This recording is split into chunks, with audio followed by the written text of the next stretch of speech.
The story begins with an employee coming to his boss one day and telling him about an emergency situation. The guy really needed 2 days off. The worried young man expected a refusal and promised to make up for lost time as soon as he was working again. Hearing about the need for time off, the boss remembered that the new short film department had been particularly short-staffed lately, which was why time off was not being granted. At that time, the impudent man was watching the stream on his phone. There was a beautiful girl dancing. To thank the streamer for her beautiful dance, boss decided to give her one of his most expensive gifts. Seeing the gift in the form of a rocket, the girl was incredibly happy, and she thanked her donor. The upset boy continued to claim that he really needed a weekend because his mother was sick and was now in the hospital, and he needed someone to take care of her. The adamant boss decided to clarify whether the employee had a father, and if he was also busy, then perhaps there were other relatives who could help, since it was just an illness for which reasons days off are not provided. While chatting with his employee, the scoundrel continued watching the stream, and the streamer said that thanks to this gift, she would continue broadcasting. Meanwhile, the worker was shaking with anger. He didn't even know how to get a day off. The arrogant man explained that it was impossible to climb the career ladder without sacrificing oneself, since he worked overtime even on the day of his father's funeral. And that is how he became who he is today. That's why the boss ordered the employee not to ruin the efforts of their entire department because of one person. But the guy kept begging for a day off, saying that he could even work from home. Laughing, the impudent man ordered him to forget about remote work, because if he wanted an easy life, then he should just quit. According to the insolent man, the employee should also understand that he is a graduate of a third-tier university and took a job at the city's largest media company because the organization urgently needed new personnel. The boss sincerely believed that the boy should be grateful and asked him to think carefully before asking for a day off again. Sometime later, the blonde man was resting in his room when suddenly someone called his phone. As it turned out, the boy's name was Sinuang, and it was his father who called him, asking him to come. The man called him from the hospital because the nurse asked Mr. Zhou to pay the bills for Mrs. Zhou's treatment, as enough time had passed and further delays in payment would make the treatment more difficult. But Mr. Han promised to sort everything out in a couple of days, which the girl didn't like at all, because he had said the same thing a few days ago, and if the situation wasn't resolved this time, the patient would have to be kicked out. Hearing this, the worried man just started nodding his head, showing that he understood everything. During the phone conversation, Sinuang also heard everything, but his father did not show that they had big problems. Concerned, the young man promised that he would return in a few days and would be able to help pay for the treatment. With a heavy sigh, the father asked his son not to worry about it, as he had already borrowed some money from relatives and friends, and his mother had health insurance that would cover a significant portion of the expenses. Continuing the telephone conversation, the young man promised that he would definitely pay the rest of the debt and asked not to borrow money from relatives because he would sort it out completely. According to father, his son had just recently graduated from university, and the cost of living in Sun City was high, making it impossible for him to have any savings. That was why Han assumed that Sinuang wanted to take out a loan. As it turns out, the hero has been working for a year and a half, and although his monthly salary is only 5,000 yuan, he saves a lot by sharing a bunk bed with other people. He also spends only 10 yuan on takeout food, and sometimes earns extra money by editing videos, which is how he managed to save 50,000 yuan. Sinuang was sincerely convinced that 50,000 should be enough to cover the cost of his mother's treatment. As he walked out into the corridor, the boy thought that he was over 20 years old, but he had still not achieved anything. And today he was going to make a decision that would go against the values of his ancestors. So he came to the department to find employees to make his dream come true. Bowing his head, Sinuang realized with bitterness that he was now officially unemployed, and it was precisely under the current conditions in the labor market and the economic situation that he decided to quit without first finding another job. His action was truly reckless. At that very second, the young man felt changes in his body. He heard a strange voice that told him that the system of absolute and freedom was activated.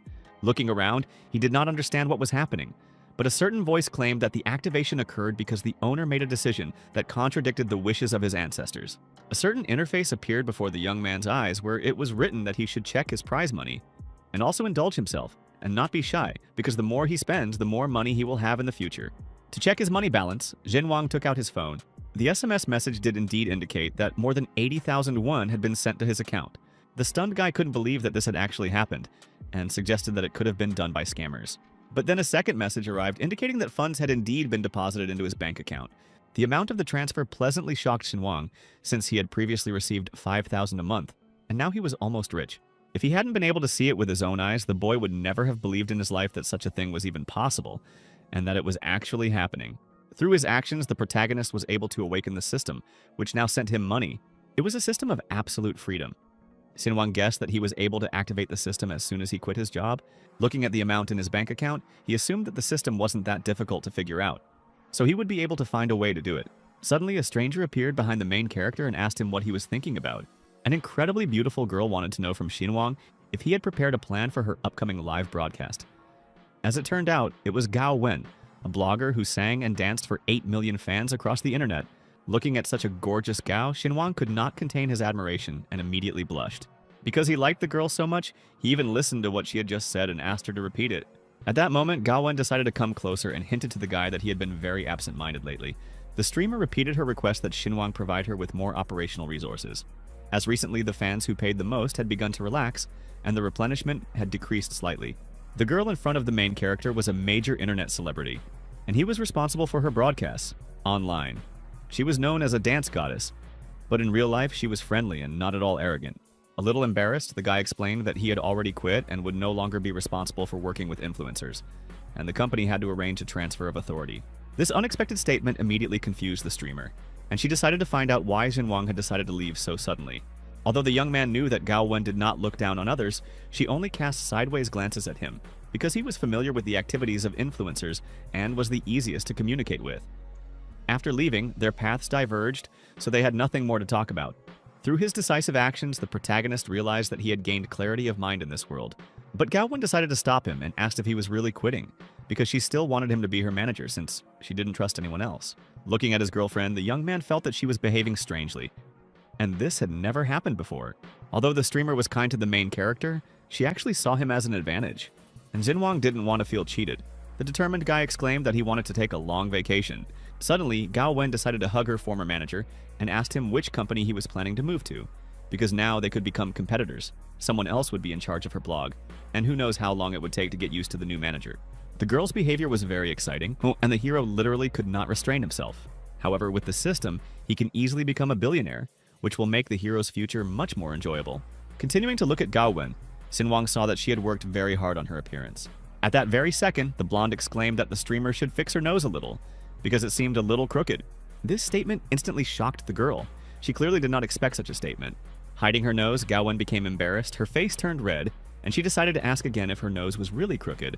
Taking out a small mirror, the girl decided to check this personally, looking at her nose. She wanted to understand whether it was really crooked. As it turned out, the nose did indeed look a little crooked. The live broadcast was about to start, and it was necessary to correct the defect as soon as possible. Unexpectedly, the system praised the protagonist, telling him that the master actually refused to serve the beauty, for which he received a reward of 23,000 yuan. Without stopping looking at his phone, the protagonist was shocked by what was happening, and his bank account now had 162,000 won. Smiling, the boy finally understood what absolute freedom was. Starting to laugh loudly, the young man thought that it was necessary to be himself and refused to be simple, because these were the rules of the system. Winking at her friend, the girl thanked him for his cooperation, and since he had already decided to quit, she was not going to dissuade him, because perhaps they would still have opportunities to collaborate in the future. This statement shocked the boy because he expected that Gao Wen would be simply furious when the shortcoming was pointed out to her. But she was calm. Continuing to watch the streamer, Sinuang even thought that she might just be pretending. The delighted girl exclaimed that after all, they were colleagues, and he had been her manager for so long that today she would treat him to a farewell dinner. And if he had problems finding a job, they could write. Meanwhile, the boy continued to ponder what was happening, because Gao Wen probably knew about his level of education, and was worried that he simply wouldn't find another job. The slightly embarrassed hero exclaimed that he should treat his girlfriend to dinner. However, she decided to remind him that his salary was not that big, so it was better to save. Since Sinuang was leaving, he decided not to think about money, because as the girl said, they could cooperate in the future, and it should be considered that this was his pre-expressed gratitude for the support from his sister.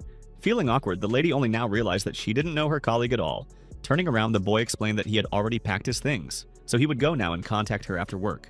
The happy young man was pleased with his decision, because he understood that now he was free and could do what he wanted. Previously, the hero walked when possible and used public transport when it was impossible to get there on foot. He avoided taxis, except in cases where there was no other choice. In everyday life, even sharing a taxi with someone to split the cost was literally a luxury. That is why Sinuang decided to order the most expensive car, because he wanted to pamper himself properly. Literally 1 minute later, a luxurious car arrived. I think it was a Porsche Cayenne. A pleasant-looking man got out of the car, exclaimed that a service called Dita Luxury Rides had arrived, and asked the customer to get into the car. As expected from a luxury car, it arrived in less than 3 minutes. and it also had incredibly beautiful shapes and an amazing engine sound. Thinking back to the events of the past, Sinuang had previously hesitated to order a taxi just for himself, although there had been times when it had been too late to find someone to share a ride with, and now he would most likely only return home around midnight. Only now his life had changed dramatically, which made him very happy, since the current him was completely different. The friendly driver again invited his client to get into the car, opening the door for him. The system noticed that the owner felt so wasteful, taking a taxi without looking at the price, and recklessly indulging his own desires. For this, he was rewarded, and 50,000 yuan was credited to his account. The satisfied hero shouted to the driver to stop the car nearby at a pancake house called Laosi. The feeling of driving such a car was really very pleasant, because it felt like that very expensive luxury. In just a few minutes, a very fast car reached its destination and stopped in an instant. The newly minted rich man began to get out of the car, and he did so slowly. The protagonist's worldview changed dramatically as he was no longer afraid to spend his money. The grandmother at the counter noticed that her regular customer had come for food and decided to check whether he would order a pancake without eggs and sausages as usual. However, now things had really changed, and Sinuang said that he would make a different order today and asked for 2 eggs to be added to the serving. He also asked to put 2 sausages made of pure meat, not starch, into the pancake, which immediately amazed everyone nearby. Bowing his head, the boy realized that when his monthly salary was 5,000 yuan, he spent 800 of it on rent, and could not spend more than 20 yuan a day on food. A regular pancake cost 8 yuan for the 5th, and he never dared to add an egg. But now he had done it and had risen to a new level. Having paid 15 yuan for the meal, all the people envied him, because he was able to add not only 2 eggs but also 2 sausages made of pure meat. People started justifying this guy's actions, saying that sausages with starch actually taste better, and there's no need to show off. The contented youth continued to eat his pancake with 2 sausages and eggs, and the system gave him 20,000 yuan for the huge leap in his standard of living. The day was truly wonderful, because the hero received incredible pleasure from this hearty snack. Next time, he was determined and was going to add as many as 5 eggs to the serving. Looking back, Sinuang realized that when he was a student, there was no money at all for entertainment. When he started working, he not only lacked money, but also time. It was completely unclear how ordinary people had any fun at all. Walking past a familiar building, the young man noticed one very important detail. He immediately fell into a stupor, because he had forgotten something incredibly important. Hit yourself on the head, the hero realized that now he has a lot of money and he can go to the mall and shop. He also needed to take Gao Wen out to dinner today, as he had heard that expensive restaurants had a strict dress code. The main character's current appearance was completely unsuitable as he looked like a homeless person. That's why Daredevil went to the mall to shop and update his wardrobe. Walking past the shops in the shopping center, he noticed one very remarkable store called Louis Vuitton. He had never seen such stores before, and the shopping center was filled with the smell of oranges, and all the brand names were in English, making him unable to understand anything. Looking around, Sinuang tried to read the names of the stores, but he couldn't do anything at all. The shopping mall was indeed incredibly huge, but it didn't even have the Adidas he had been looking for so diligently. At that very second, he stopped abruptly because he realized something. Laughing, the main character realized that he was no longer a villager and could stock up on supplies at the shopping center. His choice eventually fell on the Louis Vuitton store, near which he stopped. 2 very beautiful store employees immediately noticed the customer and realized that he needed to be served. However, the experienced manager immediately looked at the potential client and began to analyze his appearance. It was clear that the main character hadn't combed his hair, his bag was filled with junk, and his phone was an old model, costing around 500 yuan. The pants were bought at a discount from the market, and the shoes were also from the market, and they were very worn out. Looking at the consultants, the young man saw that no one dared to approach him, as if everyone considered him poor. Indignant, the hero decided to find out if anyone would serve him in this store. Although he looked poor, the saleswoman also reeked of snobbery because they were quite ignorant with their client. The unperturbed young man exclaimed that he was tired after work and did not want to go and choose himself, which is why he wanted to pick out clothes for about 150,000 yuan. But since the saleswoman behaved this way and did not approach him, he was going to go to the neighboring Hermes store to buy clothes there. The boy's statement was a truly shocking revelation for the girls, as they truly did not expect anything like this. The joyful girls instantly arrived at their customer's place and began asking him if he was interested in clothes or bags, and asked him to sit down and drink some tea while they picked out clothes for him. It was at that moment that the main character realized that money really did decide everything. So Sinuang bought himself several dozen things, which made him look amazing, and the managers asked him to come back for more shopping. Rich people were truly treated luxuriously. Even their things were carried for them, and they would be delivered wherever he ordered. One of the girls suggested the buyer attend a jewelry appraisal event at the end of the month, but the hero said he would do it when he had time. Blushing slightly, the worker asked if the sir wanted her to deliver the items to his house. The newly rich man refused, saying later that he preferred to do everything himself. The blue-eyed beauty gave him the things she had bought and wished him a good day. Nearby, two girls were talking to each other, saying that in Loganda there were Louis Vuitton and Hermes stores, and if they wanted, they could look for something. But her friend was against it, since they did not dare buy things from boutiques, only through agents. Looking at his brand new handbag, he realized that his things were really expensive, since ordinary people couldn't buy them. At that very moment, the system noticed that the owner had spent 3 years' salary at once, and an achievement for the first serious loss was obtained. Although it was flashy, it was stylish, which is why a reward of 600,000 yuan was awarded.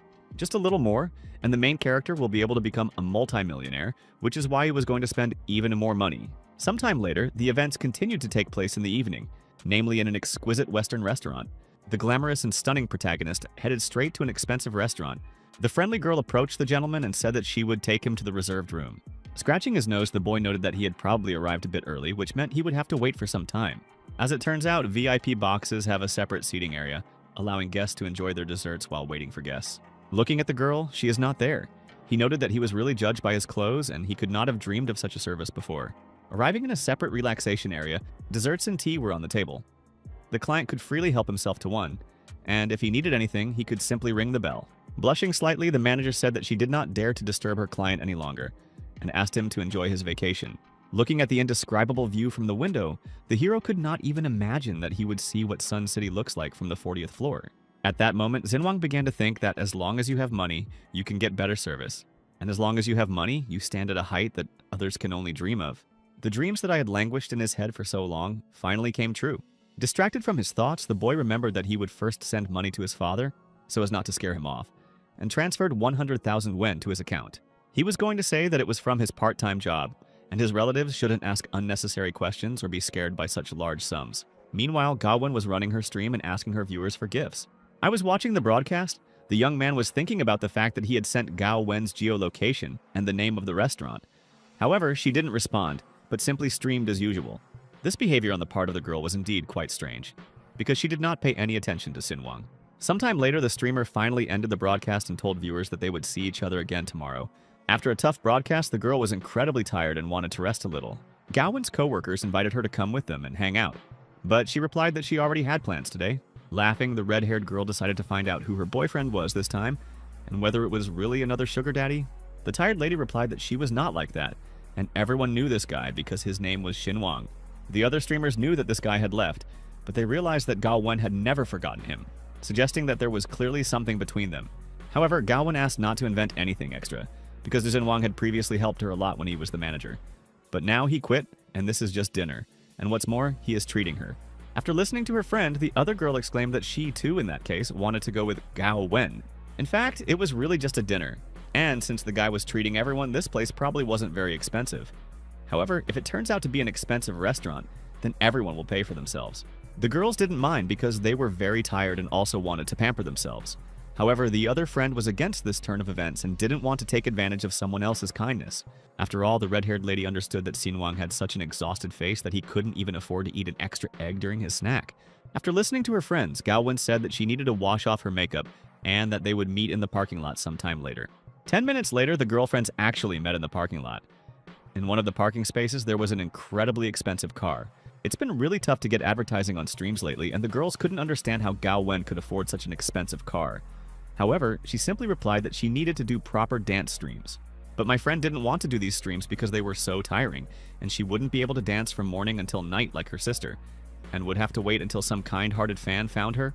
A skeptical friend exclaimed that Zhang was simply asking too much, since in their industry they were already lucky that their sponsors didn't date every girl. So she was also relying on fans. The girl's dreams were instantly destroyed since her friend really did think more rationally. Meanwhile, Gao took out her phone to see where exactly they needed to go. When the streamer saw the meeting place, she was simply shocked, because she never expected that Sinuang would invite her there. Gloating over her friend's reaction, the streamer suggested that the place really was very cheap. At that very second, the girl said that it was a restaurant called Lingui, which immediately caused her friend to fall into a stupor. This restaurant was located in the Qinshan building, which made the girl even more nervous. The price per person in this restaurant was at least 3,000 yuan, and it was almost impossible to get a reservation. Listening to everything that was happening, the friend suggested that Gao Wen was probably simply mistaken, since it was impossible for Sinuang to suddenly become rich. However, another friend thought that perhaps the guy had chosen a different place in this restaurant, and some people do this on purpose to show off. The smart girl realized that her friend was not at all a vain person, and she should not judge him before they found themselves in the restaurant. So they decided to go to the site and find out what was going on. The expensive car started to drive at an incredible speed. The Audi really had a good suspension and high comfort in the cabin. The girlfriends looked at the car and admired it. They understood that Gaowen had many rich viewers, which is why she could afford such luxury. The red-haired girl wanted exactly the same car for herself and was ready to do anything for it. She even started telling her friend what she needed to do in order to earn enough money for such a car. But the girl didn't really like it, because she didn't want to do this even for big money. Because if some fat cat wants to marry a streamer, then she should become a housewife. Looking closely at her friend, she decided to find out why Gaowen had been silent all this time, as if he was looking down on her. However, the lady believed that marrying on a whim, without financial independence, meant putting oneself into voluntary slavery to one's husband. The red-haired girl was completely unsatisfied with this approach, and she didn't believe that Gaowen would always act tough, since her dancing on streams was very provocative. In fact, Gaowen just wanted to provide for herself, because while she can still work and wants to earn as much as possible, men can give, but never money. A few seconds later, the expensive Audi appeared in the parking lot of an expensive restaurant. A girl in a chic outfit began to get out of her car, slowly walking towards me. The friend decided to add fuel to the fire and exclaimed that they should still clarify the location, since Sinuang probably didn't invite them here. They were ashamed to go in and immediately leave such a place because they don't have a reservation.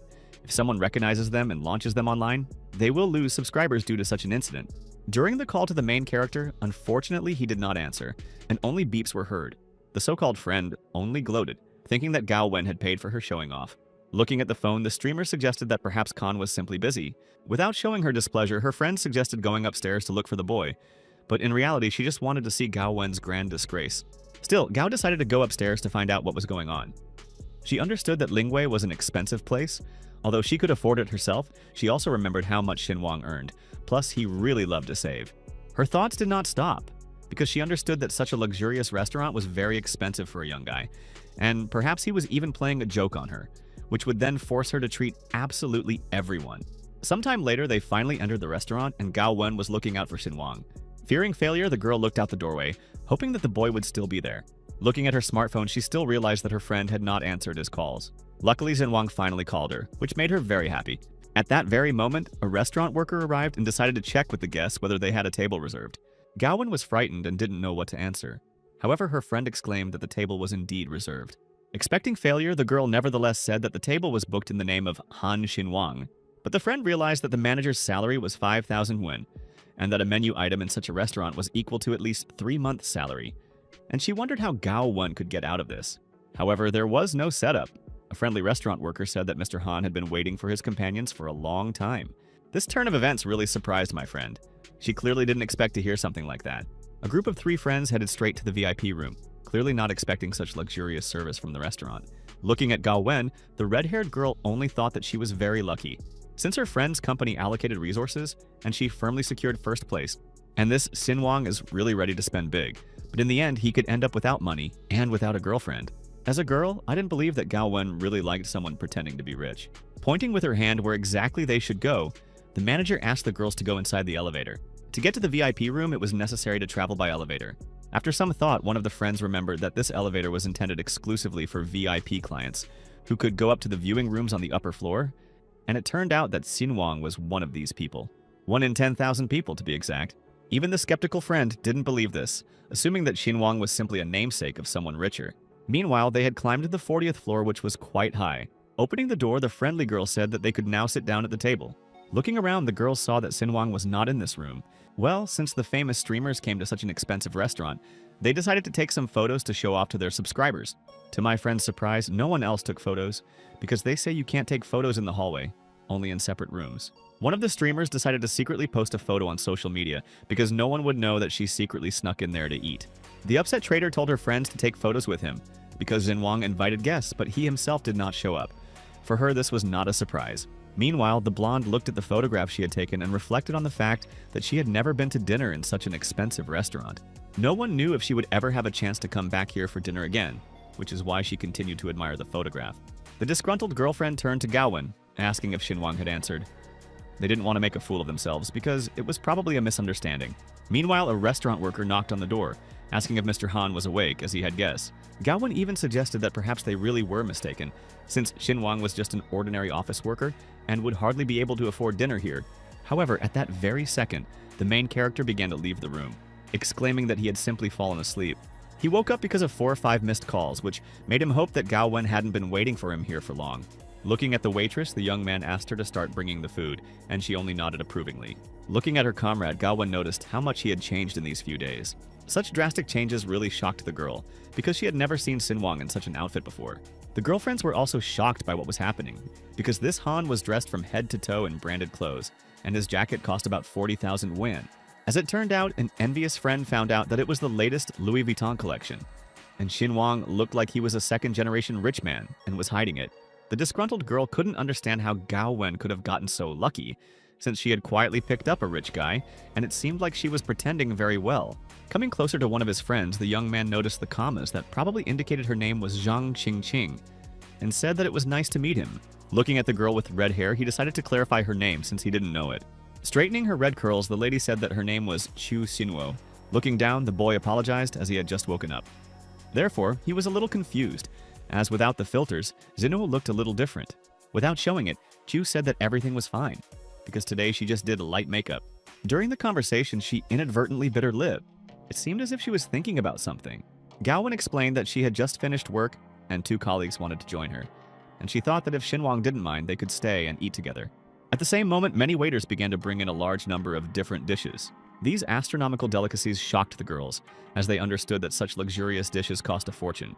Even Gao Wen doubted the protagonist's wealth, since she couldn't even split the bill, and assumed that Sinuang was pretending to be someone unknown. Zhang Qingqing noticed that there was a second-generation rich man next to them, and he probably quit his job to return and inherit the family business. The alarmed girl didn't even know what to answer to this. She blushed and was very embarrassed. Looking at the marbled beefsteak and half a glass of wine, the protagonist couldn't understand how he could possibly eat all of this, since it was just a small piece of meat, even though it looked delicious. Nearby, there was also a lobster and some beef cuts that looked very appetizing. While waiting for the meal, Zhang Qingqing couldn't help but ask her friends if they would mind if she took a photo. The guy didn't mind at all and said that they could take as many photos as they wanted. In order to post photos on social media, it was necessary to capture the best moments, and Zhang Qingqing did just that. Meanwhile, Q Sinuo decided to clarify what was really going on here, assuming that they were being deliberately kept in suspense. In fact, she and Sinuang weren't that close.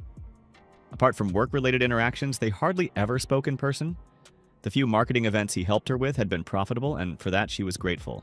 At that moment, Gao Wen remembered how poor her friend was, that he didn't even have enough money for a taxi.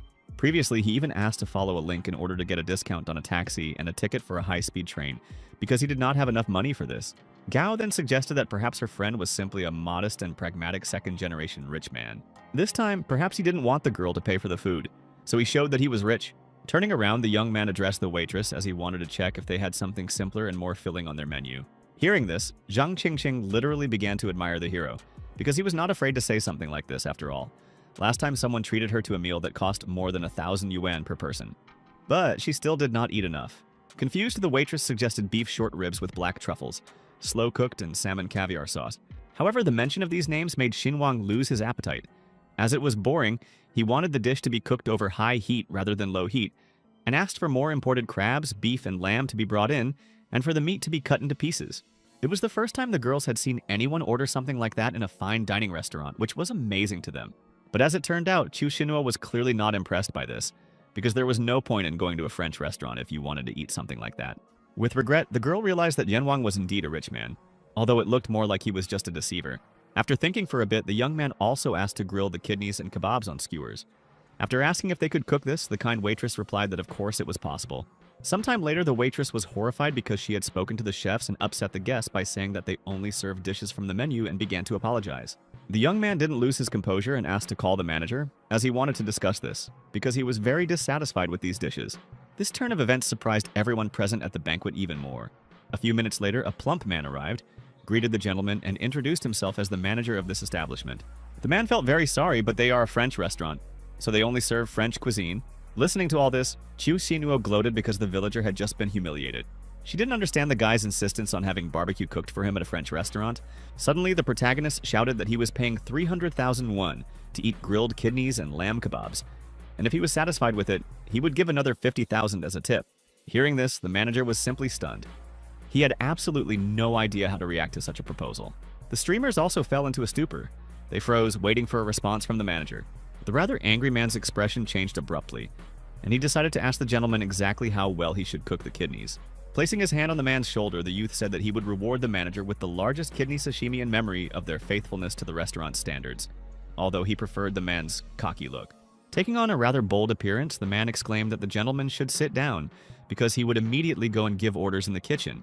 At that very moment, the system rewarded the owner for being as impenetrable as a wall in an elite French restaurant. After all, in the opinion of the main character, food should bring pleasure and satiety, which is what he told his companions. If it were in her hand, Zhang Xingqing exclaimed that she thought so too, because photos of kidneys grilled in an upscale restaurant could be even more interesting for social media. Sometime later, the dish was successfully prepared. The waiters were somewhat perplexed, but they still brought the food. A rather ordinary dish, prepared in literally any fast food shop, was placed on the table. In the girl's opinion, money really did solve everything, because if someone had it, then that person could really do whatever he wanted. Taking out her phone, Zhang Xingqing thought that no one would believe her if she said she ate skewered kebabs at a 3 Michelin-starred French restaurant on the top floor of Qintian Tower, the tallest building in Beijing. A pleased Sinuang exclaimed that he should enjoy this dinner with the ladies. In just 10 minutes, most of the food had been successfully consumed by the main character. Wiping his mouth after such a sumptuous meal, the young man said that he needed to go to the toilet. At the same time, the girls were discussing among themselves that they still couldn't figure out what kind of person this Sinuang was, since his clothes cost no less than 150,000 yuan, which meant he was definitely from a wealthy family. Zhang assumed that perhaps it was for the sake of people like Gao Wen that such rich people came to work in their company. However, the girl sincerely believed that she was not that beautiful. But my friend thought that rich people like to try life out, which is why they constantly experiment. Turning to her friend, Chiu Sinuo decided to find out whether Gao Wen was truly untouched, and whether she really didn't like Sinuang. The blonde's heart skipped a beat when she thought that such a rich guy could court her, and even spend tens of thousands of won just to please her and have dinner together. But Chiu Sinuo, on the contrary, was interested in why Gao Wen was acting so calmly, as if she knew about it and hid it from her friends. And she herself seemed to have said that Sinuang was nothing special, and now she had her eye on him. While eating shashlik on skewers, the girl only replied that she was behaving as usual, and it had never occurred to her that her friend was so rich. After all, they weren't that close. On the contrary, he behaved like the most ordinary guy. I was hardworking and reserved, and I also stayed late at work and worked overtime, because I tried to be the most valuable member of their company. The skeptical friend still assumed that Sinuang was just pretending, because in their time many people liked to pretend to be rich while treating girls to expensive dinners. Zhang Qingqing suddenly realized that as soon as the girl mentioned it, it could be assumed that Sinuang was simply an excellent actor. Luckily, the friend had only one way to check whether the main character was really rich, and she decided to try it. But Gao Wen didn't see the need for it, because it would be too much for them to test the man who had invited them to dinner. Kyo Shinuo bowed her head and silently asked her friend not to make a scene here. After all, it was worth remembering that Gao Wen was a big and famous star. Anyone would have to spend hundreds of thousands of yuan to win her over, and then the man will begin to manipulate her, revealing his true nature. So friendship with such people can be dangerous for a streamer. After listening to her friend, Gao Wen exclaimed that she actually didn't want to start a relationship with Sinuang. In any case, there was no need to worry, because now they were going to reveal his true nature. After all, they were like sisters to each other. First, Chiu Shinua would help them, and then they would help her someday. Sometime later, events continued to take place in the parking lot. 3 girls together with the main character were heading somewhere. Gao Wen looked at her friend and assumed that if he was really pretending to have no money, she would still pay for him. But she still hoped that he had not done anything bad or gotten into debt, because everything should be fine with him. Suddenly, Zhang Qingqing decided to ask the boy if he had a girlfriend. A little embarrassed, Sinuang replied that he had no one and had been alone all his life. This answer simply stunned the girl. She immediately fell into a stupor and mentally asked, "Is this really so?" Grinning, Sinuang explained that before, his head was filled only with work, and he had no time for relationships, and all for the sake of living literally like a dog on this money, saving every paycheck. This fate was truly sad, since the young man suffered greatly from his work and was obviously unhappy. The memories of his previous job made Sinuang literally shake, as he sadly realized that he really was a failure. One of the girls saw that it was only 9 o'clock in the evening, and they could stop by some club. Although Kusinua wasn't as rich as brother Han, she could still treat them to a couple of drinks since she knew just the right place. Internet celebrities often visited this place, and perhaps they could make new acquaintances and learn something new there, which is why the main character happily agreed, so they headed straight to the nightclub. The boy seemed to feel a little awkward as they drove. At the same time, Gaowen remained silent the whole way, as if something was bothering her. The main character thought that since he had a lot of money in his account, maybe he should open his own media company. After all, he has worked so much that he knows almost from head to toe how to build an excellent organization. With knowledge, there will truly be an opportunity to achieve unimaginable success and work with a large number of stars. Arriving at the club, Sinuang immediately said that it was a very expensive establishment. The prices here were such that she could only treat her friends to a couple of drinks. She would indeed have a hard time paying if they drank much more, but she still decided to find out if her companions were okay with it. The friendly comrades did not mind, and were happy to not abuse Chu Sinuo's kindness. Looking around, the main character noticed a certain rich man in the company of two stunning beauties. In fact, Sinuang was happy that he would finally be able to visit this famous establishment, and was in anticipation. The friends headed straight to the nightclub where the party was in full swing. Watching everything that was happening, it was clear that Sinuang and Gao Wen were feeling a little awkward, while the other two girls were satisfied with everything. Taking the menu, the girl said that she would have a margarita, and decided to clarify that her friends would be there. Gao Wen immediately explained that she needed a non-alcoholic mojito, since she would be driving. But Zhang Qingqing decided to order a pink lady. Turning to the guy, the girlfriend decided to find out from him what he would order. In her opinion, he was just pretending to be from a rich family because it looked like he had never been to bars and didn't know what to order. After he had looked around the nightclub, Sinuang became distracted and asked again what exactly he had been asked.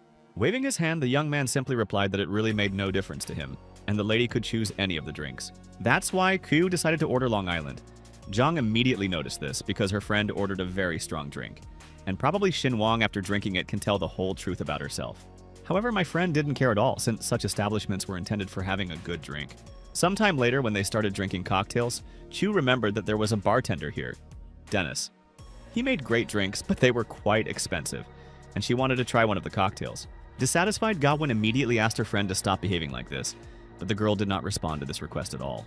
After all, Chu sincerely believed that if Sinuang wanted to continue acting like this and pretending to be a rich boy, then he needed to be taught a lesson.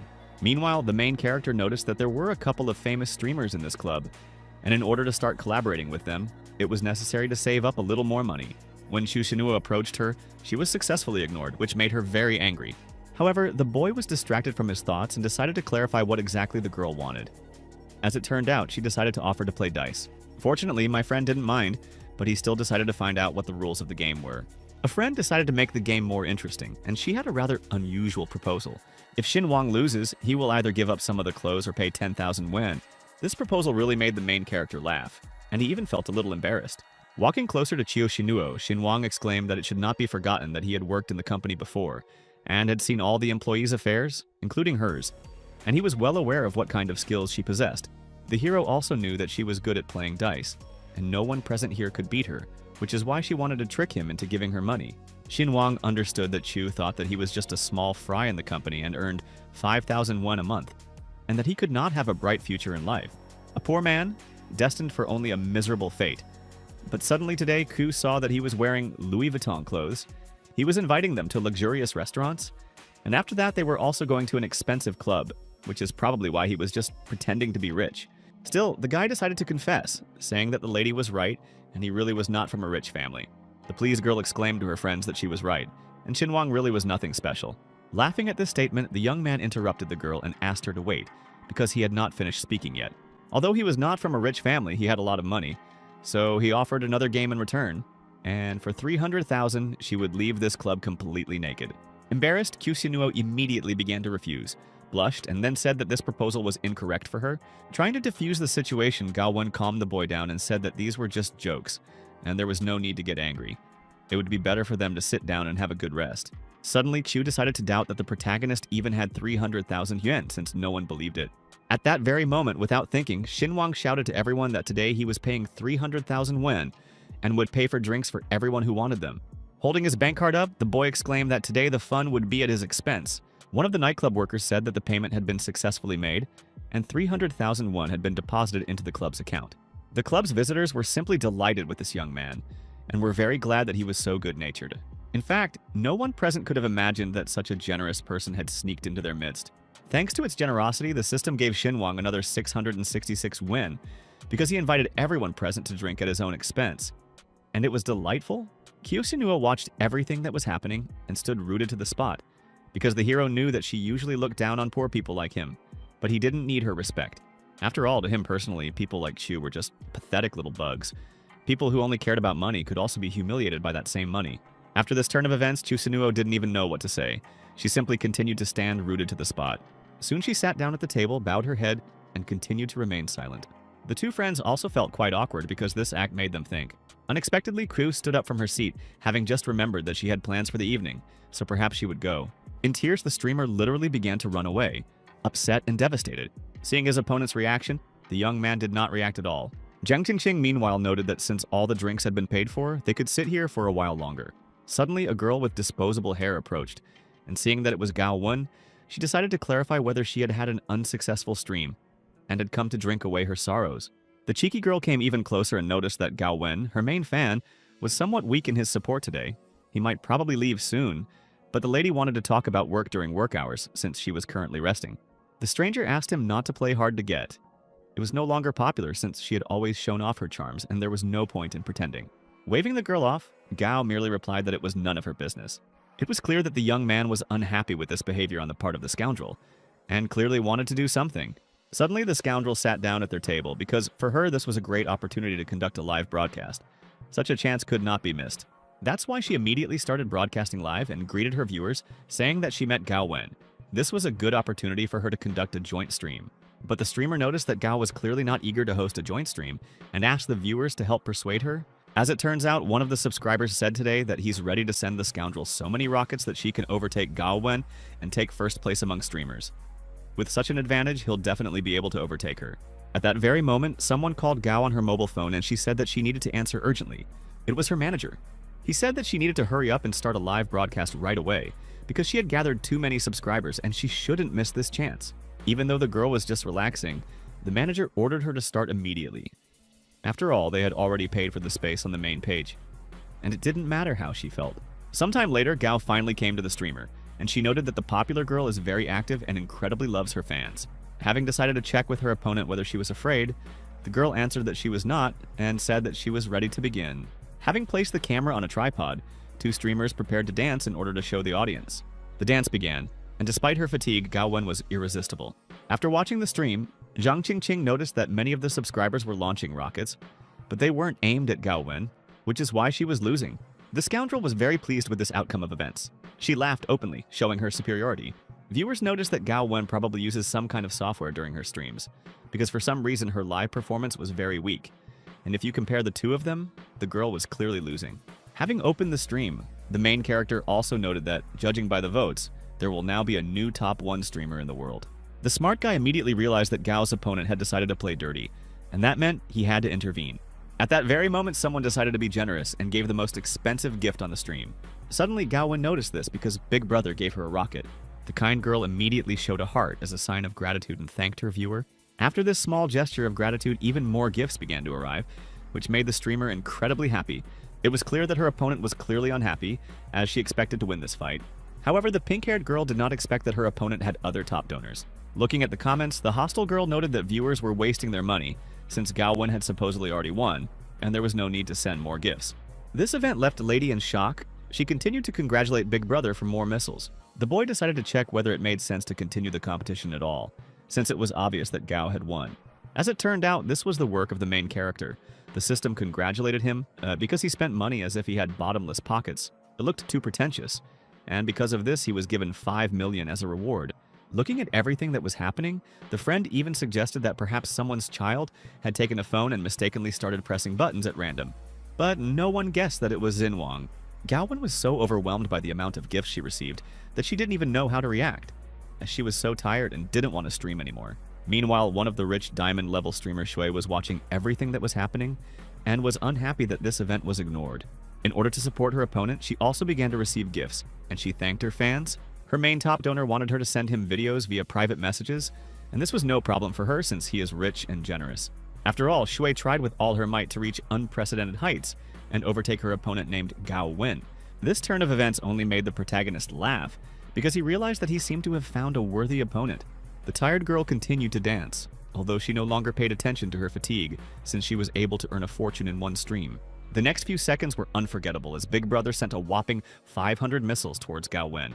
The system even noticed that the gentleman had not ceased to amaze it, and now he had finally established himself as Gao Wen's top donor and received 10 million as a reward.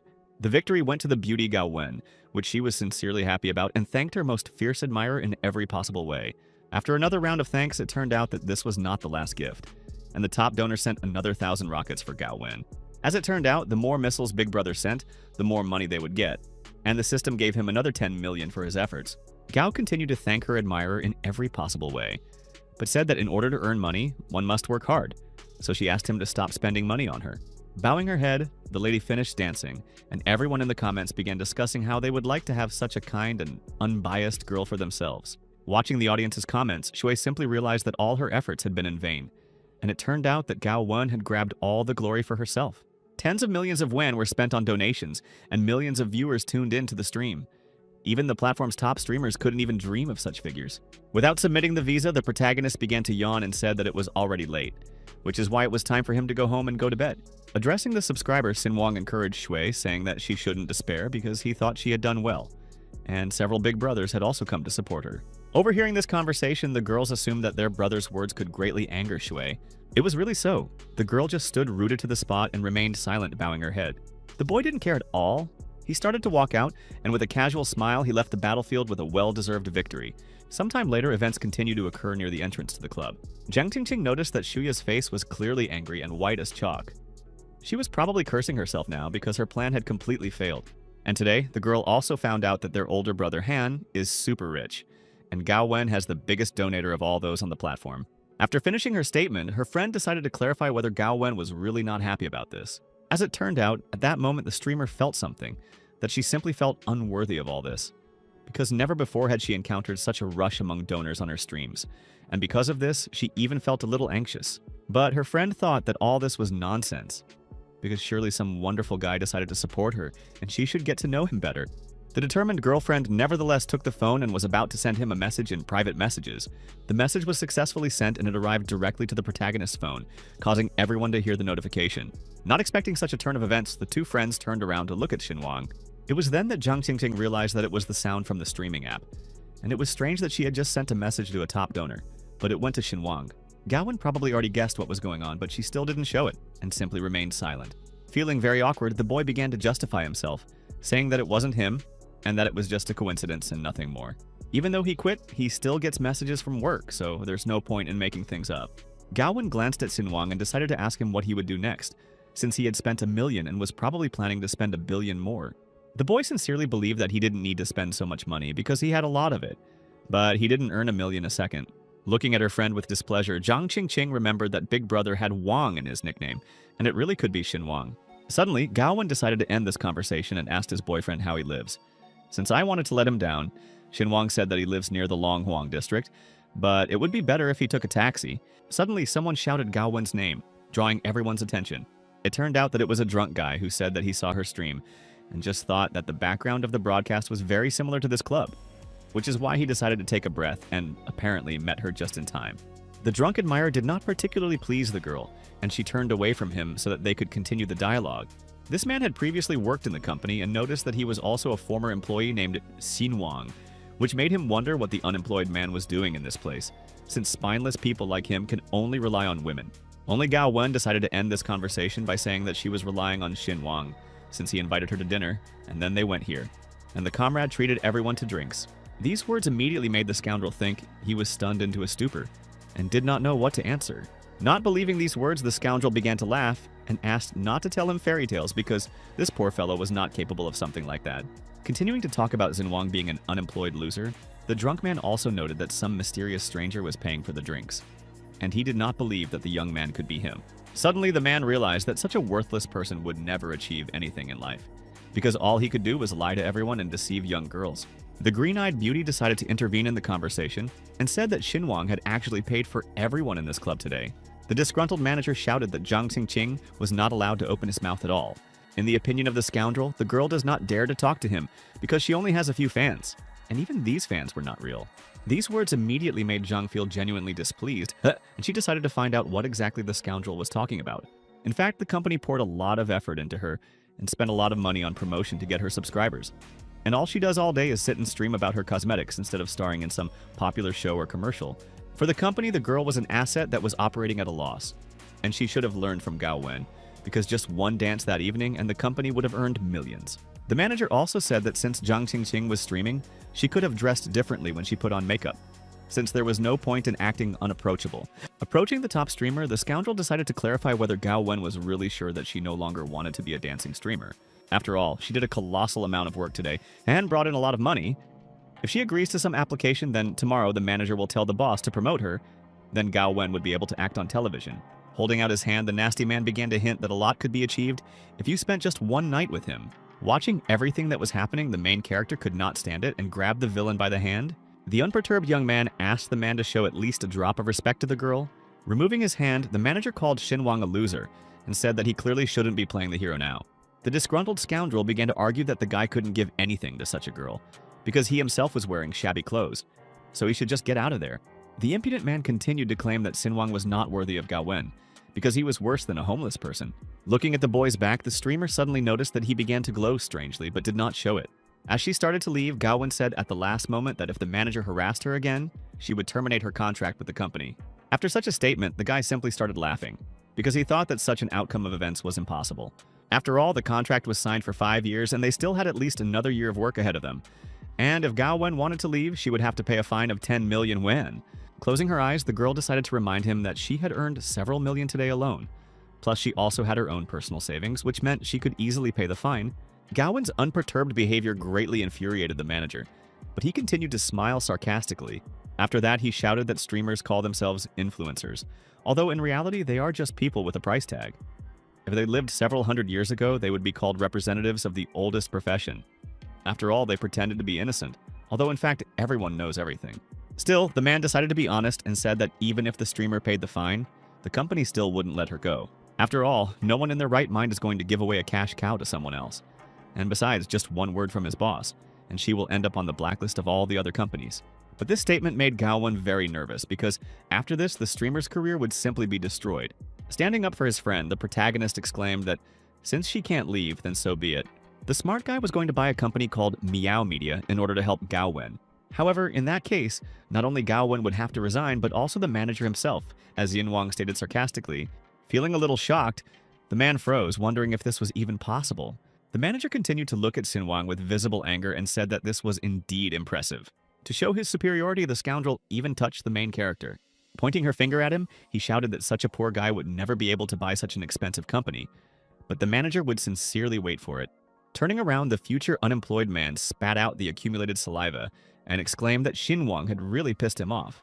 Soon the scoundrel began to move away, thinking that Sinuang simply decided to show off to the others, but in fact, he is not capable of something like that. Suddenly, Zhang Xingqing began to tremble with the realization of her fate, because she thought she was quite a successful streamer. Although in reality, all of her subscribers were fake and real people simply didn't watch her, the streamer didn't immediately understand what her friend was talking about and decided to find out what she meant. Realizing her fate, Zhang Xingqing began to cry, because her fans on live broadcasts and the rich people who constantly donated to her turned out to be fake, hired by the company. The girl was in despair because her entire career was fictitious, and in reality there was no success. Her friends started convincing her that it wasn't really like that, and that a lot of people liked watching her do her makeup on stream. Gao Wen also knew rich people who really liked her, and the manager just wanted to put pressure on her to manipulate her. A well-meaning friend begged the girl not to be upset by this scumbag's words. The protagonist observed everything that was happening and decided not to interfere in this dialogue, since he understood that Gao could handle it on her own. Gao Wen also decided to thank Sinuang for standing up for her, and she thanked her friend for being able to understand the whole truth about Shuya. Trembling with the realization of her fate, Zhang Qingqing said that there was no need to thank her, because besides, if it weren't for her, it would never have been possible to find out that Shui looked down on everyone. Having calmed down a little, the girl began to shout that Shui was a scoundrel who was ruining everyone's lives. Coming closer to the main character, the lady voiced her gratitude, but asked him not to do this again because, besides, she and Mr. He are colleagues. Laughing, the young man exclaimed that it was okay since he didn't like him anyway, and now he had a chance to say everything. This ambiguous dislike for the manager even made Gao Wen laugh, since she didn't particularly like him either. Still, Gao didn't know if they would all be able to gather together like this again. But she hoped that Sinuang had a great future ahead of him, and asked him to take care of himself. The young man was even a little confused by this statement. He didn't immediately know what to answer. After shaking the girl's hand, he replied that Gao Wen should also take care of herself, and that the two of them really had a great future ahead of them. Thus, the rich streamer drove away in her expensive car. At that very moment, the boy realized that he had been so engrossed in sending rockets on stream that he hadn't even noticed the notification. Now he had a fortune in his account, more than people earned in a lifetime. The main character actually became a real millionaire, and he was incredibly happy about it. He also understood that he needed to hurry and buy a train ticket to get home, but he still decided that it would be better to fly by plane. Having chosen the nearest date, the young man began to look for the cheapest routes in order to buy a ticket. The tickets were indeed very expensive. Before this, he had only traveled on the Sinuang Express train for 300 yuan. In his own mind, he still bought that coveted plane ticket because he decided to fork out the money. The flight actually turned out to be quite expensive, and the total cost was 4,000 yuan. Because Sinuang chose the most expensive option, he would now be able to enjoy a once-in-a-lifetime first-class flight for which he was awarded a 10,000 yuan reward. The next morning, events continued to unfold in the dorm room. Suddenly, someone started knocking on the door with all his might and shouting that it was time to pay the rent. The main character was clearly unhappy with such an unexpected event, which is why he immediately woke up. Feeling very angry, the young man tried to cover his ears in order not to hear this scream, because they came to him a week before the payment and began to whine and yell, which is why Sinuang did not understand why the owner was doing this if the time for payment had not yet come. At that very moment, the landlady shouted at Sinuang not to pretend he wasn't home, as it was time to pay the rent. It was only 6 in the morning, and reluctantly the boy got up from his warm bed. Sinuang nevertheless began to come out and said that he was at home, but he replied to the woman that people should be allowed to sleep at least a little longer. I opened the door a crack, and the woman started shouting about how young people these days are all lazy, and that they need to be reminded every time about paying. In her opinion, it shouldn't be difficult to show at least a modicum of responsibility and pay rent on time. After scanning the QR code, the young man paid a year's rent in advance, as he no longer wanted to meet with the landlady. Seeing this, the woman was stunned, because she had never seen anything like this in the dormitory before. As it turned out, 10,000 yuan were transferred via Alipay. The casual guy even yawned, pretending that he didn't care about such an expense. Looking at the young man, the woman couldn't understand where he got so much money to pay for a year in advance, since he used to pay right on the last day of the month. Looking at the amount of the transfer, the landlady also noticed that the blonde man had overpaid by 400 yuan. Without taking it to heart, Sinuang simply replied that the 400 yuan should be forgotten, as it was a service fee so that the landlady would not bother him for a whole year in the future. After that, he immediately closed the door because he wanted to sleep at least a little more. The silent woman continued to stand right next to the young man's door, feeling very angry. The sleepy boy still decided to lie down on his bed, since the plane was only at 10 o'clock, so he could sleep for another 3 hours. Looking at his roommate, the friend couldn't tell if he had hit the jackpot, since he had paid for the rent for a year in advance, which was really very cool. But he also threw her a handout in the form of payment for 2 months.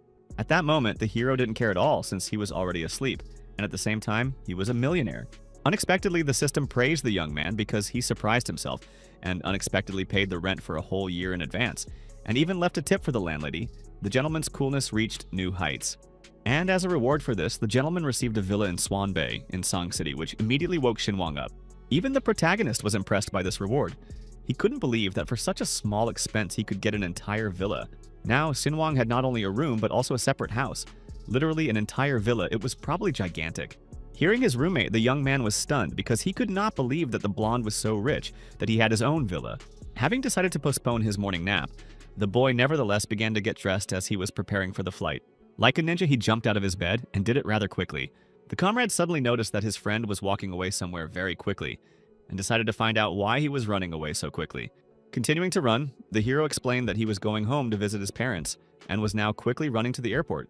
Due to the rush, the roommate probably forgot his luggage, which is why the guy said that he should take a couple of bags. But Sinuang replied that he would go without things. Meanwhile, Sinuang's parents were in the hospital, and his mother was lying in the ward and recalling that her son would arrive today. Mr. Han mentioned that their son had transferred 100,000 yuan to his account, which he had saved up while working part-time. The kind man sincerely understood that his son had earned this money through honest work, and it was used to help their family. At that very second, Sinuang burst into the room and immediately greeted my mother. The slightly tired boy began to sweat and exclaimed that he had arrived, asking his mother how she was feeling. The woman smiled because she was happy to see her son. Her health had improved slightly and she had to have a small operation. But now it was much better. The father even fell into a stupor, as he noted that his son had arrived unexpectedly and that he might have problems at work due to an unscheduled vacation. However, the son still explained to his parents that he had decided to quit, so now there was nothing to worry about. This statement shocked the parents. They unanimously decided to find out why their son had quit. However, in any case, they supported their child, saying that there was no need to worry about this because they were sure that Sinuang would be able to find a better job. The hero was truly pleased to realize that his mom and dad, no matter what, supported him and his decision. Turning to his father, the young man decided to find out whether he had managed to pay his medical bills. Putting his hand on his son's shoulder, the father informed him that he had managed to borrow money to pay for everything, and that Sinuang should talk to his mother now. and that the 100,000 that he transferred to you would be returned to him. The man would return to him because he was already an adult, and he had somewhere to spend this money. Having thanked his father for his concern, the boy asked to keep the money for himself and asked who exactly the money was borrowed from, since they could now go straight there and repay all the debts. Feeling a little awkward, the father explained that he had borrowed the money from relatives. Feeling dissatisfied, Sinuang suddenly realized that the money was probably borrowed from his uncle and aunt. The determined young man wanted to go and return the money to them right away. However, his father began to stop him, asking him not to worry because as soon as he and his mother had money, they would immediately pay it off, since Sinuang had really worked hard to earn the money. Having overheard the conversation, Mom started crying, saying that she was to blame for everything because if it weren't for her health, then everything would be fine now. Her son tried very hard, and she and his father worked hard, and they simply could not take this money because Sinuang spent a lot of time at work and always sent them all his earnings. Trying to calm his parents, Sinuang began to claim that his work really wasn't hard and that he didn't get that tired. Continuing to convince his mother that everything was fine, the boy explained that he simply decided to earn some extra money, got a part-time job, worked a little, and earned those 100,000 there. Now he was going to go to the doctors and tell them that they needed the best doctor and that he wouldn't have to worry about his health. But first, Sinuang was going to run to his uncle from whom his father had borrowed money. Otherwise, he didn't want to feel obligated to anyone. Sometime later, events continued to take place on the street, where the young man was looking for transportation. Having found a small moped with a driver, the hero set off to Vuitton Street, number 32. Transport began to move at incredible speed, and the roads, unfortunately, were not of the best quality. Experiencing a feeling of discomfort during the trip, the hero was simply shocked by the potholes that were on the roads. Then he remembered that the authorities had said that they would build new roads within 2 years, but it was all covered in potholes. The driver explained that there was a whole story behind this road repair. There was a contractor, and he seemed to have started laying asphalt. First, he removed it, and then he began leveling the ground, but soon after that, he simply disappeared. This statement made the boy angry because he didn't understand where the law was even looking, because in such a remote place, the state didn't care who did what. Sinuang bowed his head and at that moment thought only about how, if he hadn't been lucky with his parents, he could have become a beggar and remained living in this wilderness. But his parents were still able to give him an education. A few minutes later, the hero found himself at his destination where his relatives lived. Looking at the luxurious mansion, Sinuang sincerely envied them. Since his relatives lived almost in the entire mansion, its area was simply enormous, while his family lived in a brick shack 10 times smaller. The young man simply did not have the anger to endure all this, because if all of his grandfather's inheritance had not gone to them, then their family could have lived in abundance. But now they have to beg them to lend them a measly 50,000 won for treatment. The determined young man headed straight for the door of the mansion because he wanted to resolve the issue.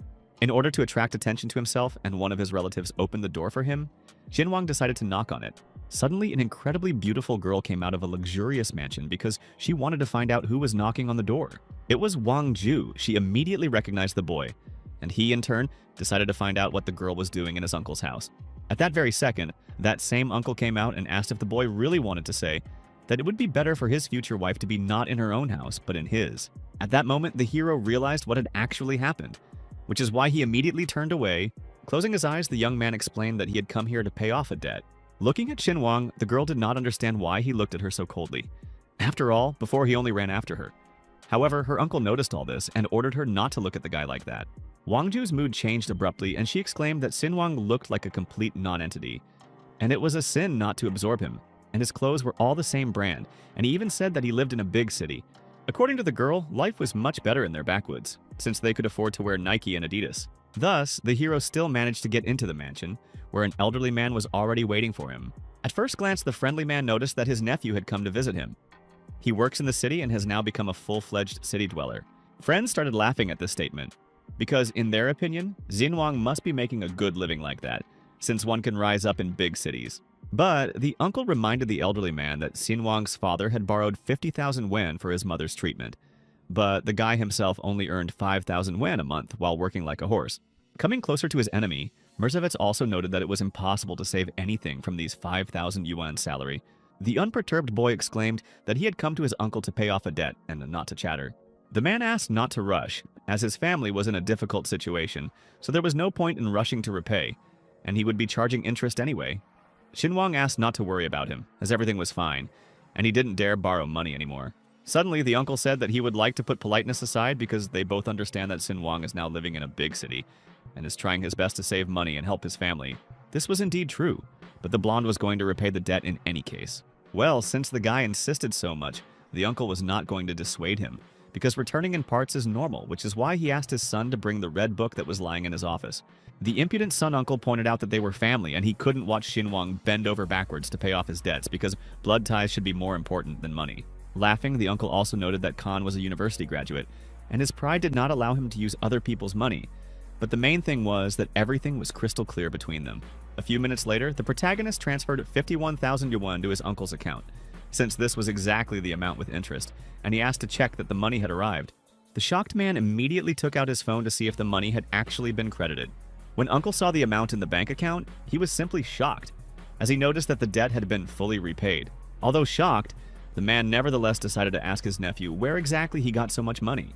As he started to leave, Sinuang just smiled and said that he works in a big city, and for him this money is not that big. But the boy exclaimed that his nephew's family wanted to save face in this way, and asked their son to humiliate himself in work so that he would earn a lot of money and pay them. Wangzhou even decided to see him off, because he probably still can't believe that she will become the brunette's wife, because soon they will all become relatives here, and will see each other much more often. The red-haired girl ran out into the street and exclaimed that she and Sinuang would soon become relatives, so there was no need to hold on to old feelings and act as if they were seeing each other for the first time. After all, they had been friends since childhood and grew up together, and the girl understood that her former friend liked her, but he was like a little brother to her, and considering that they would soon become relatives, it would be better for him to throw all the strange thoughts out of his head. After this statement, Sinuang felt rather strange. Continuing the dialogue, Wangzhou explained that if people found out about all this, Sinuang's reputation would suffer greatly, and in general, such speech was contrary to the norms of decency. The boy turned around, smiled, and asked if Wangzhou really thought he liked her. As a consolation to the girl, the young man told her to go and look at herself in the mirror, as her appearance had clearly deteriorated over the years. The dissatisfied girl asked to repeat this statement, since she had heard it poorly. Laughing, Sinuang asked her to think about who she would date. After all, when they were little, their pastime was poking cow shit with sticks, and her friend was simple. But now she wore revealing clothes and picked up a rich guy. With a heavy sigh, the young man remembered that Wangzhou had previously not cared who was rich and who was poor, because she was friendly with everyone and communicated very kindly with everyone.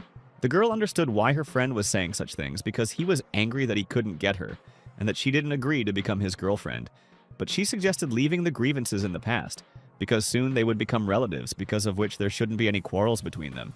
This statement shocked the protagonist, as he had never heard anything like it before. Turning around, Sinuang only exclaimed that his girl had clearly gone crazy and did not understand what she was saying. But the girl wasn't going to stop there. She ordered the boy to look at his uncle because he had achieved a lot in life, while Sinuang had achieved absolutely nothing. In the lady's opinion, the guy's life was like a joke, because he was working like crazy for mere pennies and there was no point in it, because he had once studied somewhere but was not even working in his specialty. The arrogant girl also began to mock the guy because his mother was in the hospital, and the treatment cost a lot of money, which could reach up to 50,000 yuan. The disgruntled youth stopped her and decided to find out if she had told him everything, and ordered her not to pretend to be a princess when she was actually a real toad. It was not worth thinking that the new hubby had any business with her, and the hero asked her to restrain her pride for more suitable people. This answer angered the red-haired girl even more, and she didn't even know what to answer. However, Sinuang was ready to listen to her forever, and added that he was indeed not as rich as his uncle, but he was very hardworking and ready to put in a lot of effort to achieve his goals. Suddenly, the system praised the boy, saying that he was truly incredible, and without the slightest hesitation, he decided to take and give up his love, with whom he had known since childhood. As a reward for this, he received houses slated for demolition in his city. Unfortunately, Sinuang did not immediately understand what this was and why the houses had to be demolished. Because of such bad behavior on the part of his girlfriend, the young man decided to act and grab the girl by the hand. Soon after, the boy exclaimed that people like her and her husband should be either locked up or even in prison. After which he said goodbye. The unperturbed hero walked along the streets of his old city, but a car started driving behind him at great speed. Some cheeky guy drove incredibly close to the guy in his car, causing him to get splashed with mud. Because of this, the car stopped to look at the poor guy, who was all dirty. As it turned out, Uncle Sinuang's son was driving the car. He stopped to apologize because he was in a hurry to get to work and didn't even notice the pedestrian. The arrogant man explained that he works as a contractor for the city's renewal department and is busy with important matters, such as road construction, so unfortunately he won't be able to help with cleaning the clothes. Laughing, the uncle's son also reminded that if the guy needed some extra work, he could come to him and help carry bricks. The main character at that moment was only thinking that it was really no wonder that the road looked like this, and that his uncle's son was growing up to be a very talented entrepreneur. The determined young man realized that in this case, he would be doing all the local residents one tiny favor. Sometime later, events continued to take place in the building of the branch of the city renewal department. The friendly builder greeted Mr. Han and was glad that he decided to stop by. As he began to leave the building, the young man merely exclaimed that he was glad to see his old acquaintances. Suddenly, the system praised its master again because, thanks to the fact that he decided to spend his money on the development of his city, he received 100 books as a reward. Such a number of books, of course, shocked the protagonist, because the system made this decision automatically based on his behavior. Still, the boy didn't blame the system because he understood that books really wouldn't hurt him. With a heavy sigh, the young man looked up at the sky. Lately, the system had been throwing him rewards all over the country, and he even had the feeling that all the riches of the world could soon be in his hands. A few days later, events continued to unfold in the hospital ward. Sinuang came to visit his mother and helped her, doing everything he could. A few minutes later, a doctor came into the room and explained that, judging by the test results, the operation was successful, so the patient should not delay, and the doctor ordered that her things should already be collected. The young man was outraged, however, because his mother had just had surgery yesterday. She was still recovering, and the discharge was happening too early. Moreover, their family had paid for all the medical services in full. The imperturbable doctor did not react to this statement at all and said that it seemed he was mistaken and wanted to say that the patient had already been discharged. And looking at the nurses, the head doctor ordered them to help collect the patient's things. Taking out a knife, Sinuang looked angrily at the two girls and decided to ask the doctor what he was saying. The worried mother continued to observe the whole situation and did not understand at all how she should act in this case. The angry man exclaimed that he would not change his decision. Sinuang's mother was completely healthy, and if anything happened, they had other patients who also needed vital medical care, even urgent care. And because of the waste of time, other people could die. The main character clearly didn't like all of this, but he still decided to put down the knife that was in his hand. As soon as the young man put down the knife, the doctor noticed that he was holding a bladed weapon and threatened to call security. Mom began to convince her son that she really was feeling better, and that there was no need to spend more money on treatment, and the doctor said that she was already healthy.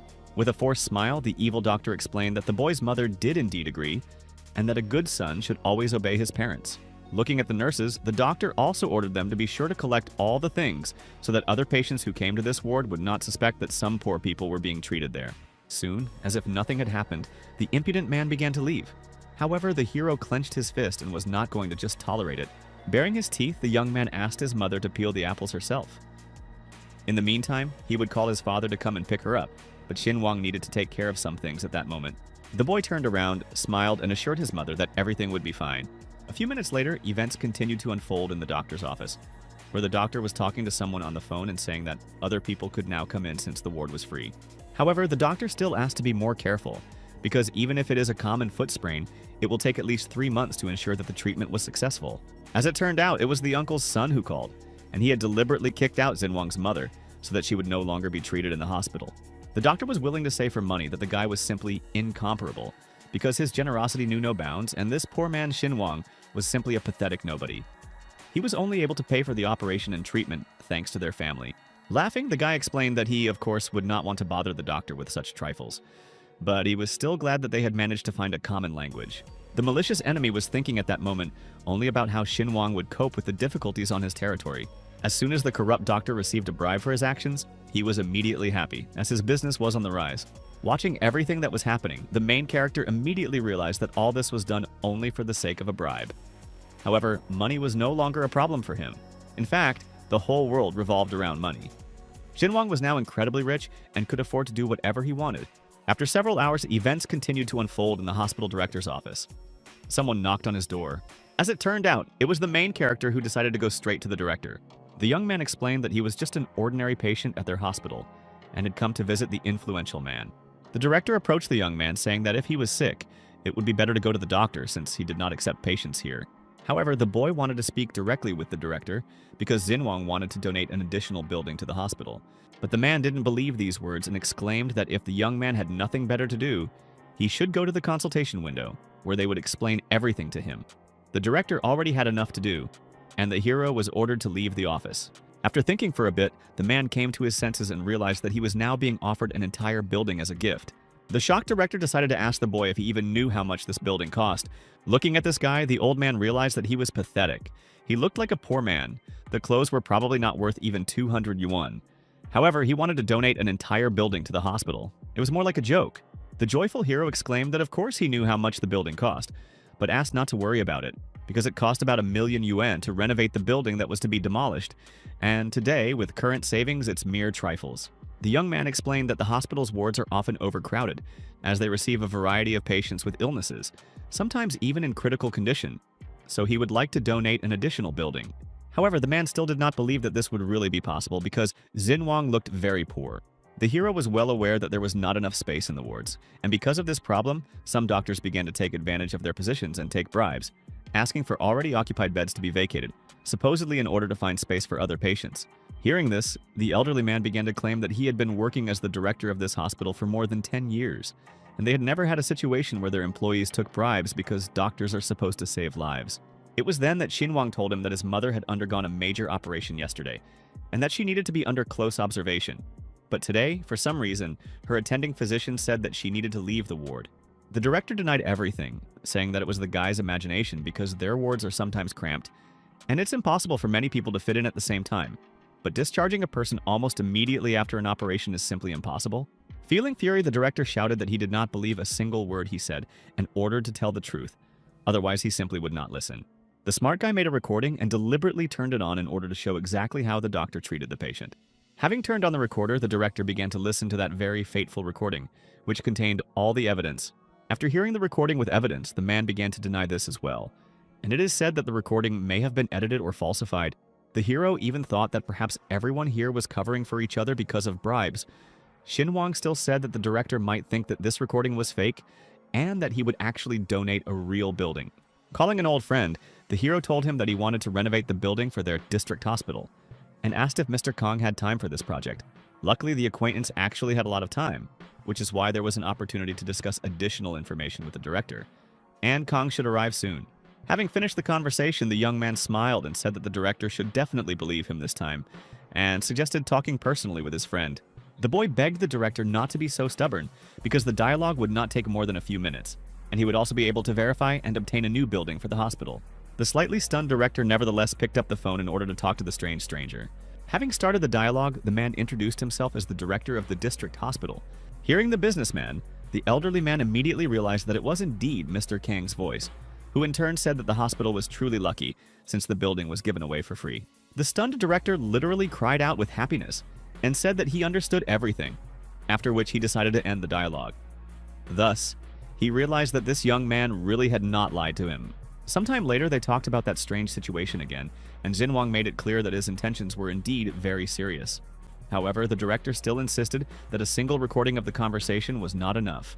After thinking for a bit, the young man suggested that perhaps one building would not be enough for a hospital, and perhaps it would be worth adding a few more. Nevertheless, the young man decided to leave, but in the end he said that he no longer had any wishes, but only asked that the unscrupulous doctors be dealt with, because people like them should be severely punished. Having stopped the guy, the man still decided to ask his name, since he didn't even know his name. Turning his head, Sinuang explained that he was just an ordinary child from a simple and poor family who was trying to protect the interests of patients, and his name did not matter in this situation. But if the director really needs to call the guy something, he asked to call him the messenger of justice. The door closed and the stunned director continued to stand rooted to the spot, not understanding how to react to the situation. A few minutes later, the man finally decided to take action and picked up the phone to do something. The serious-minded director ordered that the latest lists of patients discharged after the operation be urgently provided to him. Meanwhile, at the day hospital, the nurse approached the doctor, saying that the director was already waiting for him at the entrance to the ward. Literally a few minutes later, the doctor himself was already on his knees, begging the gentleman not to fire him, because he had a large family to feed and he couldn't lose his job. The director was adamant, because the doctor thought about his own family but not about the patient's family. A doctor like him was a disgrace to their profession, and the man no longer wanted to risk the hospital's reputation. Thus, events continued to unfold the next day, at Uncle Sinuang's house, where that same guy was being massaged by his future wife. However, a young man burst into the room, clearly dissatisfied. The boy was very angry, saying that his friend had to bribe the doctor at the hospital. But his wife was thrown out of the room, she was literally pushed out of the hospital. Now she was so angry with him that she didn't even want to let him into the house. This turn of events came as a shock to the boy, as he thought he had discussed everything with the doctor, and there shouldn't have been any problems. Having asked to wait, the man began to make excuses because he thought that perhaps something had been mixed up, and now he would call and find out everything. When he called the doctor's number, it turned out that the number he dialed was unavailable, which caused the guy severe stress. At the same time, events took place in the main character's house, where workers began to unload a large number of boxes. The mother was shocked by this behavior on the part of her son, since he hired a nurse for her and bought all the necessary equipment. Sinuang, in turn, reassured her, saying that the hospital organized all this completely free of charge.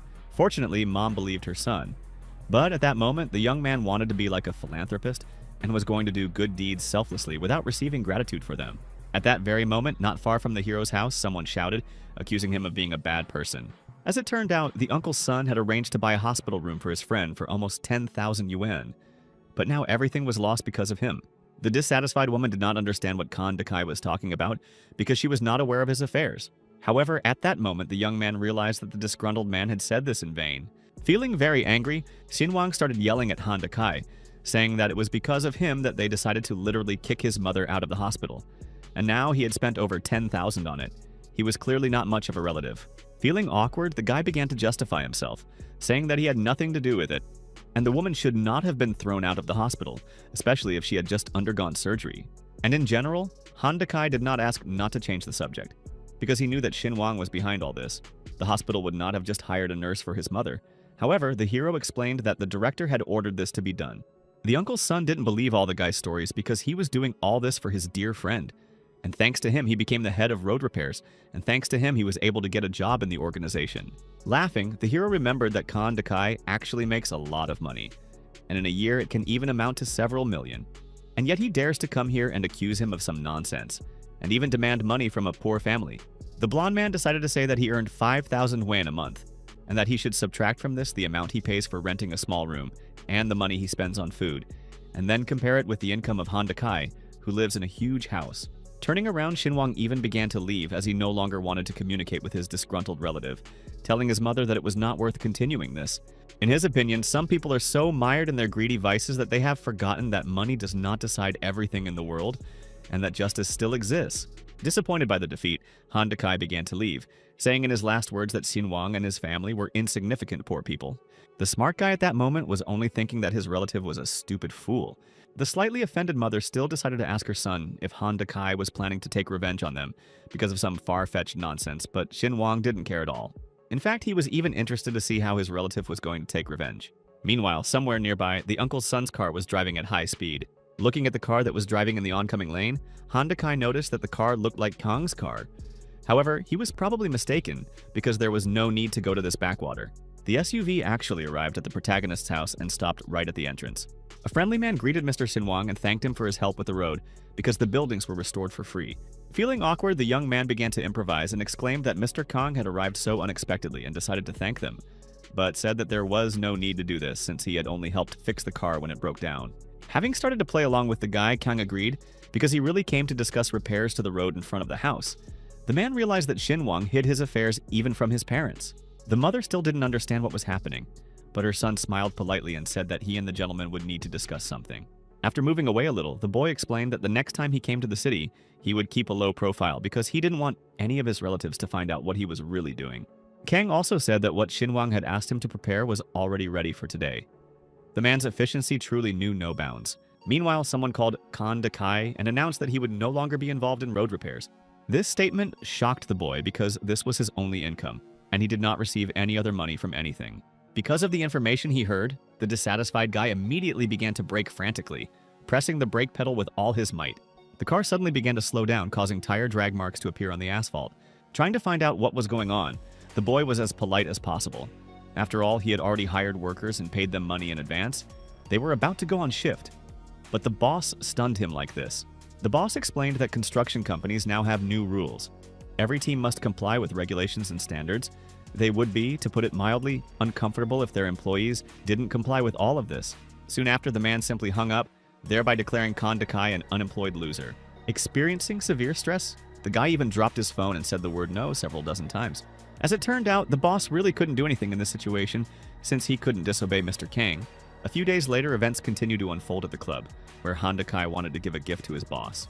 The man pretended that he didn't know anything, while being in the company of two beauties and hugging them.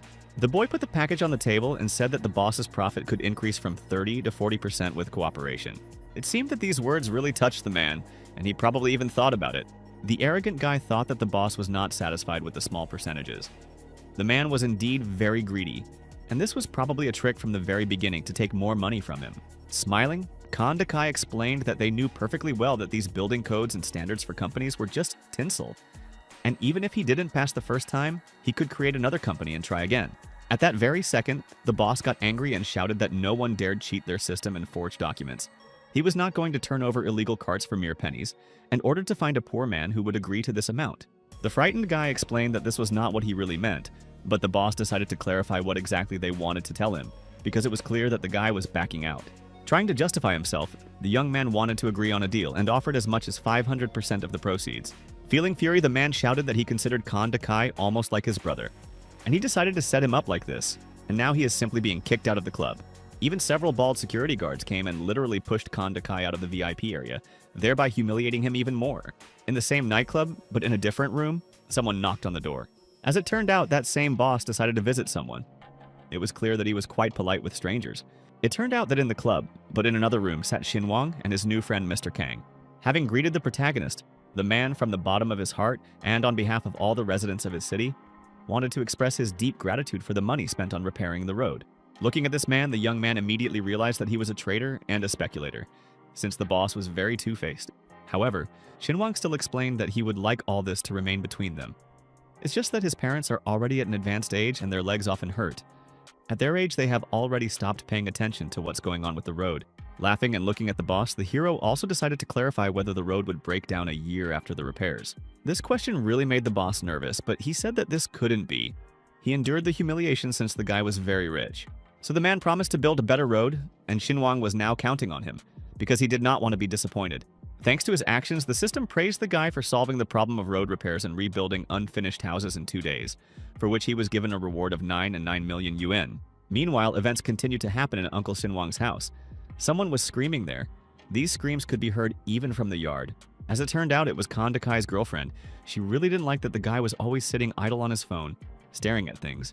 He hadn't washed the floors or washed his clothes all day, and hadn't done anything at all.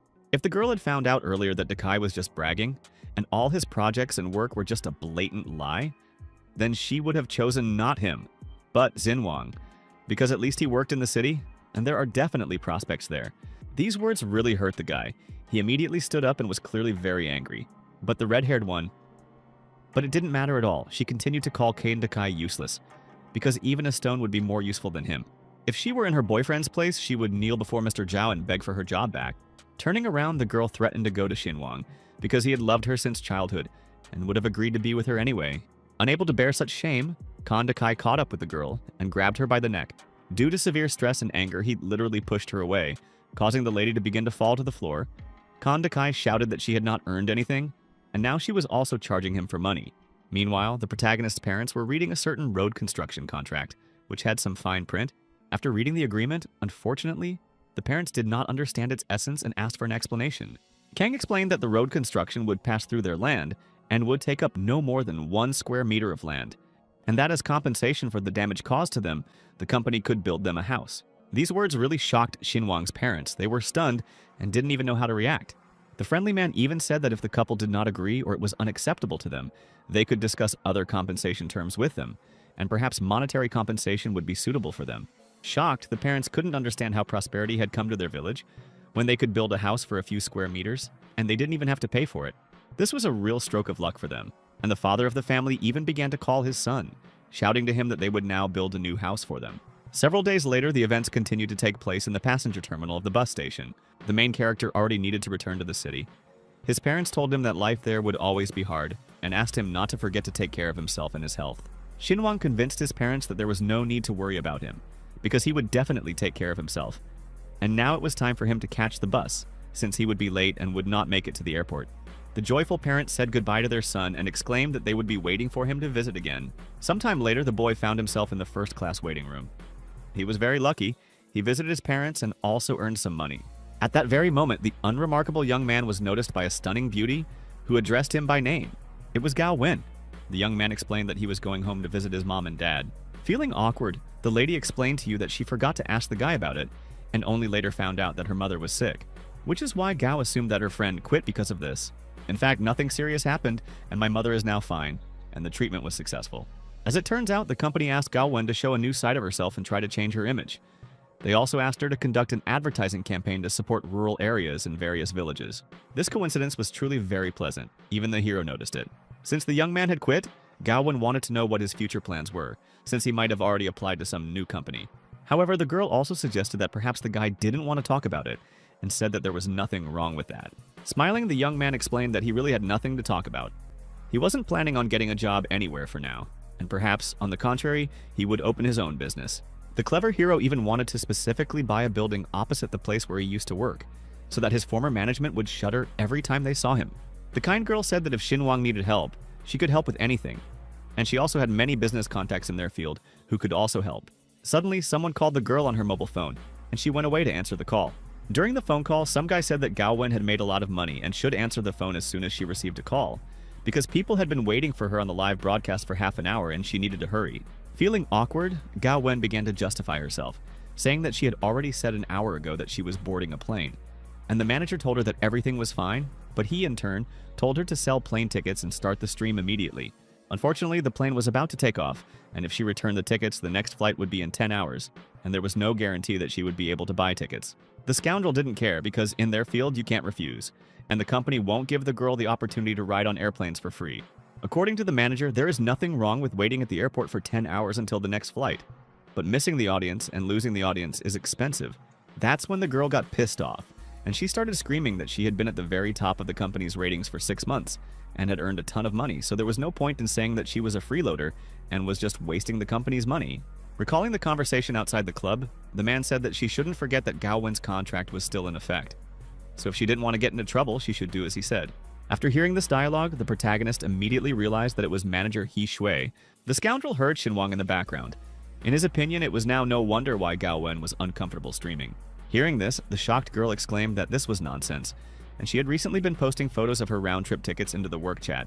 In this way, the manager manipulated the streamer, telling her that she could easily prove it live, and at the same time, it would be possible to see whether she was at the airport. These manipulations simply drove the girl hysterical. She wanted to get rid of this manager, but she couldn't do it because she still had a contract. Suddenly, Sinuang decided to snatch the phone from the girl in order to say a few sweet words to the man. The clever young man said that since this was already a breach of contract, he would pay the fine instead of Gaowen, and he didn't care at all about the amount. And by the way, the hero also didn't forget to mention that this conversation was completely recorded, and he has every right to sue the manager for slander. These words only made the manager laugh, as he could not believe that the poor guy would be able to afford to pay for breach of contract. Sinuang was also a difficult guy, and he hung up because he clearly didn't like talking to such a scoundrel. Not understanding how this was possible, the friend thought that Sinuang was just joking, that he would pay the fine because the amount was simply unaffordable. However, at that moment, the girl was only thinking about whether she really deserved to be given such support. In fact, Gaowen held a good position in the company, and the manager only occasionally caused her trouble, so there was no point in getting involved in all this, and the amount of money for the violation would not be huge. The boy began to convince his friend that there was no need to worry or fret about it. And besides, he was doing it mostly for himself. The young man was planning to open his own media company, and he would buy an office right across the street to clearly show who was the best here. And for this very reason, he was looking for acquaintances who could help him with this business. And what could be better for a startup business than stealing a competitor's main star? Gaowen didn't immediately believe that her friend could create a company to compete with media giants. The shocked lady couldn't even imagine who this Sinuang really was. The future entrepreneur decided to offer Gaowen a job if she didn't want to stay with her company. There was an option. Half of her income would go toward paying off the contractual penalty, and she would keep the other half. After the debt was paid, they would split the profit 70 to 30, 70% for the streamer and 30% for him. The offer was indeed quite generous. Gaowen even blushed a little at it. Smiling slyly, the young man even offered to increase the share for the model, so that she would definitely agree. But Gao was happy with everything as is. The streamer thought the interest rates were already too high, and she said it wasn't worth doing that for her. The interest rate was good, and Sinuang also offered to pay a penalty for breach of contract. In fact, for such conditions, she should have been offered a maximum of 20 or 30%. In fact, the protagonist understood that Gaowen was the only person in the company who did not look down on him, and he wanted to repay her kindness. After all, few people can look at other people as equals. Not to mention that during his time working there, he had become a good judge of character. And looking at Gao, he was sure that she had a great future ahead of her. The young man guaranteed that his friend would earn so much money that the contractual penalty would seem like a mere trifle to her. And if it was more convenient, she could consider that Sinuang had paid her salary for several months in advance. This proposal touched her friend even more. She didn't even know what to say and simply blushed and decided to remain silent. Her thoughts were gnawing at her because it was obvious that Sinuang was offering her a helping hand, but he made it sound as if she was helping him and not he her. Still, the offer was truly excellent, which is why the young streamer happily agreed. Sometime later, events continued to occur in the office area. Namely, inside the office of the Meow Media Group company. As it turned out, the main character and his girlfriend decided to go straight to the manager, who was clearly not happy about it. The manager started shouting, saying that Sinuang had lied to Gaowen while they were talking at the airport. If the girl really fell for his tricks and decided to bring him into the company, thinking that he could pay, then she clearly has no brains. Looking down on the manager, the young man began to repeat commas so that he would stop his nonsense and call lawyers because Sinuang didn't have time to listen to his nonsense, since he only came here to free Gao Wen from the slave contract they had foisted on her. Having risen from his desk, the world calls confirmed that the penalty will cost a pretty penny, and the guy clearly doesn't have enough money for it. Although rumors had reached the influential man that Sinuang had allegedly become rich, he still certainly didn't have enough money for that. The sarcastic man explained that when a huge sum of money falls on the poor, they do not suddenly lose their heads. And like his former boss, he wanted to give one piece of advice that luck is like a cardboard house. If you blow on it, it will immediately fall apart. So if Sinuang borrowed money from someone to show off, then before he knew it, he would be mired in a pile of debt. The young man was clearly disgusted to be in the same room with this scoundrel, but he still said that money is a renewable resource, and the more you spend it, the more it will return to a person. And judging from the manager's expression, it seems like he is really afraid that he will be able to take Gaowen away from the company. Upon hearing this statement, the scoundrel immediately began to tremble with fear, as if it had just dawned on him that this was not a joke. However, the scoundrel explained that he didn't own the company, and he had nothing to fear, and he didn't care whether they took the streamer or not. But Sinuang realized that because Shuya wielded so much power, he was always trying to force people to do strange and sometimes terrible things. And the guys were very worried about what kind of future the enemy had in store. Having started to get aggressive, the manager could not stand it and shouted that no one dared to look down on him, because Sinuang had previously obeyed Shui like a dog. The young man decided to remind that he had a contract through an employment agreement. So if the manager called him a dog, it was an insult, for which he could sue him. Also, the fifth clause of the contract stated that the dissemination of false or defamatory information about a company employee should not occur even after the termination of this very contract. A few hours later, events continued to unfold in the conference room, where contracts were issued between the streamer and the company, and they only needed to be signed. It was clear that Gao Wen was very afraid, but she still agreed to sign the contract. The manager sincerely didn't believe that Gao Wen would just up and leave the company, because she literally signed up for some kid who suddenly got lucky and a ton of money. Becoming even more angry, the lady said that there was no need to worry about her, since she was now making decisions for herself. Thus, the contract was successfully signed, and now Gao Wen is officially no longer an employee of the company. The arrogant man nevertheless decided to find out when exactly the penalty for the terminated contract would be paid, because Sinuang would not have forced Gao Wen to sign this contract for fun, only to leave her with a pile of debts. As soon as the contract was terminated, the hero noticed that the manager was already in a hurry, and there was no need to worry because he had already transferred the money to the account.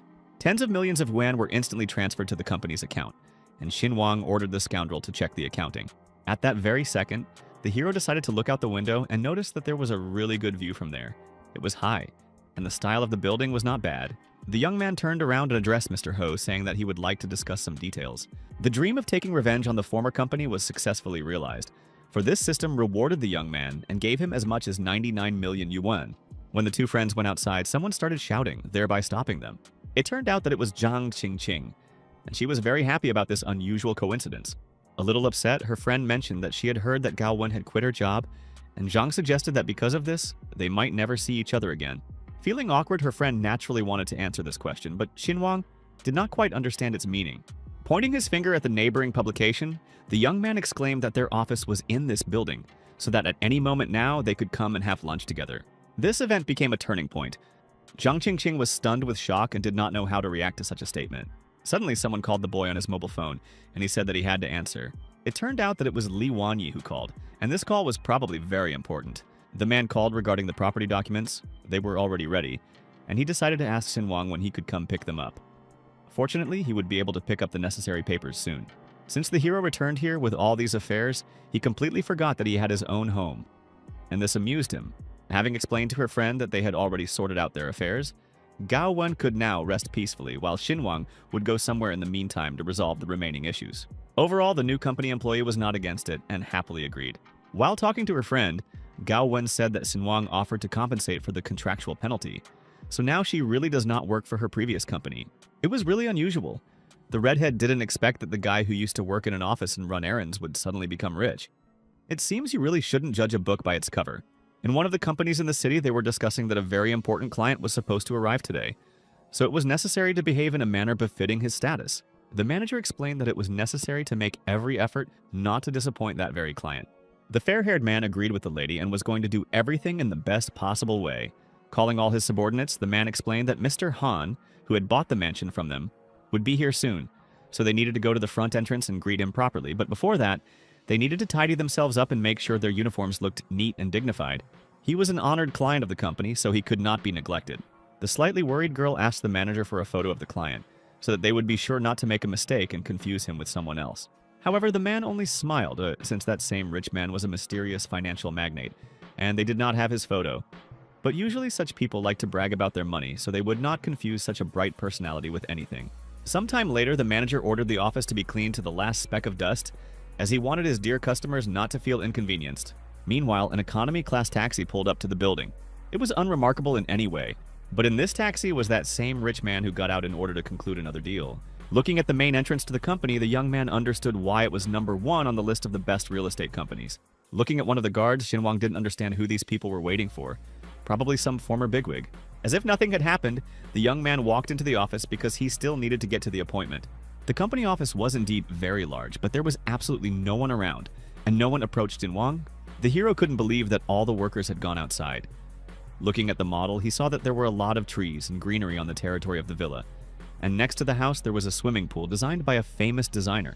Meanwhile, a friendly girl approached him, greeted him, and decided to clarify whether the gentleman would like to see the apartment. At that very second, the head manager asked Irene to come to him, probably on some very important matter. As it turned out, the man was telling his client that they weren't accepting other clients today, and he didn't understand why Irene was even standing at the main entrance. Feeling strong anger, the boss was against serving ordinary people because the most important client was about to arrive, and he should not think that they did not respect him and did not pay due attention to him. Realizing she was right, Irene continued to insist that it was actually their fault because they hadn't put up a sign saying they were closed today. The manager still stood his ground and said that the girl was too stupid and that he would sort it out himself. The client didn't seem to have even 200 yuan in his pocket, and it was completely unclear how he dared to come to their office. The manager believed that such a troublesome client would disturb their dear client. Coming closer, the man insisted that some people who can't afford something like to come and brazenly look at it, distracting the workers from their work, and if a guest wants to buy something, then there is no point in delaying it. Otherwise, there is no point in standing there for long. Having heard such a strange remark, the main character decided to ask again whether they were really telling him this. The head manager called Irene and ordered her to clean up the building as quickly as possible, and at the same time throw out the troublesome client, since the rich man was supposed to arrive soon. For the guy, such a strange statement was quite shocking, since he hadn't even had time to look at his apartment, and he was already being kicked out. The scoundrel did not hide his hostility and exclaimed that the guy clearly did not have even 100 yuan in his pocket, and in their houses, the cost of 1 square meter is 300,000 won. Sinuang was outraged to the limit. He shouted that the level of customer service in this organization left much to be desired, and that managers looked down on the most ordinary customers. As it turned out, the man didn't care at all, because in his opinion, the boy couldn't afford to buy a home here. The determined young man heard a call, probably about the purchase of property. This was indeed the case. A company representative asked him whether he had come to their office, and asked him to address any questions to their manager. At that very second, the same troubled manager heard a familiar voice on the phone. It was his director. Smiling, the boy exclaimed to the director that the manager of this company told him that he was a nobody and unworthy of buying a house from them. After this, Sinuang thinks that he will cancel the deal and buy a mansion from some other company. This unfortunate event caused an immediate reaction from the director. The girl literally begged him to wait, as she was planning to come to the office immediately. In her opinion, it was some kind of misunderstanding, which is why she immediately rushed straight to the epicenter of events in order to understand what was going on. After leaving the building, the director ordered the driver to take her to the sales department, but to do it as quickly as possible. The car started to drive at an incredible speed. It was a business-class taxi with a personal driver. The disgruntled girl didn't understand what was going on, because the manager had been warned that a very important guest would be arriving today. And God forbid this rich man should harbor a grudge against their company. Literally a few minutes later, the director had already arrived directly at the building and was planning to sort things out as quickly as possible. However, at the moment, the only person in the building was a dysfunctional manager who was smiling like a fool and didn't know what to do. Turning around, the man continued to insist that Sinuang should get out of here as quickly as possible. because that same rich man must have found out that they were entertaining all sorts of rabble here. At that moment, Hirov realized that judging by the man's face, he had probably been mistaken when he thought that he had heard his boss's voice from his phone call. Taking Irene by the ear, the manager began to shout at her that her cute appearance meant nothing, and that it was not enough to just look cute for work. It was because of her that they had problems with clients. And it was because of her that that mysterious rich man was offended, and now it was the manager who had to clean up the mess. Trying to justify herself, the girl began to cry. She told Van that she was just doing her job and had done nothing wrong. Coming even closer to Sinuang, the manager pushed him, called him poverty, and then ordered him to get out of here as quickly as possible before he got a kick in the back. Meanwhile, the company director finally arrived at the office and immediately contacted manager Wang. The angry scoundrel continued to insist to the guy that he should leave as quickly as possible, since the director had already arrived. Smiling artificially, the blonde explained to the lady that a small misunderstanding had occurred. However, the woman didn't care at all. She walked past the unfortunate manager and headed towards that same poor man. At that moment, the man thought that the director was furious that this poor kid was still here. Suddenly, the lady bowed to the guest and introduced herself as Wan Ying. She was the vice president of the company, but Sinuang could simply call her Li. Feeling awkward, the girls were very sorry that their company was unable to give the guy a positive experience communicating with their employees. Manager Wang most likely simply did not recognize him, so the vice president apologized if the manager's words offended the guest. This turn of events made the manager freeze in place, because he did not know how to react to something like this and was simply in shock. Looking at the poor-looking boy, Wang would never have believed that the guest was a multimillionaire. The vice president promised that in the future they would definitely improve their approach to absolutely all clients, and would not allow their employees to have the audacity to behave in such a manner. At that moment, Irene realized that this guy was the rich man they were waiting for. He was their VIP client. Ms. Lee continued to insist that they actually treat all clients equally, no matter whether they are just looking or have already decided to buy a property from them. A dumbfounded Van looked at the guy and realized that this was the same mysterious rich man who wanted to buy their property for crazy money. However, he looked like an ordinary ragamuffin. Turning to the manager, the vice president began to reproach him for the fact that she had already told him hundreds of times not to underestimate clients, but Wang still did not listen to her. Filled with fear and shame, the man understood that now his career would definitely come to an end. Becoming even more angry with the man, the lady insisted that he was no better than others, since he was selling expensive apartments. Pointing her finger directly at Wang, Lee shouted that he was officially fired as of tomorrow. Starting to cry, the bespectacled man tried to persuade them not to fire him, because he sincerely regretted that he had done this. Falling to his knees, Wang brazenly tried to beg for forgiveness, thereby trying to remain in office. The scoundrel claimed that he had a large family, a mortgage, a car loan, and a sick daughter who needed to buy expensive medications every month. The vice president actually knew about all of this, and Wang kept begging her not to take his job away from him. However, the man was aware of the company's rules, but he still acted in his own way, because they were doing business here, and they had their own standards, which would make Vanu think about her behavior. Coming closer to the main character, the man began to beg him to have mercy on him, because he admitted his guilt and asked to give him another chance. The frightened girl trembled with fear and thought that perhaps she would be next, which is why she did not understand what to do. Suddenly, a friendly guy exclaimed that Irene was a good girl and should be made the new manager. For Lee, this was not a problem.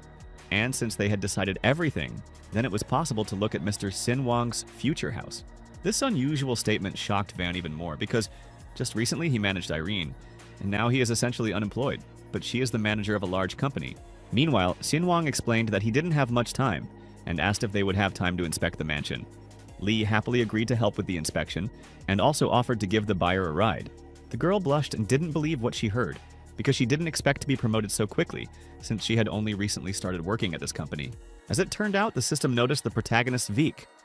He behaved bravely and courageously like a true knight, which is why he was given a heart as a reward.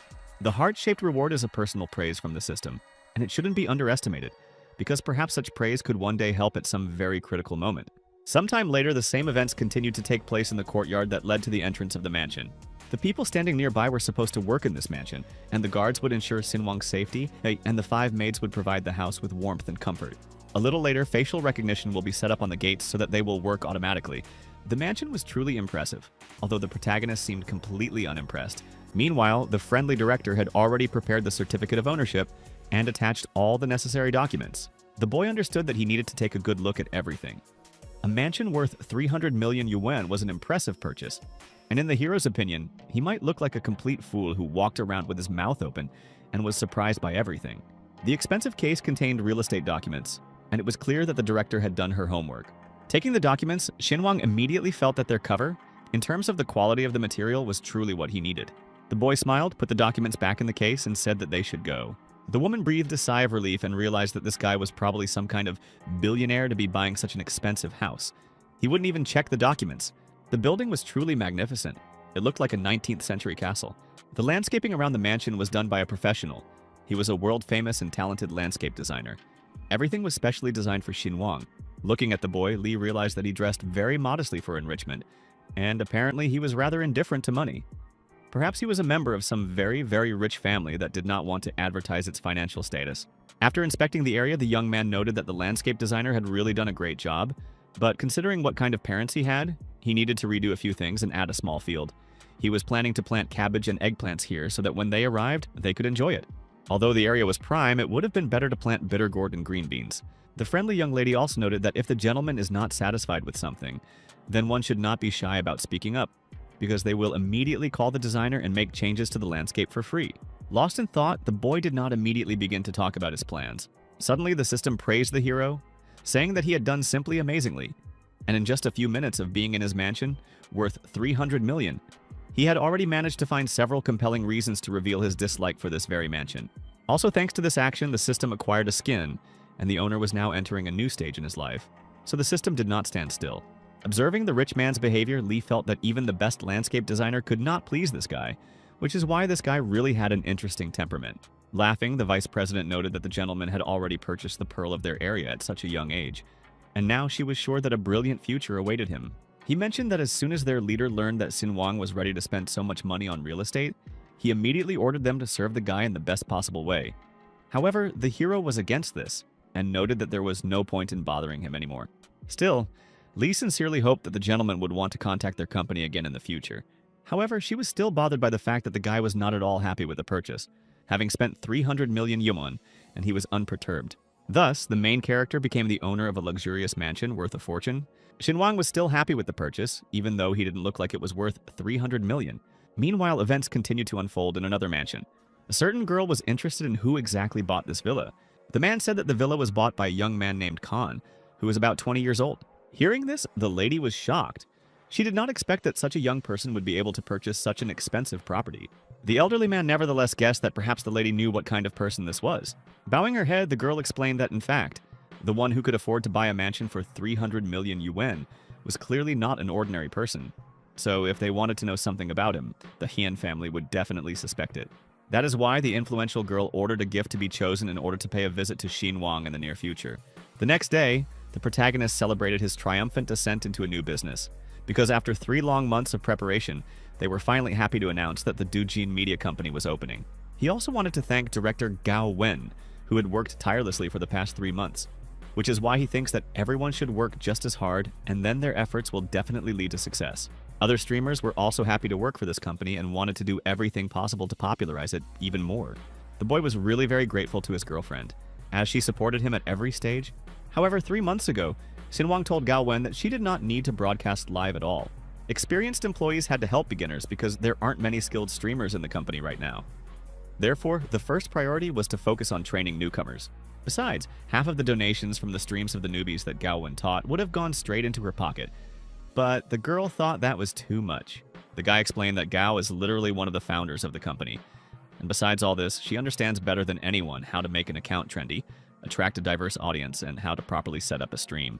Naturally, once they had fully set up the company's processes, trained the newcomers, and everything settled down, no one would stop the girl from broadcasting live. The determined lady said that she was now determined to help the company. On the same day, events continued to occur in the morning in a neighboring company. The main character's former manager and administrator noticed that some new streamer accounts had appeared.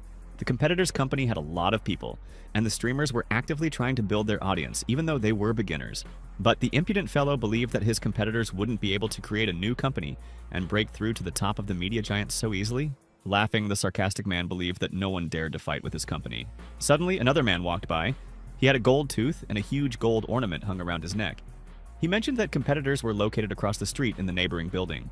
As it turned out, it was the brother of the hapless manager, who had already returned from his trip, having vacated his workplace. He said that he had been waiting for him for a long time and missed him very much. Smiling, the real manager noted that his brother could definitely use some help, because now they would show their competitors who was the king of live broadcast here. Rubbing his hands, the manager sincerely hoped that they would succeed and was determined. At the same time, the main character was sitting in his office and watching streams. As a true leader, he also didn't forget to look at the designs of other houses. Different people sent him as many as 4 house layouts, and they were all terrible.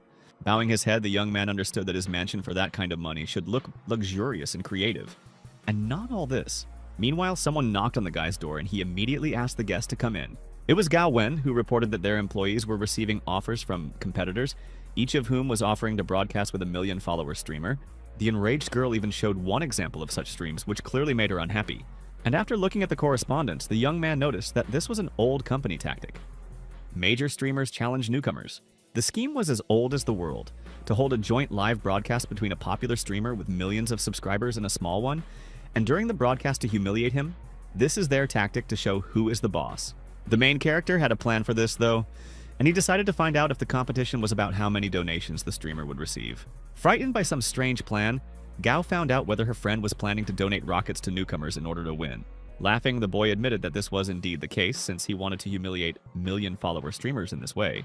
Suddenly, Gaowen realized that perhaps when she streamed and earned a lot of donations, those rockets were from Sinuang. An old saying goes that there is nothing useful in money if you cannot spend it wisely, but if you put it to good use, then that is a different matter. However, the friend thought it might be better to save money since more than half of the donations were taken by the streaming platform. They could have simply given the money to newcomers without the platform's commission. The shocked lady thought that her guess was confirmed, and since Sinuang was able to pay her contractual penalty, it wouldn't be difficult for him to donate rockets to her. In the hero's opinion, life was too short. They were all born without money, and they died without money. When it was their turn to go to the next world, they would not take the capital they had earned during their lives with them, which meant there was no point in saving up these pieces of paper. The best way to attract attention to a company and its people is to use the heat of the moment. And if they pull this off successfully now, their company's popularity will skyrocket in a matter of hours. And Gaowen lacks confidence, after all. She herself taught newcomers how to present content correctly. After the broadcast, many viewers will defect from the competitors to them, and this will be a real victory. Still, Sinuang asked his friend not to worry, since he had a sense of proportion, so he wouldn't spend all his money on donations. Looking at her friend, Gao realized that the behavior and thoughts of rich people were clearly different from hers. Since Sinuang had spent so many millions on the company, it would not be difficult for him to spend tens of millions on donations. When Gaowen came to the new streamers, she had to explain to them exactly what to do. Not understanding what was happening, the girls were confused and wanted to ask the lady what to do, because if they agreed to a joint stream, they would definitely lose out on donations. The determined girl shouted to all streamers to immediately accept the invitation from their competitors. Meanwhile, events continued to take place in the office of the protagonist's company. The company fought against its opponents, and thanks to a series of donations, Sinuang was still able to maintain her streamer's dominance. However, the boy spared no expense and was only thinking about whether to choose a rosewood furniture set for the mansion or stick to the discreet French vintage. At that very moment, Gaowen came with some not very good news that she wanted to tell. One of the streamers lost to her opponents on a joint stream, and she did it very quickly. Apparently, one of the main ones was sitting and specifically monitoring the situation on the stream. Everything was already prepared for an unexpected answer, and the colleague just wanted to know when they would start. The smart guy realized that he needed to wait a little and give them time. Let them rejoice and be upset by their victory, but when it was time to relax, Sinuang would come with his donations. Feeling a little awkward, Gao nevertheless moderated her ardor, saying later that she was indeed in a bit of a hurry. It was worth remembering, however, that fighting spirit was important to their guys, and seeing their inevitable defeat, they would begin to lose heart, which is why they needed to be taught that even under the best of circumstances, they must not give in to weakness and must fight to the end. In a neighboring company, the manager had already begun to celebrate his victory, taking out champagne. He didn't care that Gaowen had left the company, because their new rising star, Nong Ran, could already give her a run for her money and earn hundreds of thousands of yuan in a matter of minutes. However, the brother understood that they had defeated some unknown and small company, which was nothing to be happy about. Even though their company had received tens of millions in penalties from Gaowen, the man still couldn't shake the feeling that they had lost a valuable asset in her. Suddenly, the man received a message from one of the clients who said that Gaowen was now working for another company. Enraged, the brother immediately shouted at the manager about his dissatisfaction, saying that he should have said that Gaowen was working for a competitor. Still, the manager didn't want to lose face in front of his brother, which is why he immediately began to get nervous. From this, the scoundrel said that Gaowen found herself some rich brat, and he helped her pay the penalty under the contract. Perhaps the money went to her head, and now she thinks that she is capable of founding her own company and reaching the top in the media sphere. The brother considered it a fifth that there was nothing terrible about it because they definitely should have won. Suddenly, one of the employees entered the office and started shouting that their company was in trouble, and that huge donations were starting to appear on all of their competitors' streams. The manager immediately remembered that last time that same donor was able to win the battle on only one stream, and now they are hosting 10 at the same time, and he is winning on all of them. He clearly has a ton of money. Addressing his brother, the man suggested that their company most likely donates to its own streamers. They have a minimum donation difference of several million yuan on each broadcast, which is why it's simply impossible to overtake them. Enraged, brother shouted that they couldn't lose, but the manager thought that there was no need to worry about it, since it was probably just a random donation. But this was not entirely true, and the worker had already noticed this, shouting out the word "no." A new round of donations began, with streamers from the new company giving out numerous expensive gifts, which made the scoundrels nervous. This turn of events immediately made them wonder whether they could really win this fight. Trembling with anger, the brother decided to ask the manager if he was really sure that there was no need to worry. Turning around, the man firmly decided that they must definitely win the confrontation. Meanwhile, the main character continued to donate continuously. He sent such sums that people could only earn in their entire lives. A shocked Gao Wen didn't understand why all this was happening, since they had already won by donations. However, the young man continued to donate, and the opponent's donation bar in this streamer battle was simply destroyed. Laughing, the hero simply exclaimed that the young streamers hadn't yet seen the world of big streaming, but no matter, because now he had shown it to them. In fact, Gao didn't even know how to react to this, because there were so many gifts that she had never received so many in her entire life. However, the boy asked the girl to calm down a little as she was very distracted. The young man asked her not to forget their main goal, which was to reach the top in the media space and become someone who could not be surpassed. Now all that was needed was to go to the guys and praise them for the work they had done. Since the streamers from the competitor's company had lost, they should now remove their company's name from their nickname and put theirs instead. So, the friend went to follow the instructions, but the main character had to go on with his own business. The young man continued to look at his tablet and see the very room of his dreams that he had chosen so carefully for himself. The room had a purple tree and also had a French style, which is why he wanted something similar. However, the hero was also very interested in how much money he had in his account, since the system had been giving him rewards all this time. Looking at his bank account, Sinuang was simply shocked. He had 1 billion yuan in his account, because the more he spent, the more money the system gave him.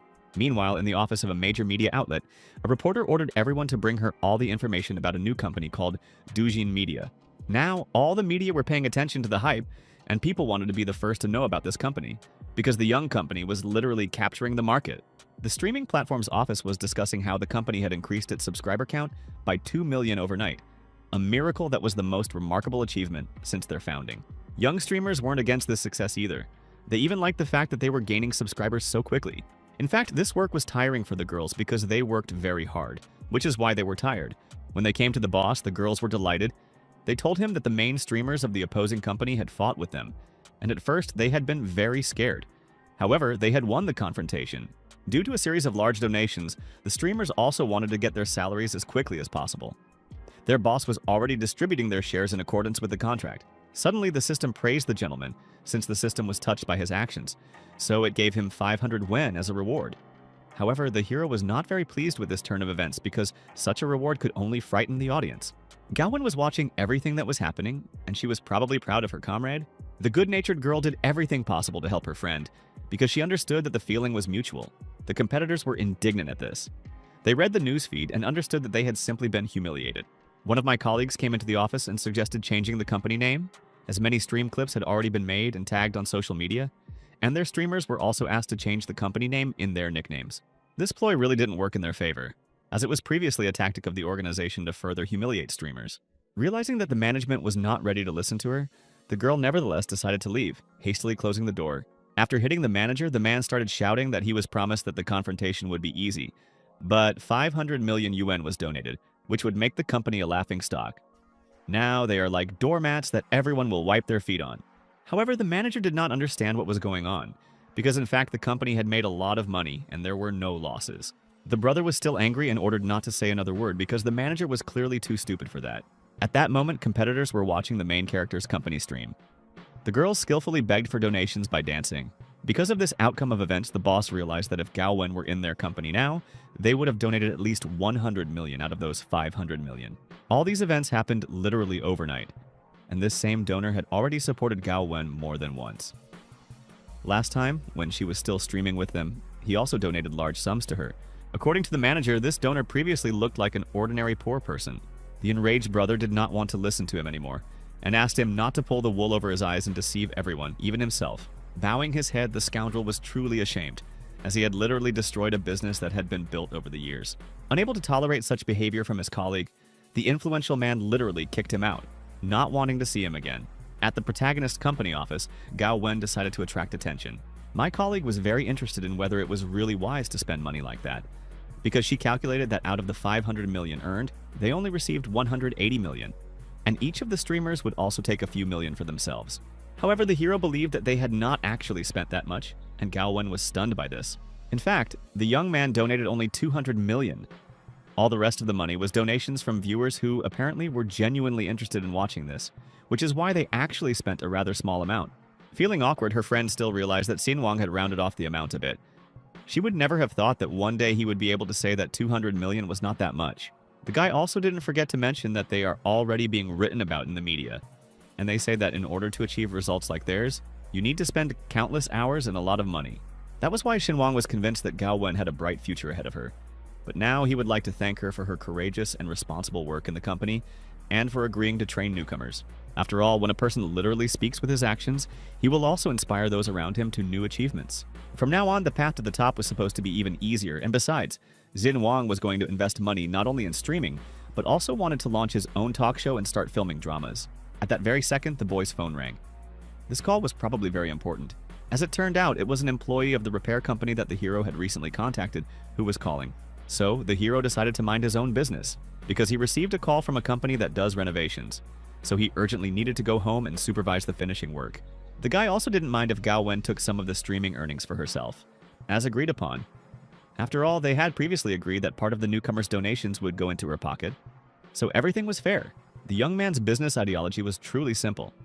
The more workers work and earn money, the happier they are, and the better they begin to work. The statement was indeed true, causing Gao Wen to happily agree. Sometime later, the events continued to take place at the entrance of Sinuang's mansion. Inside the builder's mansion, they were busily rebuilding one of the rooms, making it custom-made. They stacked cement and bricks near the entrance, and the hero asked them to be careful since it was impossible to dismantle the load-bearing walls. Suddenly, an elderly man came to visit the boy, which was quite unexpected. The man explained that he had heard that they had a new neighbor, so he came to visit him, but he didn't have anything at hand, so he decided to bring the products that they produce. Looking at the stranger, Sinuang realized that he looked like a butler from a wealthy family, and he had good manners, as if he were some kind of hero from a TV series. He thought for a bit, and when she wasn't there, he realized that he too would like to have a butler. In order to accept the gift, the hero decided to take off his gloves. Laughing, the homeowner explained that he was in the middle of renovations and it was a complete mess. He himself was covered in dirt, which is why he asked them not to be angry with him. However, the butler also apologized, as he had come unexpectedly, and thought in advance that since they were not neighbors, they would probably see each other often. So he decided not to postpone the meeting, so that if anything was needed or difficulties arose, Sinuang could not hesitate to contact him. The hero immediately understood what kind of area this was, because it seemed that all the residents here were rich and famous, since even the butlers behaved in such a manner. The gift box also looked impressive. It was decorated with gold and silver, and inside was supposed to be wild mountain ginseng. After shaking hands, Sinuang thanked them for the gift and said that he also believed that neighbors should help each other in difficult situations. As soon as he sorted out his own affairs, he would definitely visit his new comrades. A few hours later, it was lunchtime, and the workers needed to rest. The hero was also quite tired and understood that he had been doing repairs for half a day without a break and needed a rest. Suddenly, someone called him on the phone and said that they would be having a class reunion this weekend. His friend also heard that the girl Sinuang had been chasing at school would also be coming. The class reunion was a good excuse to show off because during his studies he was the worst in his class. He was called a beggar and was always invited to the class reunion just to make fun of him once again. But this time things were different, and the protagonist was indeed ready for the meeting, which is why he happily agreed. Having heard the answer from the young man, the man was simply shocked, because he did not expect that he would agree so quickly. Probably this happened because of the girl he had been chasing after before. In another mansion in the same area, the butler told the girl that the new neighbor was quite polite and courteous, did not look down on him, and even though he was a butler, he still treated him with respect. Even before taking the gift box, he took off his gloves and wiped his hands. In general, this young man looked very decent, and the man thought that he could gradually begin to build a relationship with him. And he worked together with the builders to build the mansion, doing everything with his own hands. While telling her story, the neighbor suddenly heard someone approaching her. Turning around frantically, she immediately looked at the uninvited guest, exclaiming that it must be him again. Some guy actually brought a girl into the house and was brazen enough to walk around the mansion. The lady was clearly dissatisfied and decided to ask the uninvited guest why he had brought the man here. The impudent boy explained to Pingzhao that she was her future daughter-in-law. He loved Silly and was going to marry her. Starting to cry, Silly tried to appeal to his pity, saying that the problem was only hers and that it would be better for her to leave. However, these tricks didn't work on Pingzhao, as she was quite experienced in relationships and business. Even more embarrassed, the girl made every effort to show them that it was best for them to leave, as Mrs. Pingzhao was not very happy to see them, and the scoundrel did not want to spoil her relationship with her sister. The unwavering man began to convince her that her little sister had been behaving like this her whole life, and that there was no need to worry. This pretentious behavior made Pingzhao even more angry. She didn't want to tolerate it anymore. However, the brother continued to say that one should not forget the words of the grandfather, and if Pin wants to receive the inheritance, then she needs to get married, and probably the sister is jealous that he still managed to find himself silly in order to marry her. Turning around, the little sister began to laugh. Because she had only just turned 20 years old, it was quite early to think about marriage. And unlike her brother, she was not chasing an inheritance, and did not run to marry the first person she met. Moreover, she will not allow anyone to approach her and immediately share the Ping family fortune with him, because her marriage will depend only on her grandfather's consent. Sometime later, events continued to take place near an expensive restaurant. Gaowen was going to go to the client to deliver the goods, and about an hour later, she was going to pick up Sinuang. So the girl set off in an expensive car because she was in a hurry. It was at that moment that the main character had a premonition that today he would be able to earn a lot of money. Looking ahead, he suddenly noticed several people watching him closely. It was a group of young people. They noticed what the stranger looked like. Suddenly, the blonde noticed that this guy's name was Sinuang. He arrived in a Mercedes S-Class, which could cost almost 10 million yuan. However, the guys did not believe that he could have an expensive car, and he was probably dating some rich woman. And in fact, it was her car.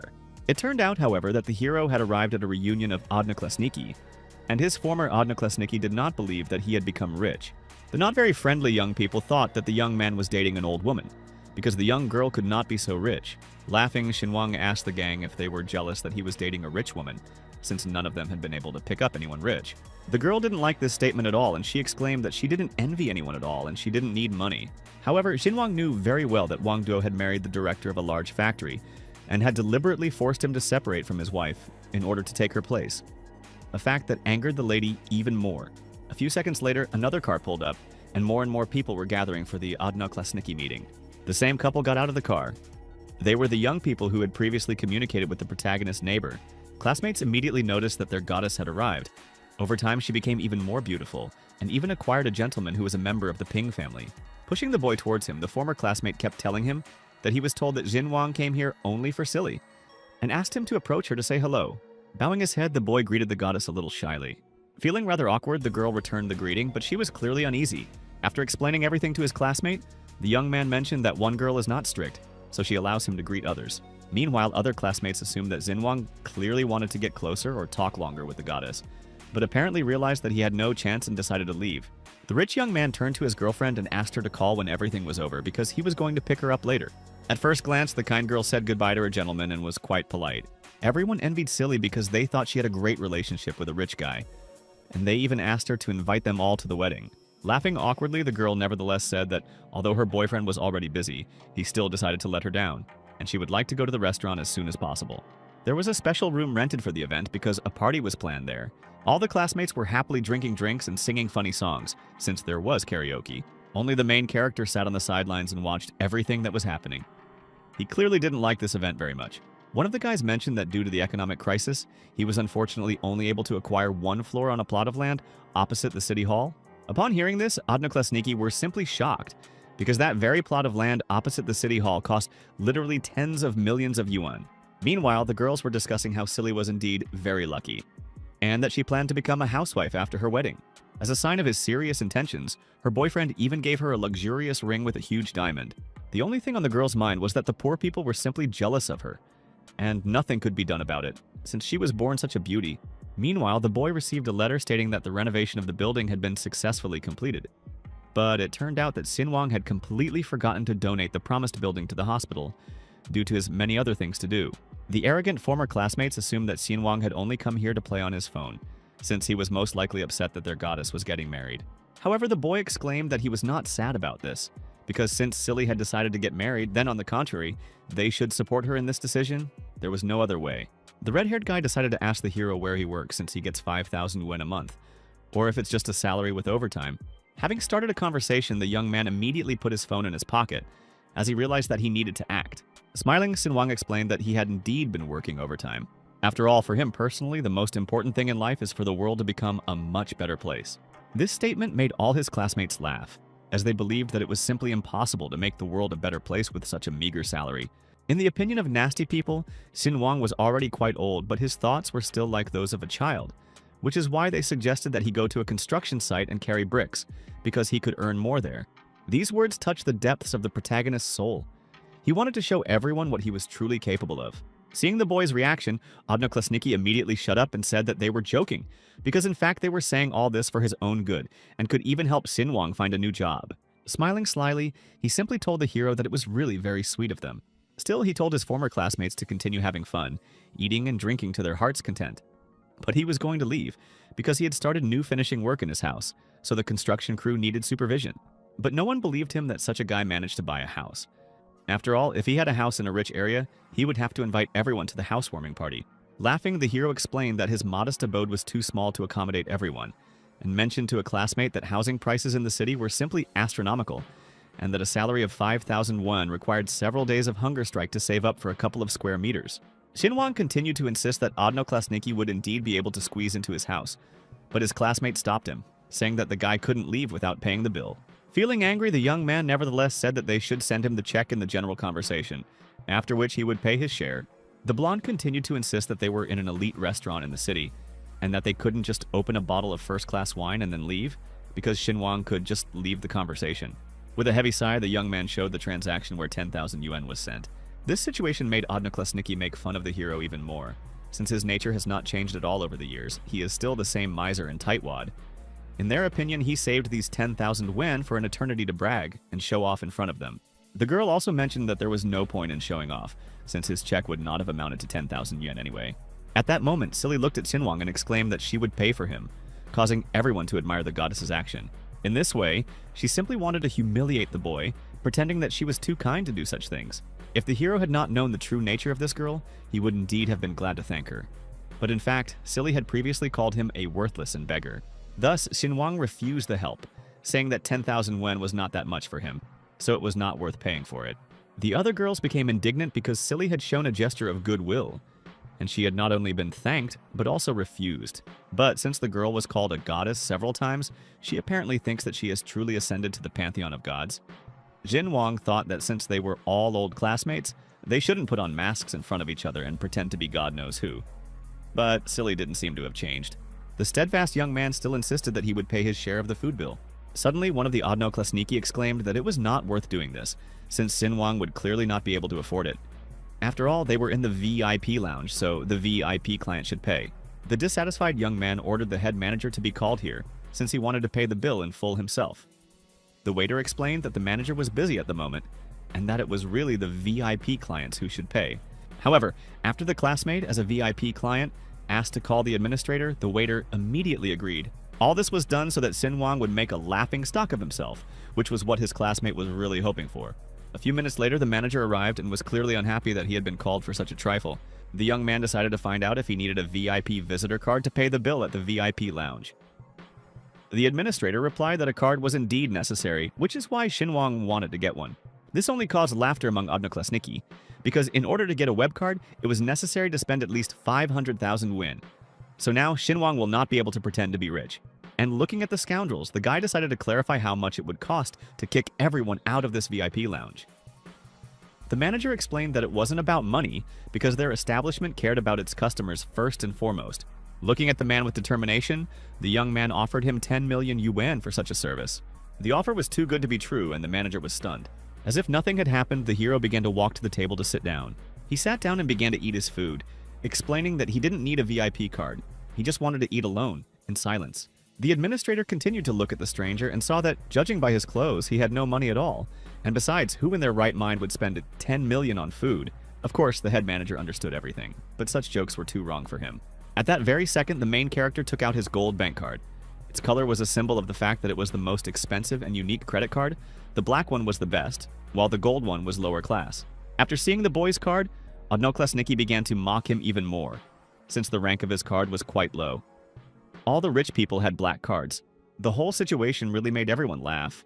No one would have thought that Sinuang would pay so much just to kick everyone out of the VIP room. When paying with a bank card through a terminal, everyone assumed that there couldn't be that much money in his account.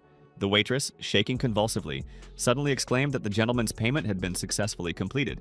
Upon hearing that the payment had been made, the administrator shouted nervously. He had never seen anything like it in his life.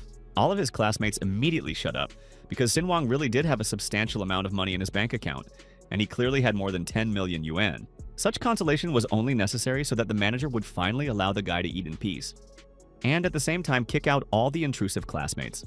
Because of this act, the administrator told all the guests that they would have to leave the establishment. One of the dissatisfied customers shouted that this was an inappropriate attitude on Sinuang's part. After all, they were all former odnoklasniki members, and you can't just throw them out.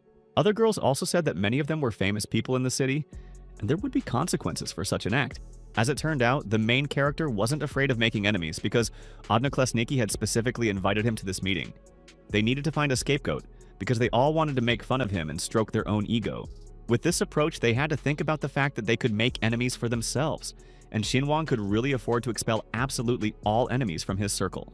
The disgruntled girls began to claim that it was just food, and that they really should leave. Suddenly, a rich guy arrived at the party and shouted that he would give 10 million and 1 yuan to get Sinuang out of there. Please Silly still wanted to ask the gentleman why he came here, because he already had things to do. But the guy only answered that he had nothing more important than his girlfriend. It was that same guy from the Ping family and also their savior, because everyone thought that Sinuang had no chance against him, since it was clearly impossible to compete with the family of magnates. The hero realized at that moment that his opponent had simply raised the bet by 1 yuan on purpose to mock him. After thinking for a bit, he remembered that this guy's last name was familiar, and it seemed that it was this butler who came with a gift from the Ping family. The disgruntled guy drew attention to himself again, asking the hero why he had gone quiet, suggesting that the 10 million were all his savings. In Silly's opinion, Sinuang was clearly no match for them. The goddess believed that they shouldn't mess with him because he was clearly not himself. The disgruntled young man mentioned that the guy shouldn't be there at all since it was an argument between him and his classmates. However, he still thanked his opponent because he could not have imagined that such a rich man would come and help him earn even more money. Taking out his bank card, the young man decided to up the ante and added another 5 million yuan to the sum. Hearing this, the administrator blushed deeply. He did not understand what was happening, as if the gods had descended from heaven to bestow even more money. Or perhaps it was just a dream. The stakes were raised. The rich man wanted to pay 15 million and 1 yuan, but the main character raised the stake to 20 million yuan. 20 million yuan was successfully paid out, causing the system to give Sinuang another 50 million as a reward. At that moment, all Silly could think about was that marrying the right man was truly the secret to success. The disgruntled youth exclaimed that he was already tired of his opponent and was betting 30 million yuan. However, the classmates still wanted the Ping family member to win this competition and told him to continue fighting. However, at that moment, the boy's reaction was rather strange. He simply remained silent and continued to look at his opponent. Silly ordered him not to dare lose, otherwise she would be humiliated for the rest of her days. The rich man clutched his head. The only thing in his mind was that this guy named Sinuang was simply sick, because he spent a lot of money on ordinary food. As it turned out, the Ping family's youngest son was planning to buy a stake in this restaurant and talk to the board of directors about the company's shares once he had dealt with this beggar. But 30 million was too much. The opponent clearly didn't print money, making it too much of a waste. Meanwhile, the waitress brought the protagonist's bank card, for which he thanked her. The administrator has even started the auction, saying that the last bid is 30 million yuan, and if there are no more offers met, then they have a new winner. Feeling furious, Ping knew that the poor classmates should pay for all this, and Silly is not even a member of Ping's family, and he should not get involved in this at all. Of course, he decided to show off. But now they all have to deal with this themselves. Smiling, the hero decided to ask his opponent why he didn't want to bet 30 million and 1 yuan. At that very moment, the guy's phone rang, which allowed him to distract himself from the argument. Feeling awkward, the young man said that he was receiving a call and needed to answer urgently. But Sinuang was just about to eat at that moment. After answering the call, Pin immediately heard a familiar voice. It was his sister. The little sister asked whether her brother had really spent 20 million and 1 yuan, and hoped that he had used this money to buy a share in the restaurant. Trembling with fear, the brother began to explain, saying that it was not his sister's doing, because it was up to him to decide where exactly to spend the money. The girl didn't care at all, but the grandfather was worried, so he asked her to call the younger one back. Experiencing a strong shock, the boy clearly did not expect that the old man was keeping track of where they spent his money. At the moment, the blonde was heading to the restaurant and entering the elevator, so the connection would be lost. But it's okay, because they would be able to see each other soon anyway. Grinding his teeth angrily, the family's youngest son realized that his sister had been watching him all this time and would now arrive at the scene. If Zhao can find out where exactly his brother spent the money, it will be the end for him. Seeing that the conversation was over, Sinuang exclaimed that it seemed like it was time for his opponent to make a bet. Turning to the other classmates, Ping exclaimed that they were all crazy here, because the maximum they should pay for this food was 20,000 yuan, and they weren't on some kind of stock exchange here to guess the food price. Scratching his head, the red-haired boy exclaimed, "Such an act will really bring shame to the Ping family." Aggressively towards one of Silly's comrades, the guy shouted at him to shut his mouth, because he was nobody to talk to him like that. The administrator at that moment began to calm the young man down. However, the kind man offered to return all the money since Mr. Ping no longer intended to participate in the auction, and the young man asked to write to his secretary about this matter. For the main character, this competition was already quite boring, since he thought that he would get more money. But it turned out that in the end, he received less as a reward than he would have liked. One of her classmates approached Silly and said that if she didn't do anything now, it would be a real shame, because she probably felt bad about some Sinuang dictating his terms. The girl was confused then. She didn't understand what was happening, and she thought that she shouldn't have even come to this alumni meeting. Turning to her gentleman, the young lady asked him to pay more money, since many people were looking at them, and this would spoil the impression. But Pin Jr. didn't care at all about this. He hit the girl with all his might and shouted that he had now been humiliated, which is why there would be no wedding. An arrogant man ordered his ex-girlfriend to get out of there because he didn't want to be with her anymore. Silly remembered that her boyfriend himself said that they would live together forever and die on the same day. And now, for the sake of a measly 30 million, he decided to break up with her, literally because of ordinary pieces of paper. It wasn't about the measly 30 million, but about the fact that because of her, the honor of the Ping family was disgraced. Of course, the younger one saw that Silly was beautiful. She had good genes, and they would have had wonderful children. But it was absolutely not love. Turning to the manager, Sinuang decided to clarify whether he could now go and eat alone in peace. The man happily agreed to escort everyone out of the building. The youngest son of the Ping family began to leave, and exclaimed that this was not the end, because one day Sinuang would definitely encounter him and learn the true power of the family. At that very moment, the door to the VIP room began to open, and the eldest daughter of the Ping family decided to clarify what the conversation was about. The young man was clearly unhappy and shocked that his sister was already in this room. This was clearly not in his plans. Coming even closer to her brother, the blonde decided to clarify what exactly he was doing here. Pushing the younger one aside, the lady suddenly turned to the administrator and said that their family was contributing 200 million yuan to the development of this restaurant. No one could believe that the family had so much money, and apparently the brother couldn't say a word without his older sister's permission. Zhang also asked the manager to give them the opportunity to discuss a lot with Sinuang and asked for help in vacating the premises. The man clearly didn't mind. Hearing this statement, Odnoklassniki could not imagine why Ms. Ping came here in person to discuss something with Sinuang. Everyone was unhappy that the former Odnoklassniki was hiding something from them. It couldn't be that the poor bastard suddenly became rich. The smart boy meanwhile looked at the lady and realized that he would like to get to know her better. The adamant manager turned to all the guests and asked them to go out.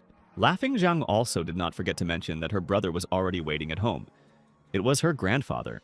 Feeling awkward and disgusted, the former classmates nevertheless began to leave, showing everyone their displeasure. Mr. Ping also started to leave, and Silly tried to catch up with him, because she didn't want to lose her chance to marry the rich guy. The young girl screamed that it was her fault and did not expect that everything could turn out like this, which is why she begged not to leave her. Zhang immediately exclaimed that if Mrs. Silly still wanted to live in this city, without unnecessary problems, then she was asked not to come near anymore, and not to have any dealings with the Ping family at all. The frightened girl immediately started running away, because she understood that if she continued to try to get her ex back, she would have big problems. The dissatisfied younger brother began to leave, sighing heavily. He understood that he had suffered a defeat today. Meanwhile, the administrator immediately wanted to order fresh food to be brought and asked to wait a few minutes. The friendly girl came closer to the main character and decided to clarify if he would mind talking. The protagonist and Pin headed to the VIP room, where they began to discuss all the issues. The girl immediately reminded her of the gift, and Khan stated that he was going to visit her after the renovation of the villa. After which, Zhao began to apologize for her brother's behavior, which was extremely terrible, adding that in reality her family doesn't like to show off and boast about their money. At the same time, Pin calmly poured a glass of wine and noted that she had not bought out the restaurant's share in order to rein in the guy. The young lady tried in every way to please Sinuang, saying that her family was indebted to him. She then drank a glass of wine, declaring that their misunderstanding needed to be resolved. Naturally, Khan completely agreed with her and asked what she wanted to talk to him about. Zhao then admitted that she simply wanted to send her brother away so she could have a snack in peace. The teenager was extremely surprised. He couldn't even imagine that Pin would actually be so sweet. After which they had a rather pleasant conversation with each other in a friendly atmosphere. Suddenly, Zhao announced that she was no longer hungry and he could continue eating without any hesitation. Sinuang immediately followed her advice and began to eat. He caught himself thinking that the girl was simply silently watching him eat lunch. Pin, in turn, understood that the young man was a good person, and moreover, not picky about food. However, Khan found her behavior strange. Everything indicated that she was planning something bad. Suddenly, he tried to fill the gap in their communication and encouraged Zhao to set the topic of dialogue. The stunned girl noted that they had just met, and she was a little shy. Of course she was right, but it wasn't very comfortable for Khan to eat lunch while people were looking at him. At that moment, his phone suddenly rang, and the guy hurried to answer. It was Gao who asked what floor he was on. Shin happily informed her that he was having lunch upstairs. After a certain time, Wang rushed off, telling Ping that his girlfriend would join them. Soon Han met Wen, and the young lady asked if the food was good. But when she saw Shin Wang alone with Zhao, a surprised Gao asked where the others were. After all, it was a class reunion, so naturally Pin didn't like what was happening. In connection with this, she hurried to leave the restaurant and reported urgent matters, which seemed rather strange to Han and Wen since she herself wanted to communicate. Not paying much attention to her departure, Gao again asked where all her classmates were. Jinwang replied that it was a very long story, and immediately invited the girl to join him and have a little snack. Soon the girl enjoyed such exquisite and expensive dishes, saying that she had never tasted anything tastier. However, it seemed to her that even such delicious food should not cost that much money. Khan noted that if she continued to work with him, she would be able to afford to have lunch like this every day. After he asked about the client, Gao stated that the issue of live broadcast was currently being discussed, but the main thing is that they will have several presenters, since this is a new trend now. Shin was pleasantly surprised by her talent for running a business. At the same time, she understood perfectly well that it was precisely with the help of the teenager that she had succeeded. So Wen began to thank Wang once again, saying that he appeared at the most opportune moment in her life. She also realized that she could do more than just perform for the crowd in front of the camera, but also help others become better. Khan, in turn, assured them that a bright future awaited them, and that they would definitely succeed. Then they poured more glasses of wine, and the teenager said he wanted to drink to her. The girl smiled sweetly and also took the glass in her hands, declaring that they should drink not only for her, because without the participation of Sinuang and his company, nothing would have worked out. The guy started talking about their future again, claiming that he knew how to make more money. At the same time, he constantly asked Wen not to be shy and to have a good snack, especially since the food was incredibly expensive. After a certain amount of time, a luxury sports car was discovered on the street, which people began to examine from all sides, literally dreaming of such a car. Soon a young boy came out of it, and the girls started talking about how incredible he was. Naturally, Zhang was in demand among young girls because they understood that he was rich. At that moment, Wen suddenly came out of the building. She was surprised to see the young man. The teenager immediately started saying that if she had problems with money, he could help her. He offered to give her a ride to the restaurant, but Gao refused and said she had a lot to do. But the guy continued to insist and said that he would take her to all her errands, and after that they would go to a cafe. But this did not influence the girl's decision in any way. On the contrary, it only pushed her away from Jiang. Naturally, he was upset by this result because he had already told his friends that he would come to dinner with her. Suddenly, the main character stopped in front of them on a scooter and asked her who this person was. Wen had no choice but to introduce him to Sinuang, saying that Chen regularly sent her donations. Han greeted the stranger with the utmost politeness, but Jiang was hostile. After an unsuccessful conversation with him, Wang called Gao with him, and the girl headed towards his scooter. After saying goodbye to Wencheng, she smiled sweetly and said that it was time for her to leave. A shocked Jiang just looked at them, not understanding who this teenager was and why she was with him. Moreover, his luxurious sports car was clearly more elegant than some electric scooter. Looking at his incredible machine once again, Chen wondered how this was possible.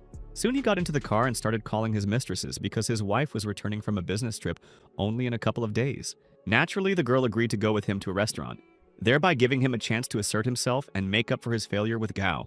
Meanwhile, a huge traffic jam formed on the road, but for Han and his scooter this was not a problem, because he and Wen simply drove around her from the sidewalk, which Shin began to boast about. The young lady in turn hastened to check the map and noted that they were on the right track. Van happily said that he was tired of ordinary food and this time he wanted crayfish, after which they headed to one establishment that the teenager had been telling her about the whole way. Of course, Wen agreed, since she herself wanted to have a snack. And a moment later they arrived at the place. Where they were served a lot of crayfish with garlic sauce. Sinuang suddenly asked for noodles.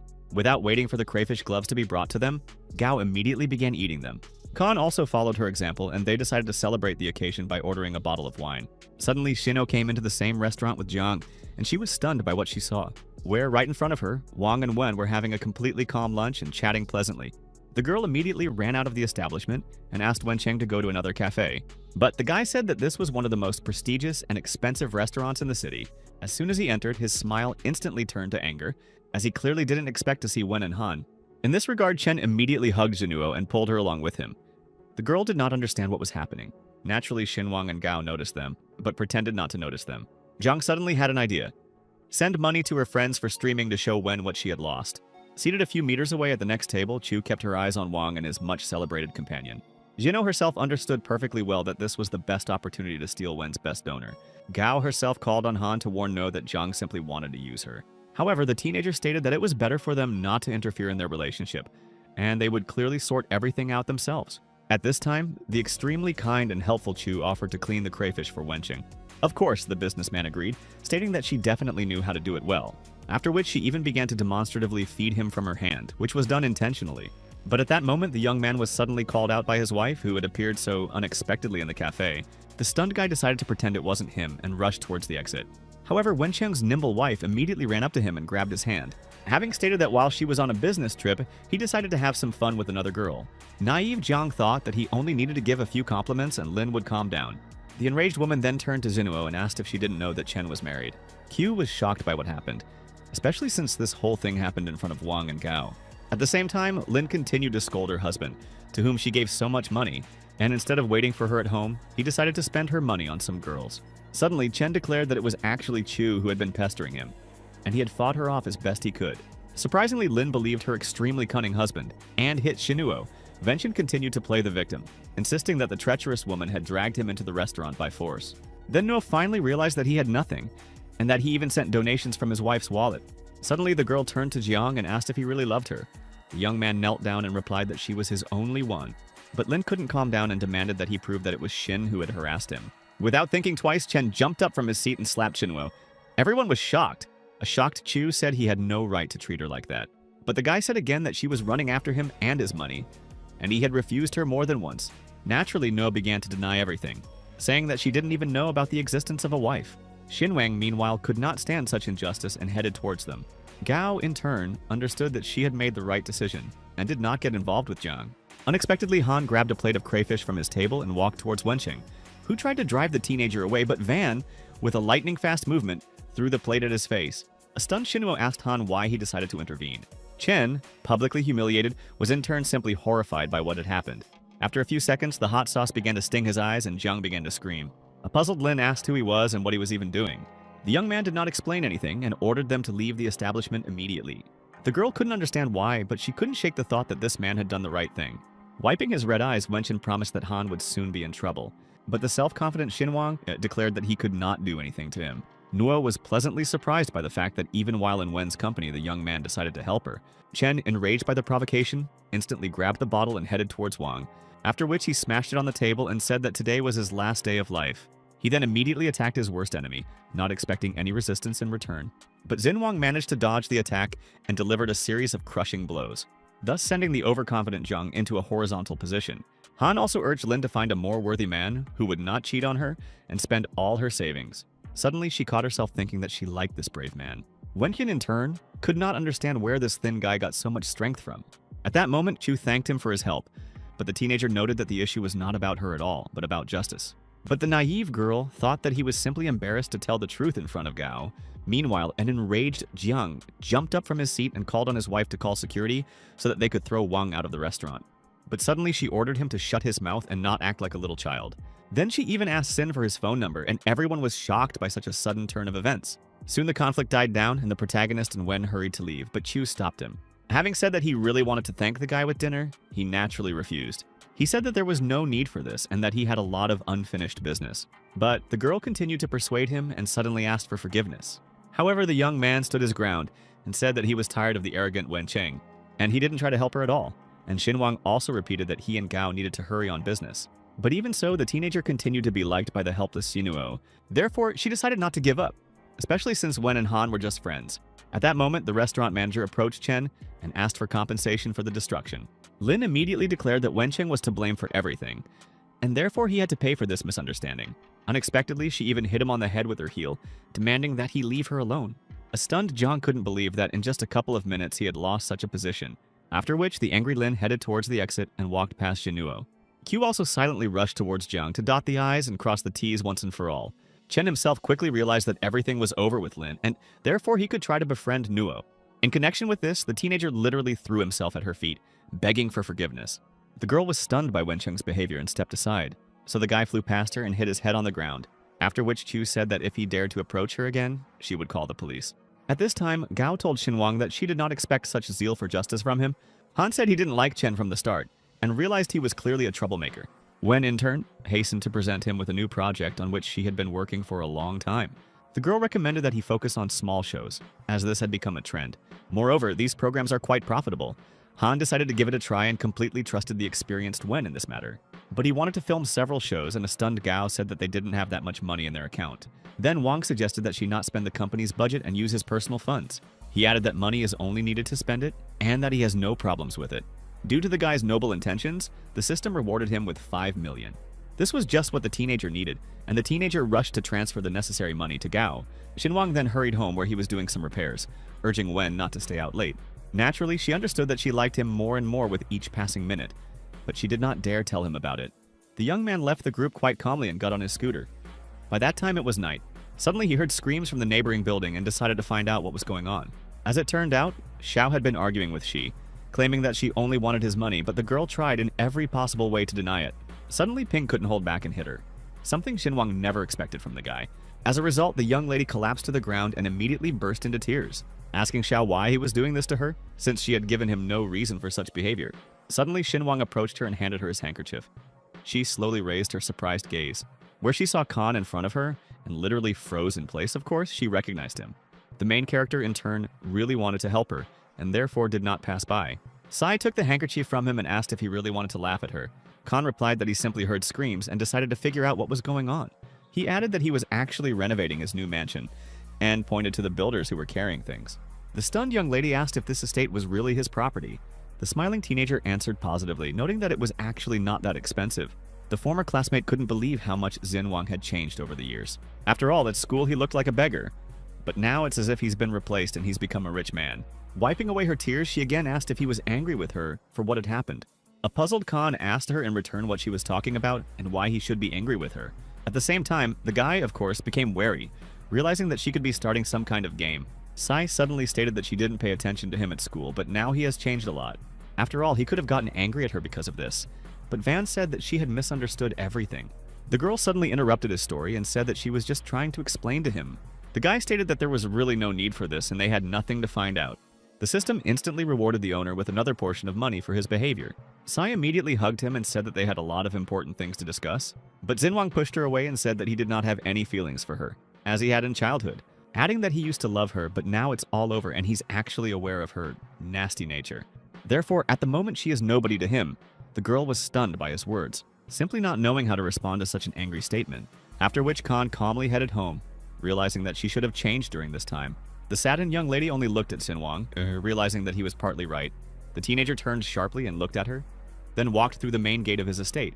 The gate made a distinctive click, indicating that it had closed, and Wang felt as if he had turned the next chapter of his life. Where completely different people and concerns awaited him, she, in turn, returned home. Where it was quiet and lonely, the upset girl slowly moved towards the sofa, after which she lay down on the bed and tried to fall asleep. But thoughts of Sina did not leave her head.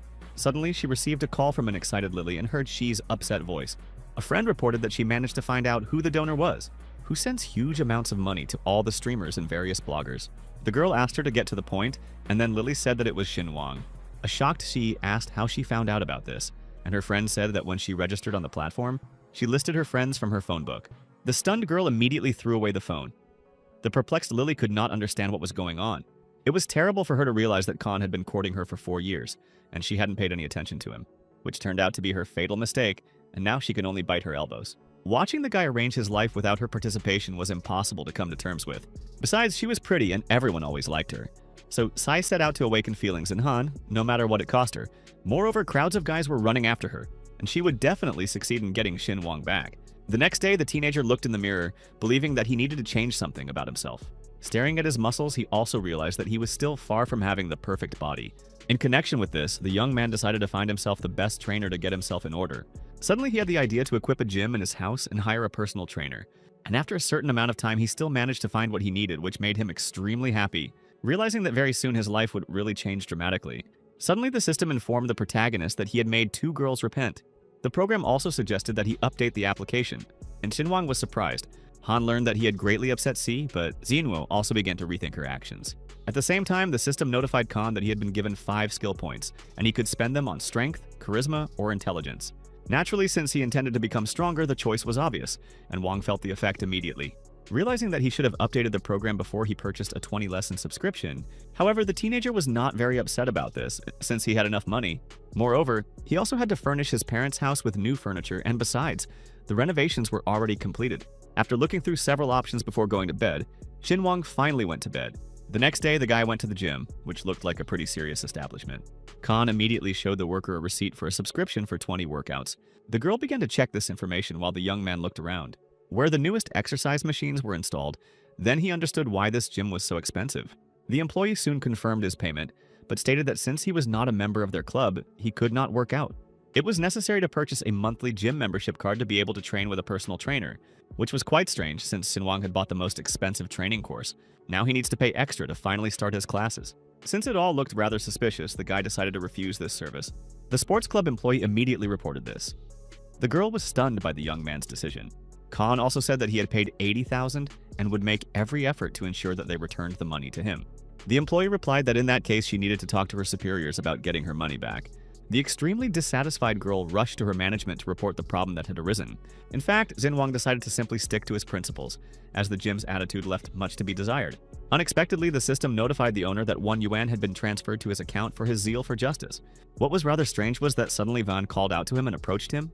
When the teenager turned around, he recognized him as that same Sinuang and was simply shocked to meet him. Khan, in turn, also did not expect to see Talon. For a moment, they froze in place. Lan immediately called the girl to go back to the reception, saying that he would sort it out completely, after which they discussed the misunderstanding that had arisen, where Sin refused 20 training sessions and wanted a refund. Naturally, Tai agreed to return the $80,000 to him, saying that it was no problem. Unexpectedly, Van noticed that he had another classmate working at the gym. A moment later, he called Gao, which of course Han was not very happy about, but he had no other choice. Tylan stated that they had obviously not seen each other for a long time, and she would also be glad to meet. A couple of minutes later, Yang ran up to them and looked at Van with surprise in her eyes.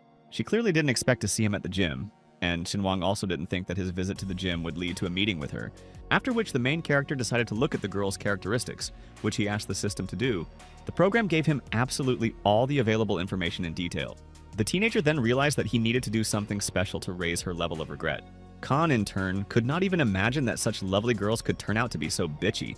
At that moment, he plunged into his memories, where Yang tried to warn him about one of those girls. Sinuang insisted that he didn't really like anyone, and that he didn't think about it at all. Because he was only in love with her, Gao was flattered to hear this from his classmate. However, at the same time, she manipulated the guy's feelings in every possible way, and asked him to continue doing her housework for her. Then it seemed to him that he was really in love with her, and everything would be fine between them. Yang happily accepted gifts from him, but was in no hurry to enter into a relationship. She said the same thing to Jianyang, who also had genuine feelings for her. Wei was the next to fall into her trap and began giving her rather expensive gifts. But Gao refused absolutely everyone. Besides, she had a wealthy family and was used to expensive gifts. That's why she chose the muscular and strong Talon, who was always a bully at school. Then Sinuang had an idea. In order to make Yang regret it, he just needed to defeat Wang. It would have been even more stupid to refuse money, since it is never superfluous. Gao looked at the boys and asked what happened between them and why they called her. Han continued to think about showing her how insignificant this Lan was. In connection with this, he began to escalate the situation by declaring that he was not going to pay for membership in the club. Besides, he had already paid $80,000, and Tai immediately began to be rude to him. However, in the end, he unexpectedly agreed to purchase a subscription for a year in advance. Van pointed out that he should leave some money for food, as he clearly didn't have enough money. Talon also suggested that Sinuang was still in love with Gao, and that was why he was acting this way. Suddenly, the teenager asked his former classmate for a discount, because they were not strangers. The stunned Wang didn't know what to answer. He simply didn't expect such a turn of events. At the same time, Han understood that the Gao family was much richer than Tailan, and they clearly gave him money to open the gym. Finally, Wang agreed to give a discount, but increased the number of training sessions by 10. But this was not so important for Sinuang, who was pursuing a completely different goal. He also didn't miss the opportunity to laugh at Khan once again. Then, a smug Wang headed into the gym with Yang and asked Zhang to train with Xin. Gao in turn smiled sweetly at him and wished him luck, noting that he was too thin. At this moment, Xi approached him and asked if he had trained once before, but Han suddenly refused to train. He stated that he had a lot to do today, so they should postpone training. Zhang naively believed that the guy simply decided to show off and was not in the mood for painstaking work in the gym. Naturally, the young man heard people talking about him behind his back. which gave him real pleasure. Sitting on his scooter, the teenager asked the system to demonstrate its own characteristics, where he suddenly found himself growing a whole centimeter. This was due to an increase in strength. Sinuang understood that if things continued like this, he would soon become the strongest, and then it will be much easier to gain the regret of Yang and the other girls. Han again asked the system to show him information about Yoon and Sinuo, where he was left with only 20% to fall into despair. So, of course, the teenager decided to deal with her and then deal with Koo. Meanwhile, the girl was actively putting on makeup in front of the mirror, believing that she had every chance of getting Van, understanding perfectly well that men cannot take their eyes off beautiful makeup. Therefore, she needs to be at her best to make a lasting impression on him. But just a couple of minutes later, her phone rang, and it was the main character. The delighted Yoon couldn't believe her luck, realizing that Sinuang was walking into her arms. Naively believing that the guy simply can't forget her and constantly thinks about her. At that moment, the system informed the young man about the girl's increased regret. Naturally, he was glad about this, since at this rate it would not be difficult for him to fill the entire regret scale. In fact, Han realized that he fell in love with her at school only because of her resemblance to Gao, but this no longer made any sense because all this time she did not love him. Soon the young lady picked up the phone and asked Sinuang what had happened. The guy started a simple conversation. In fact, he wanted to check something. The girl didn't imagine that he was suffering without her and wanted to invite her on a date. But suddenly Khan announced that she had to return the scarf he had given her that evening. Yoon's expression literally changed, not understanding how he had the audacity to say this. The program immediately notified the owner that his behavior was somewhat strange and that he should find a different approach to it. After hanging up the phone, the girl was in a state of bewilderment because no one would ask such a thing. The teenager's behavior was indeed extremely suspicious, but she couldn't get him out of her head. Afterwards, Yi thought that he was simply embarrassed to ask her out on a date and said some nonsense instead. She soon convinced herself of this and began to think about what the next step would be. At the same time, the girl tried to understand how she should now behave with him. After all, if he really wasn't joking about the scarf, then the situation is very strange. As Yoon began to look around her room, she began to think that if she brought him a napkin, it might help. Then an equally strange thought occurred to her, and she hastened to make it a reality. Meanwhile, the system informed the owner about another increase in Xi's regret. Then Sinuang remembered the moment from school when the student stole her towel, after which he continued on to the coffee shop where they had agreed to meet. It was an extremely cozy place, and so Khan invited her to this wonderful establishment. While waiting for Xi at the table, Wang was considering new investment so he could finally start playing for high stakes. Having found a lotus teapot at one of the trading auctions, Shin became interested in it.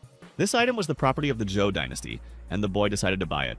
A moment later, a thin voice of an extremely smiling Yoon called out to him. Noticing Khan looking at the auction items, she assumed he was indeed a rich man. This, of course, raised her spirits even more, and Sai began to charm the young man. After which she sat down at the table and showed a certain box. Sinuang pointed out that he hadn't really rekindled his feelings for her, and she shouldn't have spent so long wearing makeup, adding that for some reason she brought his handkerchief in such a strange box. An enraged Yoon instantly jumped up from her chair and declared that she had not even tried to please him. Besides, before he had to grovel before everyone all his life, but now it was their turn. The girl burst into tears, saying that she didn't even have time to say anything before he attacked her with insults. The system immediately registered an increase in regret on Xi's part, which was exactly what Han was aiming for. At the same time, Yoon continued to say that he shouldn't have put on such a show, and he could have simply refused to meet with her. The protagonist stated that it would be too boring, especially since he was eager to make fun of her. Just like Xi and the others constantly bullied him, so he repaid her in kind. A stunned Sai said that he had become a bad person, after which she ran out of the cafe. The system immediately informed the owner about the girl's level of regret increasing by 1%. Han again remembered his school years, where Yoon used him for her own purposes and persuaded others to do the same, claiming that such people deserve to be humiliated because they are unable to defend themselves, understanding that he had gone through this school of life in his time and now he would not make the same mistakes. So Sinuang earned a few points and decided to spend them all on strength. The guy instantly felt a surge of strength, and he wanted to put this energy to use somewhere. At the same time, he was preparing for Sinuo, but before that, he decided to test his strength in the gym. The next day, the young man went to the gym, where he began to work hard and told Qi to intensify his training. But Zhang said he first needed to find out the boy's approximate level of preparation so as not to overdo it. Besides, they often had newcomers who wanted too much and quickly broke down. However, the teenager stood his ground and asked to increase the weight of the barbell to 150 kilograms. Extremely surprised, Qi said that even he could not carry such heavy weights, and that one would have to be a professional to do this. But Sinuang said that he could handle 200 kilograms, and Zhang was shocked. Khan really believed that such weight would not play a role, because he put all his points into strength. Moreover, Qi could back him up at any moment. As the self-confident young man stated, Zhang then suggested that he write an agreement that the gym would not be held liable in the event of his injury. Sinuang just smiled in response and said that he shouldn't take it so seriously, but the coach insisted that the boy come to his senses and concentrate on their training plan. He had indeed seen many upstarts who wanted to prove their readiness to everyone, but they all met the same fate. At that moment, Tailan and Gao approached them and asked what was going on. Zhang explained the situation to him, saying that the boy was taking on too much and wanted to increase the difficulty of the lessons. Yang also sided with the coach, but Han unexpectedly suggested that they make a bet. She was shocked by the teenager's self-confidence and didn't know how to dissuade him. Shin said that if he succeeded, they would pay for his membership in the club and further training. Otherwise, he would pay for 100 practical lessons. Naturally, everyone was skeptical about his statement, but the guy showed his card and said that he would immediately pay for 100 training sessions, and if he won, they would return the money to him. A puzzled Gao couldn't understand what the teenager was even counting on. In this regard, she suggested that he try at least 100 kilograms in order to make the exercise more difficult later. In the end, the coach nevertheless agreed to the terms of the contract, believing that yet another upstart would now disgrace himself. The young man immediately began to lift a barbell weighing 200 kilograms. Qi urged him not to rush. He added that if he still didn't succeed, then he should forget about this idea. All this time, Zhang thought that Sinuang was just a fool who didn't know how to impress others. Khan, in turn, grabbed the barbell with his hands and slowly began to try to lift it. However, she didn't even budge, as stated by the coach, who continued to dissuade him from this argument. But after a couple of seconds, the guy lifted the barbell absolutely calmly and naturally. Everyone was simply stunned by Sinuang's incredible strength, not knowing how to react to it. Then Khan started doing push-ups, which shocked everyone. It seemed impossible. He immediately fell silent. Just like the others, he watched what was happening. Yang understood that even though Xin was so thin, he was stronger than even her Tailan. After which, the self-confident teenager put the barbell back on the racks and said that they should give him his money back. At the same time, he suddenly announced the end of the lesson and asked to change his trainer, saying that he was too weak. A couple of minutes later, he received a call from Xinwo, and the guy immediately smiled. Then, showing that a girl was calling him, he noted that one shouldn't make a lady wait. Gao couldn't believe he had managed to get himself a girlfriend and wanted to know if she was beautiful. Soon the protagonist headed to Sino's restaurant to continue his performance. Q began to thank the young man for the invitation, despite her attitude towards him in the past. Sinuang only reluctantly answered her, then looked down at his grilled steak. The girl believed that he was deliberately pretending to be disinterested in her in order to appear cooler. After all, last time he refused to meet with her at all, but now he invited her to dinner.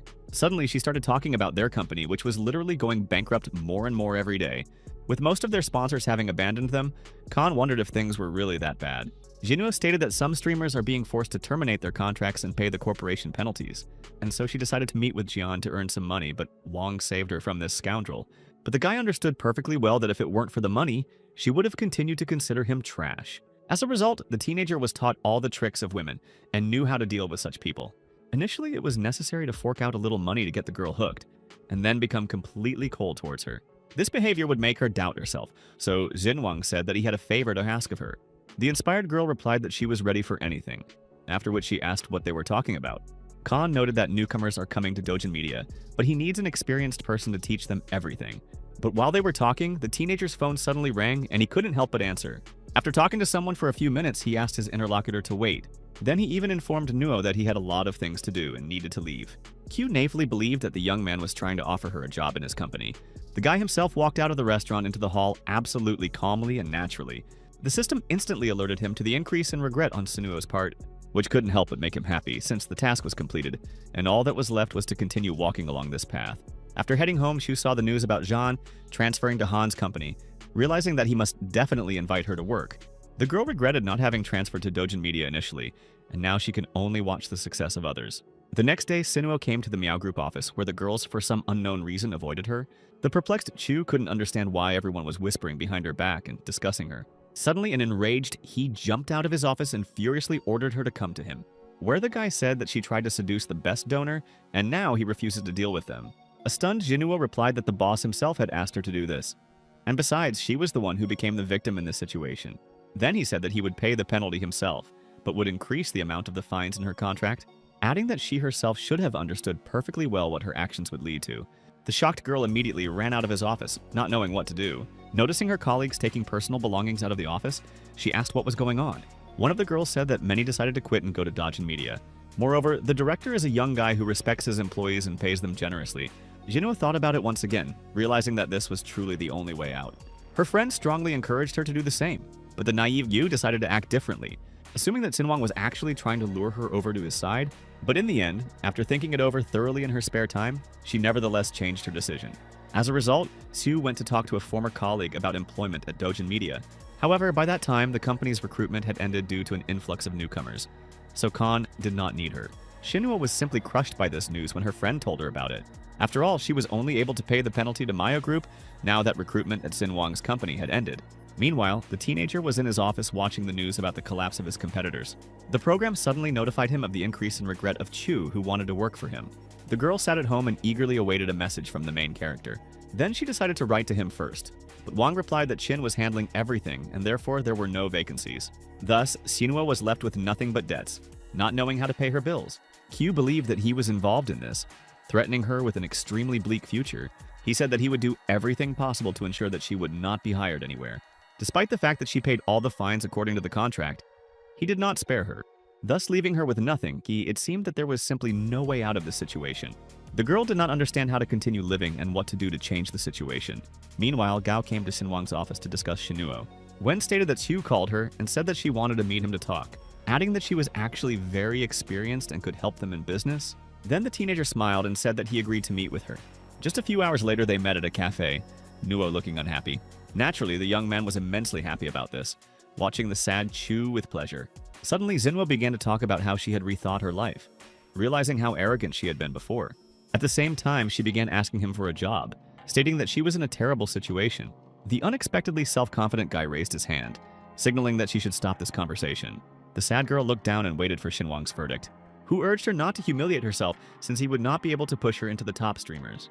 However, the young man agreed to provide her with a job, but on one condition. He said that she would have to start at a low rank, where there were few bonuses and a small salary, but it all depended on her. Of course, Dinuo thought that she would succeed and would definitely prove herself. A moment later, she agreed, and then the teenager asked her to contact Gao. At the same time, she once again thought that she should have been more gentle with him earlier, so Q decided to apologize to him and said that this would not happen again. Khan, with a smile on his face, replied that he was extremely happy to hear this, and that he was happy for her.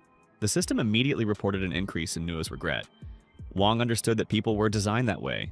They needed to experience everything firsthand. Only then, to realize everything, the program soon gave him more points, which he invested again in strength. Xinhuang felt a greater surge of energy each time, and as always, it needed to be put somewhere. The idea came to him to immediately demonstrate his skills to Talon and Yang, and as soon as he had the opportunity, the guy immediately rushed to the gym, where of course Wang was training. Han confidently headed towards him to show off his power. Approaching the counter with an employee, he asked to start today's workout with a jog. Gao, in turn, noticed that in just a week, Xin had transformed into a muscular man. Lan didn't like this and decided to teach him a lesson by asking to become his coach. Khan agreed, and then Tai encouraged him to start with a jog and finish with strength training. The cardio was supposed to last about an hour, which was pretty weird. Wang continued to say that in addition to strength, endurance is also necessary. Xinhuang agreed again, noting that he hadn't run for a full hour before, but it was still worth a try. Lan naively believed that if the young man was strong, then he clearly had problems with endurance. Realizing that Han had come here to show off in front of Gao, he decided to put him in his place. Soon Talon went to Yang to help her with her exercises and kept an eye on his worst enemy. As he continued to run tirelessly, the girls in the audience began to pay attention to him.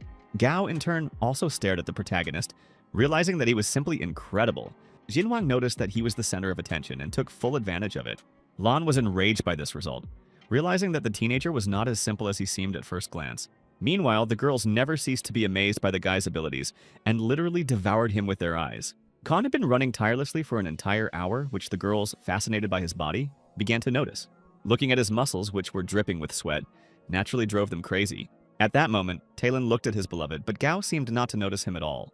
Looking at the luxurious body of the tireless teenager, which he took advantage of, Van was simply furious about what was happening and did not know how to fix the situation. The system instantly reported a 10% increase in Yang's regret, which was exactly what Han had been aiming for. After running for an hour, Sinuang said it wasn't that hard. Unexpectedly, Talon called him to take a 10-minute break and then continue training.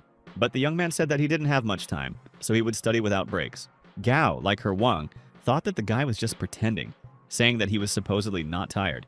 Lan began to think about how he could stretch out his studies to earn more money. Since the training was paid by the hour, Tai again urged him to rest, as any body cannot be overloaded. However, Xinhuang refused to do so, repeating that he was full of strength and would continue training.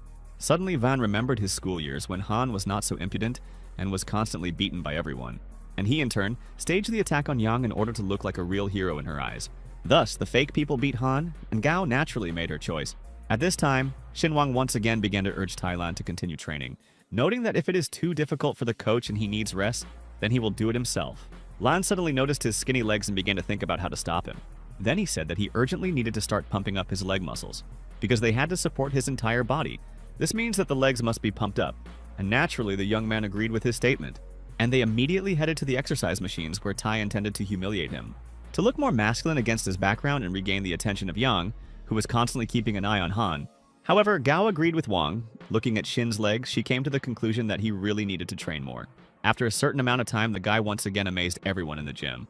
While working on the simulator, he noticed that it was too easy for him, and that the difficulty should be increased. A stunned Lan couldn't believe what was happening because before this lesson he had run for a whole hour. However, Han still looked energetic, and Yang's regret continued to grow. Suddenly, she couldn't stand it any longer and ran up to Sinuang, which clearly didn't make Tai happy.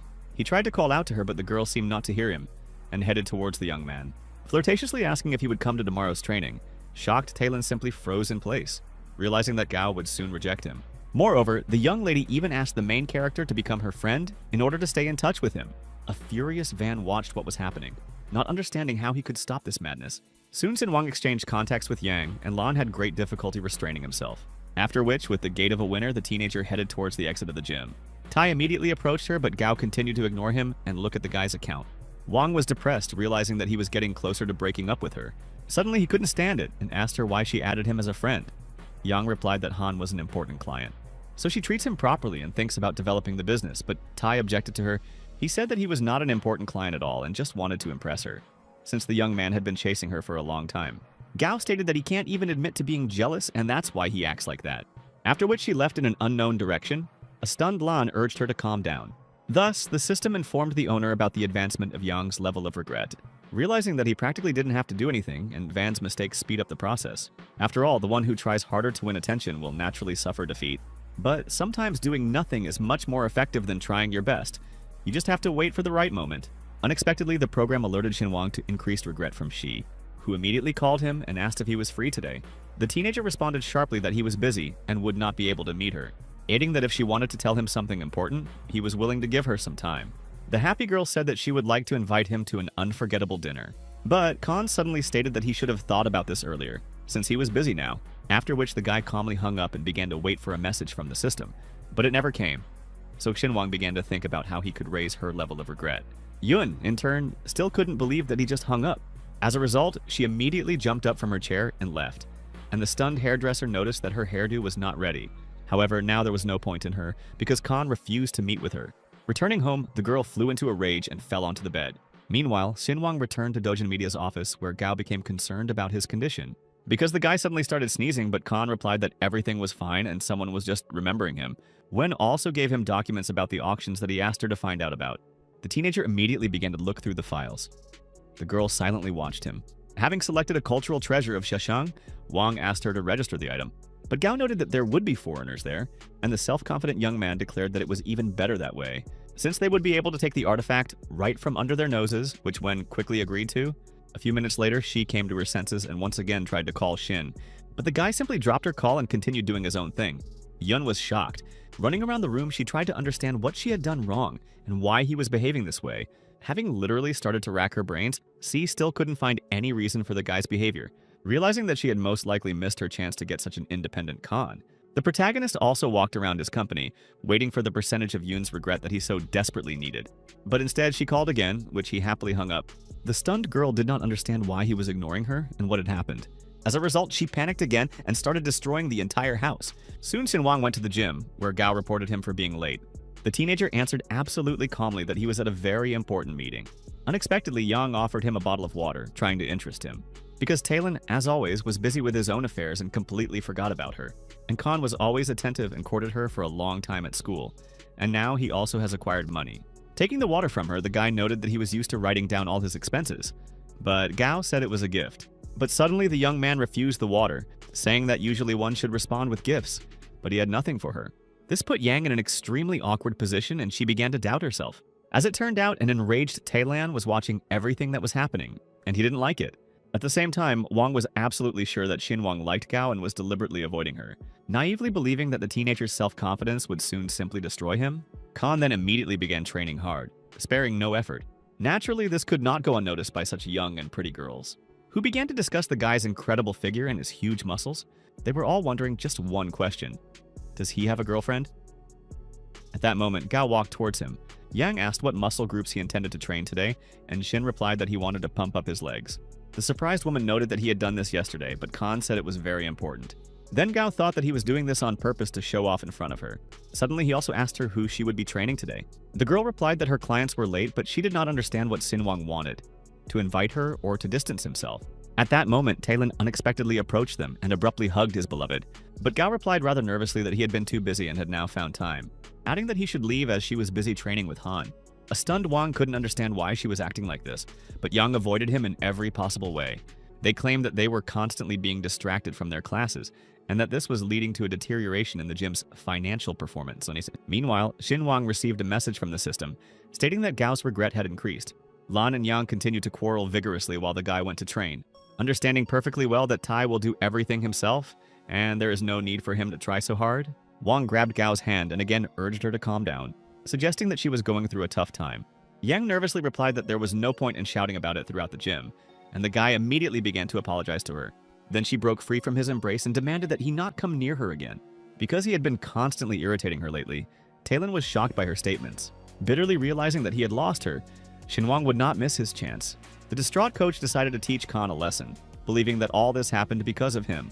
In connection with this, he immediately called his friend and asked him to come to his gym, since there was some work for him, and besides, it was necessary to put one person in his place. Just as the protagonist was about to leave the gym, Yang suddenly called out to him. The girl unexpectedly invited him to have dinner with her, under the pretext that they were classmates and hadn't seen each other for a long time. Surprisingly, he agreed, intending to see what exactly she had in mind. Naturally, Gao began to believe that his feelings for her had still not cooled, and she asked the guy to wait a little. She herself rushed towards the shower to quickly change her clothes and go on a date with him. The teenager remained waiting for her on the couch, realizing that her regret would soon increase.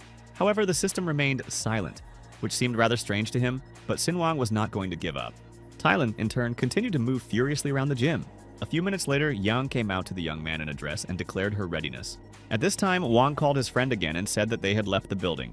Now all he could do was wait for good news from him. His friend assured him that everything would be fine. Once outside, Gao told Han that she knew a very good place. Soon they hurried to get into the car to head to the restaurant.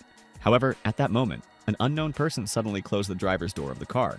He stated that it wasn't his parking space and the guy should have known about it.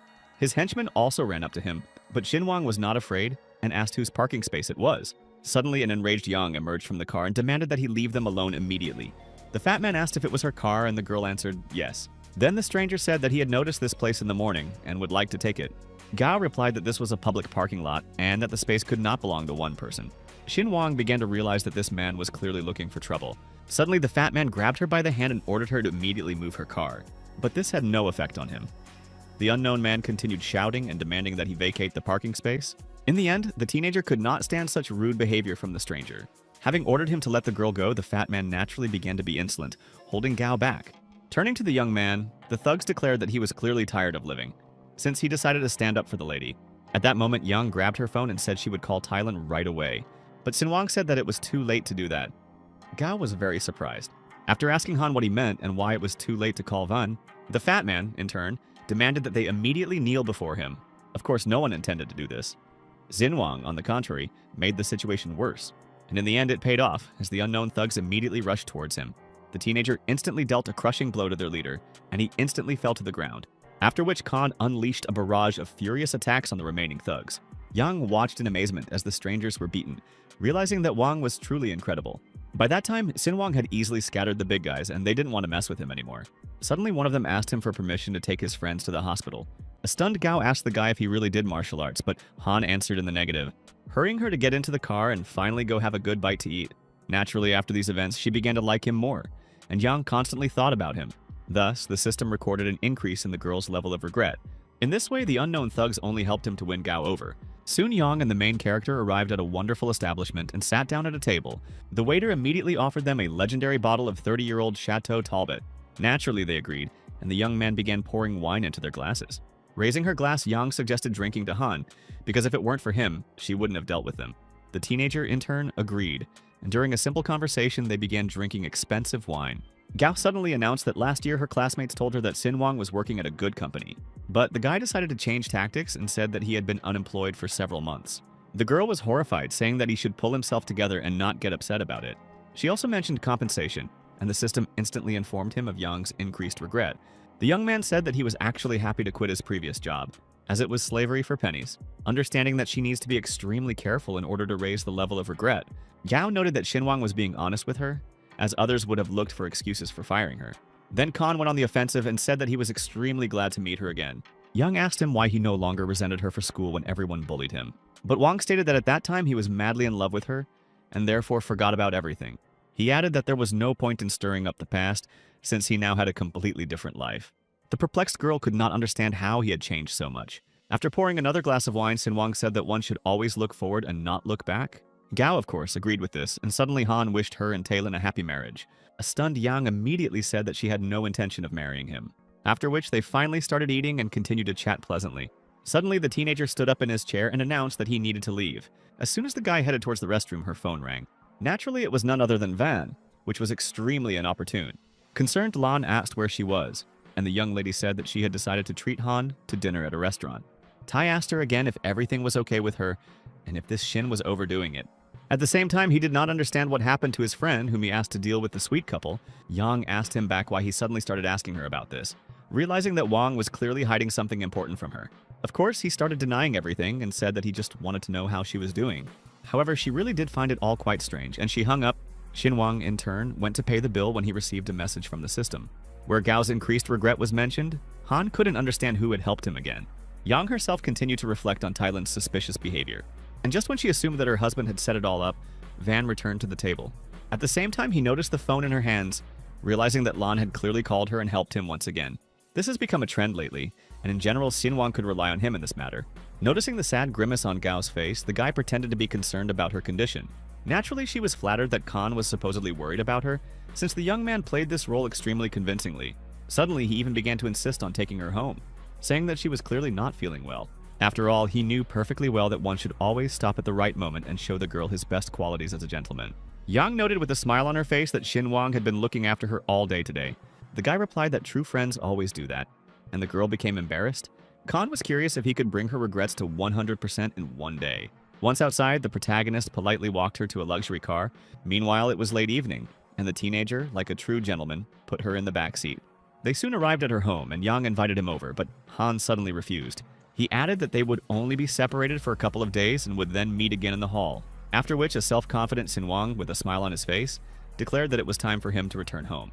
The guy understood that this is how a real man should behave and always be in control of the situation. Suddenly, the girl called out to him, asking him to wait a bit, and the young man stopped. Gao suddenly suggested doing a live broadcast from their gym, since Han worked in that field. The teenager was confused for the first few seconds and didn't know what to answer. Looking at the smiling Yang, the young lady literally began to beg him to do it. Sinuang thought about it. He eventually agreed to introduce her to Wen so they could organize the stream, after which he calmly caught a taxi and said goodbye to the girl, who in turn only looked at him and also headed home, not understanding why he still refused to go to her, since she herself invited him. Meanwhile, the system reported 99% regret for Gao. As a reward, Sinuang received 5 attribute points, which he was extremely happy about. In addition, the program gave him 6.5 million yuan for rejecting the girl. This made him once again convinced that he was on the right path, fully aware that even if a person was born beautiful, he has no right to wipe his feet on others. A joyful Khan immediately asked the taxi driver to stop in the nearest neighborhood. Arriving at the scene, he got out of the car in a good mood. At this moment, Xi's regret also increased by 1%. Wang understood that she should have been simply ignored before. This time, the teenager decided to invest his points in charisma to always be on top. The system congratulated him once again, informing him that the owner had become more attractive. Unexpectedly, he met Yoon alone at such a late hour, which made him extremely surprised. The girl, looking innocent, rushed towards Sinuang, asking how he was doing.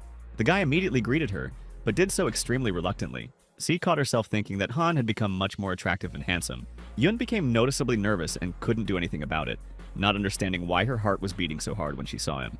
Sinuang, in turn, asked her what she wanted and what she was doing here. At the same time, he behaved as usual, but it seemed to her that the young man was looking at her mysteriously. Then he even apologized, saying that he had been busy all these days and so decided to talk to her. Naturally, the girl was delighted, naively believing that he had dropped everything and rushed to her. Suddenly, she invited him to come to her place and have a fancy dinner. Han smiled and asked if she could cook. Sai replied that he could see for himself. Finally, Sinuang agreed to visit her and stated that he had little time, so he would not stay long. They soon found themselves in Yun's apartment, where she immediately rushed into the kitchen. The main character sat down at the table and began to wait for the very dinner she had praised. Turning around, Sai noticed his incredible eyes, which were literally devouring her. The girl instantly felt shy, thinking that they would probably no longer be friends. The teenager himself thought that she had put something in the food and was extremely wary. Placing a plate of sweet rice on the table for him, she said that he should try it. Sinuang noticed that she was acting strangely today and was so polite to him. Yun was surprised by his statement and was too nervous to know what to say. At the same time, she did not miss the opportunity to remind him that Khan had not been answering her calls lately. The young man replied that in fact he had kept their communication to a minimum because he thought she still hated him. Sai sat down at the table with him and said that she used to be stupid and didn't understand everything, after which Yun suggested that they start from scratch and finally become friends. But he was in no hurry to follow her lead, realizing that the girl was clearly up to something bad. In this regard, Sinuang said that if they are friends, then they should behave appropriately. Then he began to eat his dinner quite calmly, not paying any attention to his interlocutor. Suddenly, the young man smiled and declared that she had indeed made very tasty rice. However, Yun's expression was extremely sad, and tears were welling up in her eyes. Soon her sadness turned to anger, as evidenced by her displeased expression. A puzzled Sinuang asked what had happened, but she remained silent. The teenager noticed that no matter what he did, for some reason Sai was always dissatisfied with everything. In connection with this, Khan decided to leave the confines of her apartment and go home. But at the last moment, she grabbed his hand and told him that he had misunderstood everything. The stunned young man immediately froze in place, waiting for an explanation from Yun. But she only pressed herself against him and laid her head on his shoulder. Sinuang asked what happened. Suddenly, the girl pulled him by the hand into her room. Khan was shocked by this turn of events.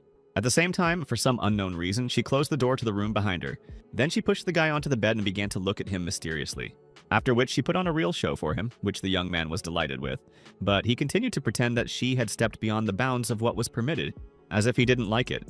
Soon Yun declared that she was not asking him to marry her, especially since she herself was not ready for this. Eating that this should not spoil their relationship, Sinuang watched her silently. The girl also continued to lift the teenager's spirits with her feminine tricks. Unexpectedly, Khan said that she should understand what kind of relationship they would have. Suddenly, Sai interrupted his monologue with a kiss, pursuing her own insidious plans, intending to finally conquer Sinuang so that it would be easier to manipulate him afterwards. The next morning, the boy woke up and saw Yun sleeping in front of him. Han thought about what had happened, realizing that she would now treat him differently. Lost in his thoughts, Van didn't notice how the girl woke up and asked him why he got up so early. Adding that now, because of him, her lower back hurt a lot, the young man smiled. The system informed the owner of Yun's 100% regret. Thus, the task was completed. The main character continued to lie in bed, admiring the incredibly beautiful sea, which naturally gave him pleasure. The girl also looked at the guy. Suddenly, Khan realized that if he reached 100%, the evening with anyone could end like this. The teenager also asked the system what rewards were provided for completing this task. The program immediately notified him that this person would now help him earn money. Then Sinuang thought about ultimately finding himself a rich girl, after which Khan said that he had to go because he had a lot of work, but promised to return. Naturally, Yun was looking forward to their next meeting, and she told him about it. In high spirits, Sinuang set off to conquer the next peak. Returning to the Dojan media office, the teenager went to his office. Along the way, he greeted his charges in an extremely polite manner. Suddenly, the workers informed him about the battle that Li Shui's company had offered them. Gao urged them not to distract the director, as she would personally handle the matter and conduct the broadcast. At this moment, Sinuang saw Sinuo's joyful expression and remembered that her level of regret was also high.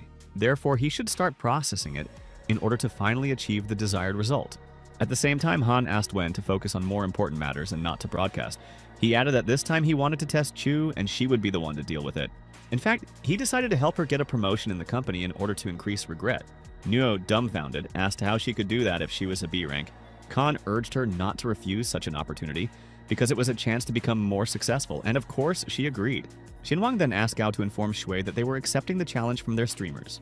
Extremely surprised, Wen replied that in that case, she would take care of the organizational issue. Meanwhile, Chao's assistant rushed to notify her boss of Dojan Media's decision, who agreed to compete with them, but only on their own terms. Liang was amused to hear this, and he was also eager to find out what exact terms of the game they had put forward. Without thinking twice, he asked his subordinate when this battle would take place. The girl happily announced that the battle was scheduled for this evening. Chao noted that today the girl would be able to win and thereby wash away her shame. Li Shui was absolutely confident and wanted the Wen company to collapse. Since Liang also used the money system, he also intended to get Gao and Nuo. Suddenly, Chao grabbed the girl's hand, saying that they should have a good time. Besides, she still hadn't thanked him. Shui instantly blushed with embarrassment. Having said that, he should calm down because everyone was looking at them through the glass. All the girls in the office actually ran up to the director's office, watching what was happening. In fact, he acted solely according to the program's instructions in order to get a lot of money. So he had to pretend that he was madly in love with young Li. The system immediately informed Sinuang that he had an impudent competitor. who also tried to take the girls away from him in order to receive a reward. At the same time, the main character didn't like that the system sent him new tasks every day. However, the program decided to punish Khan with a fine for his dissatisfaction with its work. A couple of minutes later, she rewarded him again with 6,000 wen. It was quite strange. At that moment, someone suddenly knocked on his door. Sinuang asked to come in, and soon a worried Shinwo ran into the office. The girl closed the door behind her and stated that she needed to have a serious talk with him. Naturally, the teenager agreed, and the young lady immediately sat down at his table. Q began by expressing her gratitude for the opportunity given to her, and the guy said that formalities could be dispensed with. Then Jinho said that she wanted to win on her own, without anyone's help. Suddenly, Sinuang asked her if she had ever thought about what would happen if she lost, knowing full well that she is a terrible careerist and will do anything for money. At the same time, the young man understood that if he did everything right, he would soon become rich, to never work again and never think about how and where to make money. Jinho, in turn, noticed his strange smile and wondered what he was thinking about it. Then the teenager repeated the question once again about what she would do if she lost. But the extremely self-confident girl declared that she would not tolerate defeat in any case. Of course, he approved of such confidence and said that he would personally watch their battle. Q continued to insist that she would not disgrace the corporation's honor and would bring about the long-awaited victory. Unexpectedly, Han said that if she really wins, she will immediately move up to rank C. Shinwo thanked him again and confidently said that she would do everything possible to make this happen. At this time, Chao received a new task from the system. He immediately began to look through it. The program gave him detailed information about Yun, but he didn't know this girl. But he also drew attention to the fact that almost all of the targets were related to Sinuang. In this regard, Liang immediately called his man and asked him to collect all the information about Shi. He even agreed to pay double so that the guy would do everything quickly, understanding perfectly well that efficiency is paramount in this difficult matter. Khan, in turn, enjoyed the moment because the money literally flew into his pocket. Suddenly, the teenager sneezed and assumed that someone was actively discussing him. And all thanks to Yun's zeal because she worked tirelessly and thereby replenished Wang's budget, the system regularly notified him of profits of several hundred wen. A couple of minutes later, he received a call from Shi, who again invited him to dinner. Sinuang replied that he had no time and was very busy, so he would not be able to come to her. But realizing that she had already done so much for him, Khan abruptly changed his mind. Yun suggested that he go to a restaurant in Xiangxin Tower, which offered an incredible view of the city. The guy agreed to meet her in the evening, which made the girl extremely happy. While in his office, Chao received another message from the intrusive system. The program notified him that Shi was trying to intercept his main competitor. Naturally, Liang couldn't sit idly by and began to think about how he could prevent their meeting. After a certain amount of time, the protagonist finally met the charming Yun. Everything was going as well as possible. They were having a nice conversation and drinking expensive wine. Their table was located near the window, which offered an incredibly beautiful view. Suddenly, Sinuang noticed that she was very tired and had probably worked a lot today. After replying that he was extremely observant, Shi told him about several advertising agencies she had met with. But Yun didn't know how to interpret what was happening, whether it was Han's concern or whether he was doing it on purpose. In fact, she continued to see him as a better man, kind and sympathetic. Van urged her to eat more meat to at least replenish her energy reserves a little. The girl smiled back and said that she knew about it. Of course, she was pleased to hear something like that from Khan. The young man himself began to think about whether he should enter into a relationship with her, since it was a troublesome matter. The program suddenly issued its recommendation on this matter, stating that maximum effort must be made to achieve this. Then Sinuang decided to finally focus on the rest of the girls with Shui and her company. Unexpectedly smiling, Yun said that she needed to step away for a couple of minutes. Naturally, the guy let her go and continued to think about conquering Chu. He was also curious about when the next target would be unlocked, so he asked the system about it. The program responded that to do this, he needed to expand his social circle and meet new people. Sinuang liked the idea and decided to follow the advice of his system. Moreover, he was soon to go to an auction, where there was clearly something interesting to be found. C, in turn, was primping herself in the dressing room in front of the mirror, adjusting her hair. When she left the room, the girl suddenly ran into an unknown man. Yun ran to the side in surprise and slipped. Chao did not expect such a turn of events. In this regard, Liang of course decided to help her, and immediately extended his hand to her.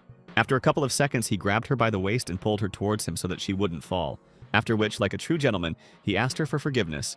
And if everything was okay with her, the girl immediately broke free from his tight embrace and replied that everything was fine. At the same time, Chao used a hackneyed technique for getting to know her, and stated that her face was familiar to him and that they might have already met. Naturally, such a banal approach did not please her, and she said that he was clearly mistaken. However, Liang was not offended that the young lady did not appreciate his attempts to get to know her. After all, he naively believed that soon she would belong to him, and his friend was supposed to help him with this, which helped him create a conflict situation where Chao was in the role of the hero. A couple of minutes later, a stranger approached her and started a conversation with her, but Yun immediately rejected him. However, the unknown person insisted that they exchange phone numbers. The girl demanded that he stop pestering her, but the persistent guy continued to press. Aggressive, she said his parents should have taught him how to behave around girls. The stranger immediately grabbed her hand and said menacingly that she would not go anywhere, after which he began to declare that it was too noisy here, and he knew a more comfortable place, especially since he had a luxury car. At that moment, as expected, Liang suddenly appeared, intending to save her from the hands of the villain. Naturally, Chow immediately went towards him and pushed him away from the young lady, ordering him to get out of there. They then acted out a scene where the persistent guy continued to insult them and intimidate them with his connections. Liang, like a true man, responded with equally refined curses. But Yun wasn't so stupid as to not realize that they were acting out a scene from the same TV series in front of her. Having finally gotten rid of the enemy, Chow asked Shi if she was okay, naively believing that the girl would throw herself on his neck and thank him for his help. However, Yun said that he should ask her for forgiveness, and that would be the end of it. His friend continued to escalate the situation and said that he would call his people right away. Liang said that he could call anyone he wanted because he was not afraid of anyone. But at that moment, Sinuang approached them and asked where she had disappeared to.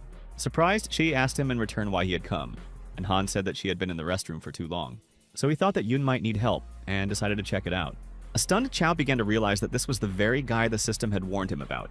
Then she told about the situation that had developed, where one was harassing her, and the other was behaving extremely strangely. Sinuang thanked him for his help, although he understood that it was clearly a performance to please the girl. Liang replied that it would take any man a long time, but he himself did not know how to get out of this situation. Realizing that today's battle is clearly lost, but giving up is not an option, as the reward is extremely high. At the same time, Khan urged his friend to hurry up his friends because their food was getting cold. Of course, Yun was pleased that the teenager cared about her, and he clearly had feelings for her.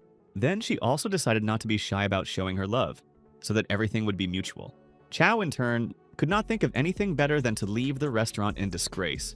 In this regard, he said that since the lady was in good hands, he could go calmly. As he left, he quietly called on his friend to also rush towards the exit, thinking that Sinuang might actually have fallen in love with this girl, or they will pretend in the same way for their own benefit while his friend hastened to leave. But Khan suddenly called him an incredible actor, and the guy immediately turned around. Wang asked what acting school he graduated from. Naturally, the stranger pretended not to understand what was being discussed and rushed towards the exit. At the same time, Chow's stunned friend could not understand how the young man found out about their performance. However, Sinuang asked again how much the man had paid him, and she was shocked, realizing that her guess was correct. The unknown man, in turn, stated that he did not have time to deal with them.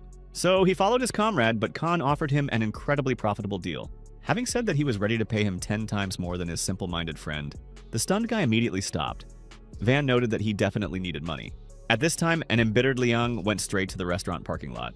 Where was his luxury car? After getting into the car, Chow couldn't understand why the detective didn't tell him about Shin. At that moment, the system notified him that there were only 4 hours left until the end of the task. The enraged Liang did not expect that he would have no time left for Shi, realizing that now he would definitely not be able to get Yun and he had finally lost this battle. However, the penalty was only 5 points and Chow had the money, so he tried to calm down. A few minutes later, Sinuang brought Shi home, for which she was once again grateful to him. The girl locked the door with a lightning-fast movement and dragged the young man behind her. Then she even kissed him, which was, by and large, quite expected. Naturally, the teenager did not resist his fate and reciprocated it. An excited Yun said that he would never forget today, but at a certain moment, the protagonist seemed to have a revelation, and he threw clothes on Sai. He said that she shouldn't do this, but the girl really wanted to thank him. Sinuang smiled and said that in fact he had done almost nothing.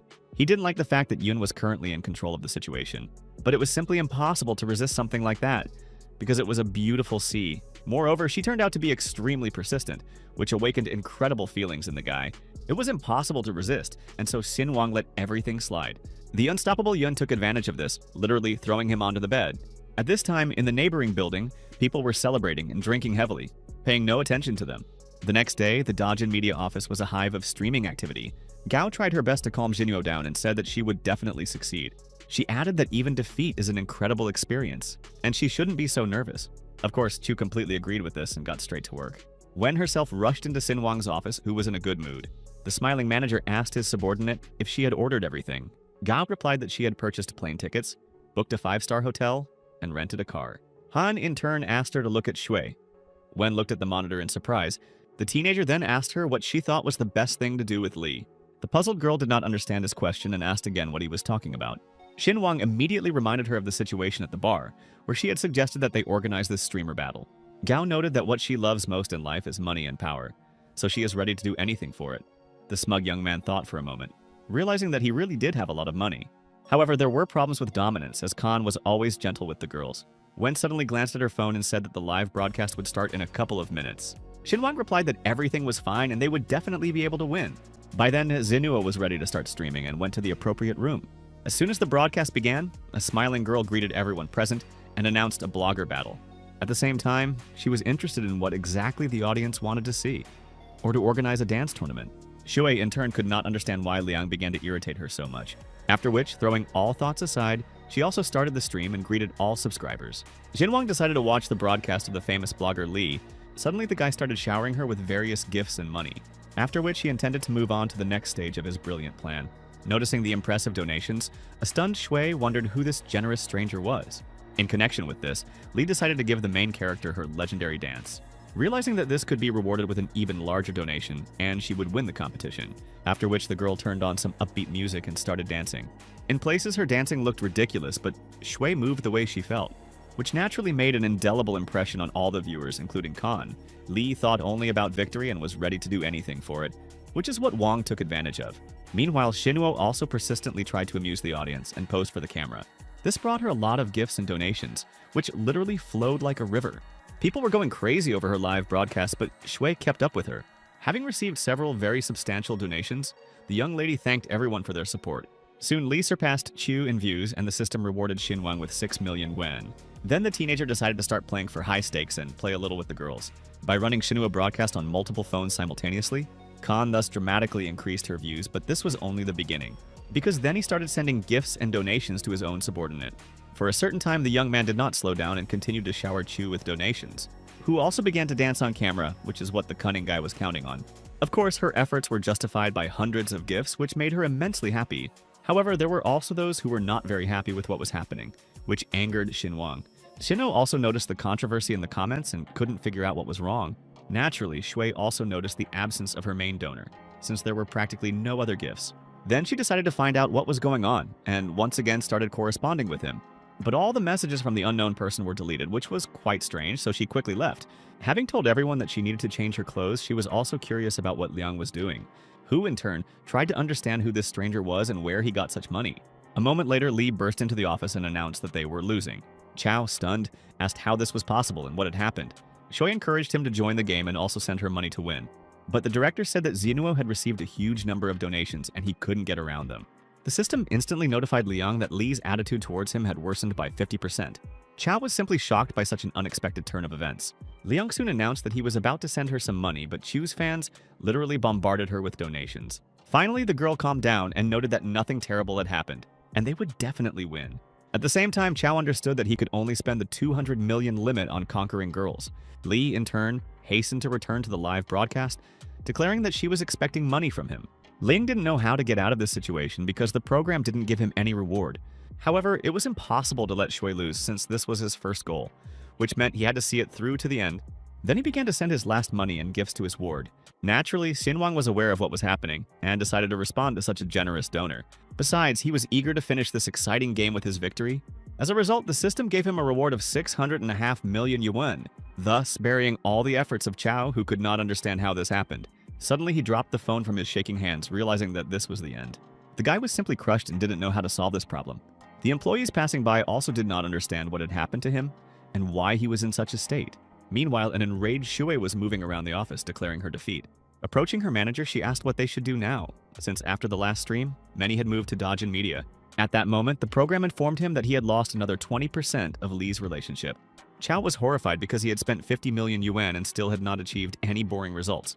At the same time, he understood that Shui was also to blame for what happened, since she always wanted too much. Afterwards, he stated that there was nothing terrible in defeat. Naturally, the girl did not agree with him. Then he said that he did everything possible and spent all his money on this stream, which means that the problem is in her. The embittered Li did not expect to hear reproaches addressed to her, and reacted immediately. She sternly declared that she had had enough of this bullying and intended to quit.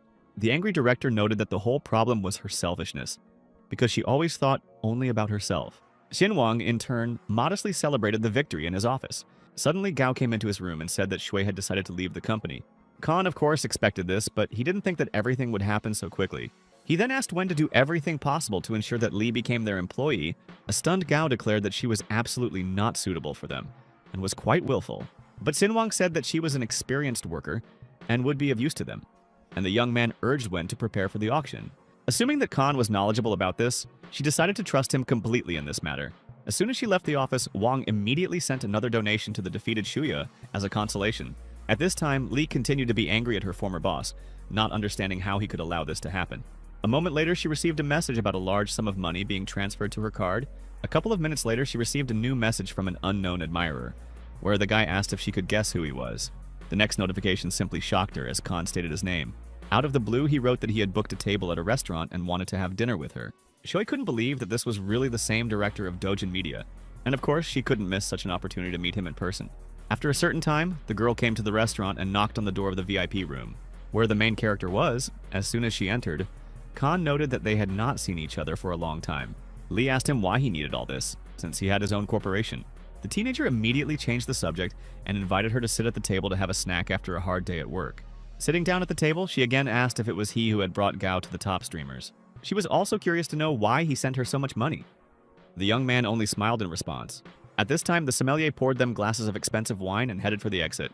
Jinwang admitted that it was he who helped Nuo win this competition, something Shui had already guessed. At the same time, she noted that if they started communicating, Gao might start to hate him. But the guy said that if she joined his company, they would become colleagues and their feud would end. The stunned girl thought about it, realizing that with him she would really get rich.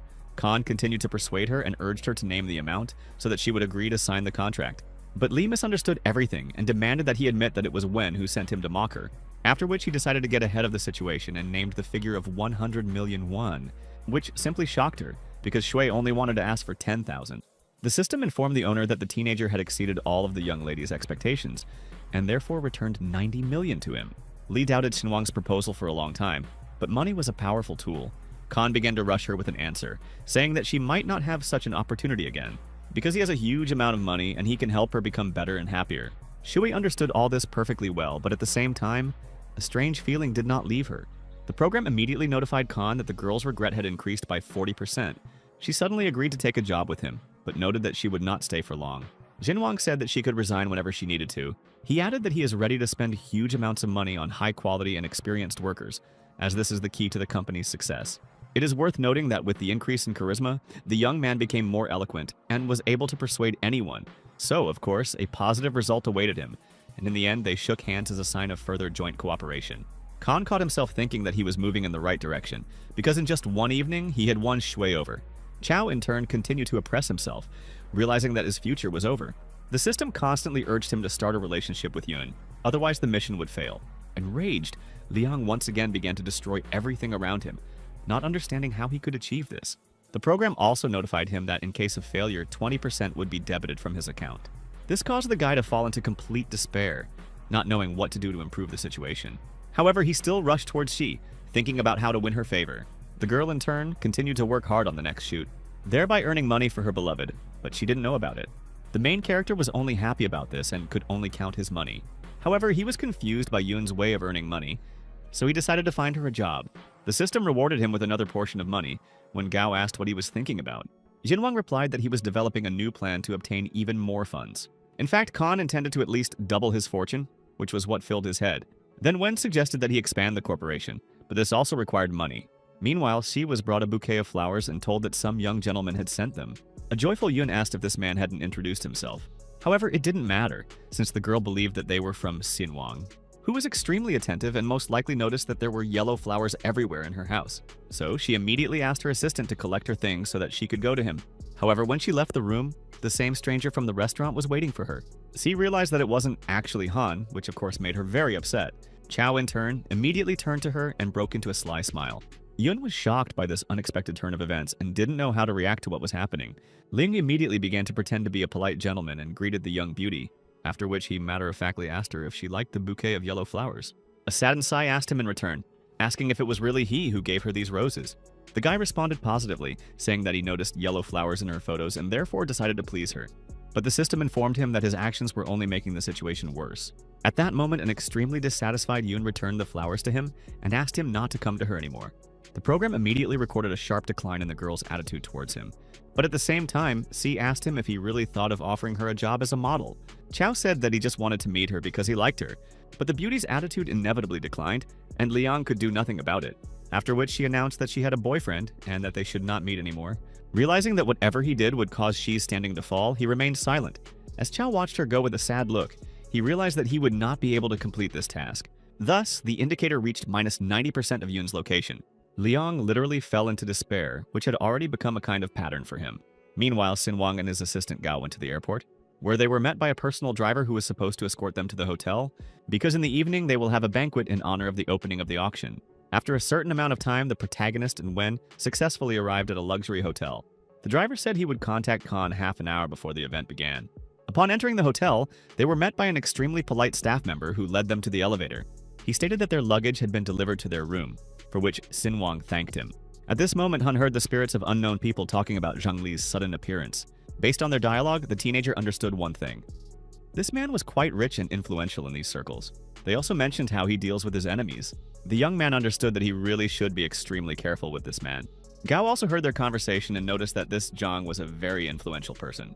However, Sinuang decided to play a game with him, where he was going to buy out all of his lots. Wen said that it was better not to do this, as he could create problems. But the self-confident guy replied that he definitely wouldn't dare to bother him. After all, Khan understood that the points invested in strength would definitely help him today. In fact, Lee had been watching the couple from his office the whole time. He became extremely curious to compete with this kid at the auction. Suddenly, he waved his hand and thereby beckoned his assistant to him. The charming girl immediately rushed to her patron, asking what was the matter. Businesslike Zhang, smoking a cigar, asked if she knew what needed to be done. The young lady said that this boy should be given a hint that it would be better for him not to get involved with Lee. The smiling guy replied that he was actually interested in competing with him. However, he clearly needed to be made to understand who was in charge here and where his place was. At this time, Wen informed Sinuang that she needed to change her clothes to look appropriate. Of course, Khan had nothing against it and let his young companion go. Lee's maid was already watching them and waiting for a more opportune moment. She also understood that she needed to deal with this guy first. Since the girl was only his assistant, she rushed up the stairs, where she jumped out of the window in an extremely dexterous manner, having first caught her belt on the cornice. In this way, she intended to penetrate the ventilation in order to get to Sinuang, which she ultimately managed to do without any obstacles, after which Zhang's henchman headed to the guy's room through the ventilation. Soon the girl heard the teenager's voice and carefully looked through the bars. Seeing Khan, she realized that she was moving in the right direction, and all that was left was to do something small. Jinwang in turn saw such a high-tech toilet for the first time. While he was rejoicing like a child, suddenly he splashed water at him, and the young man stepped back, after which the main character fell to the floor, wiping water from his face. It was all rather strange. Lee's stunned servant watched what was happening and could not believe that he was so stupid. It was as if a child had been shown something amazing, and his joy knew no bounds.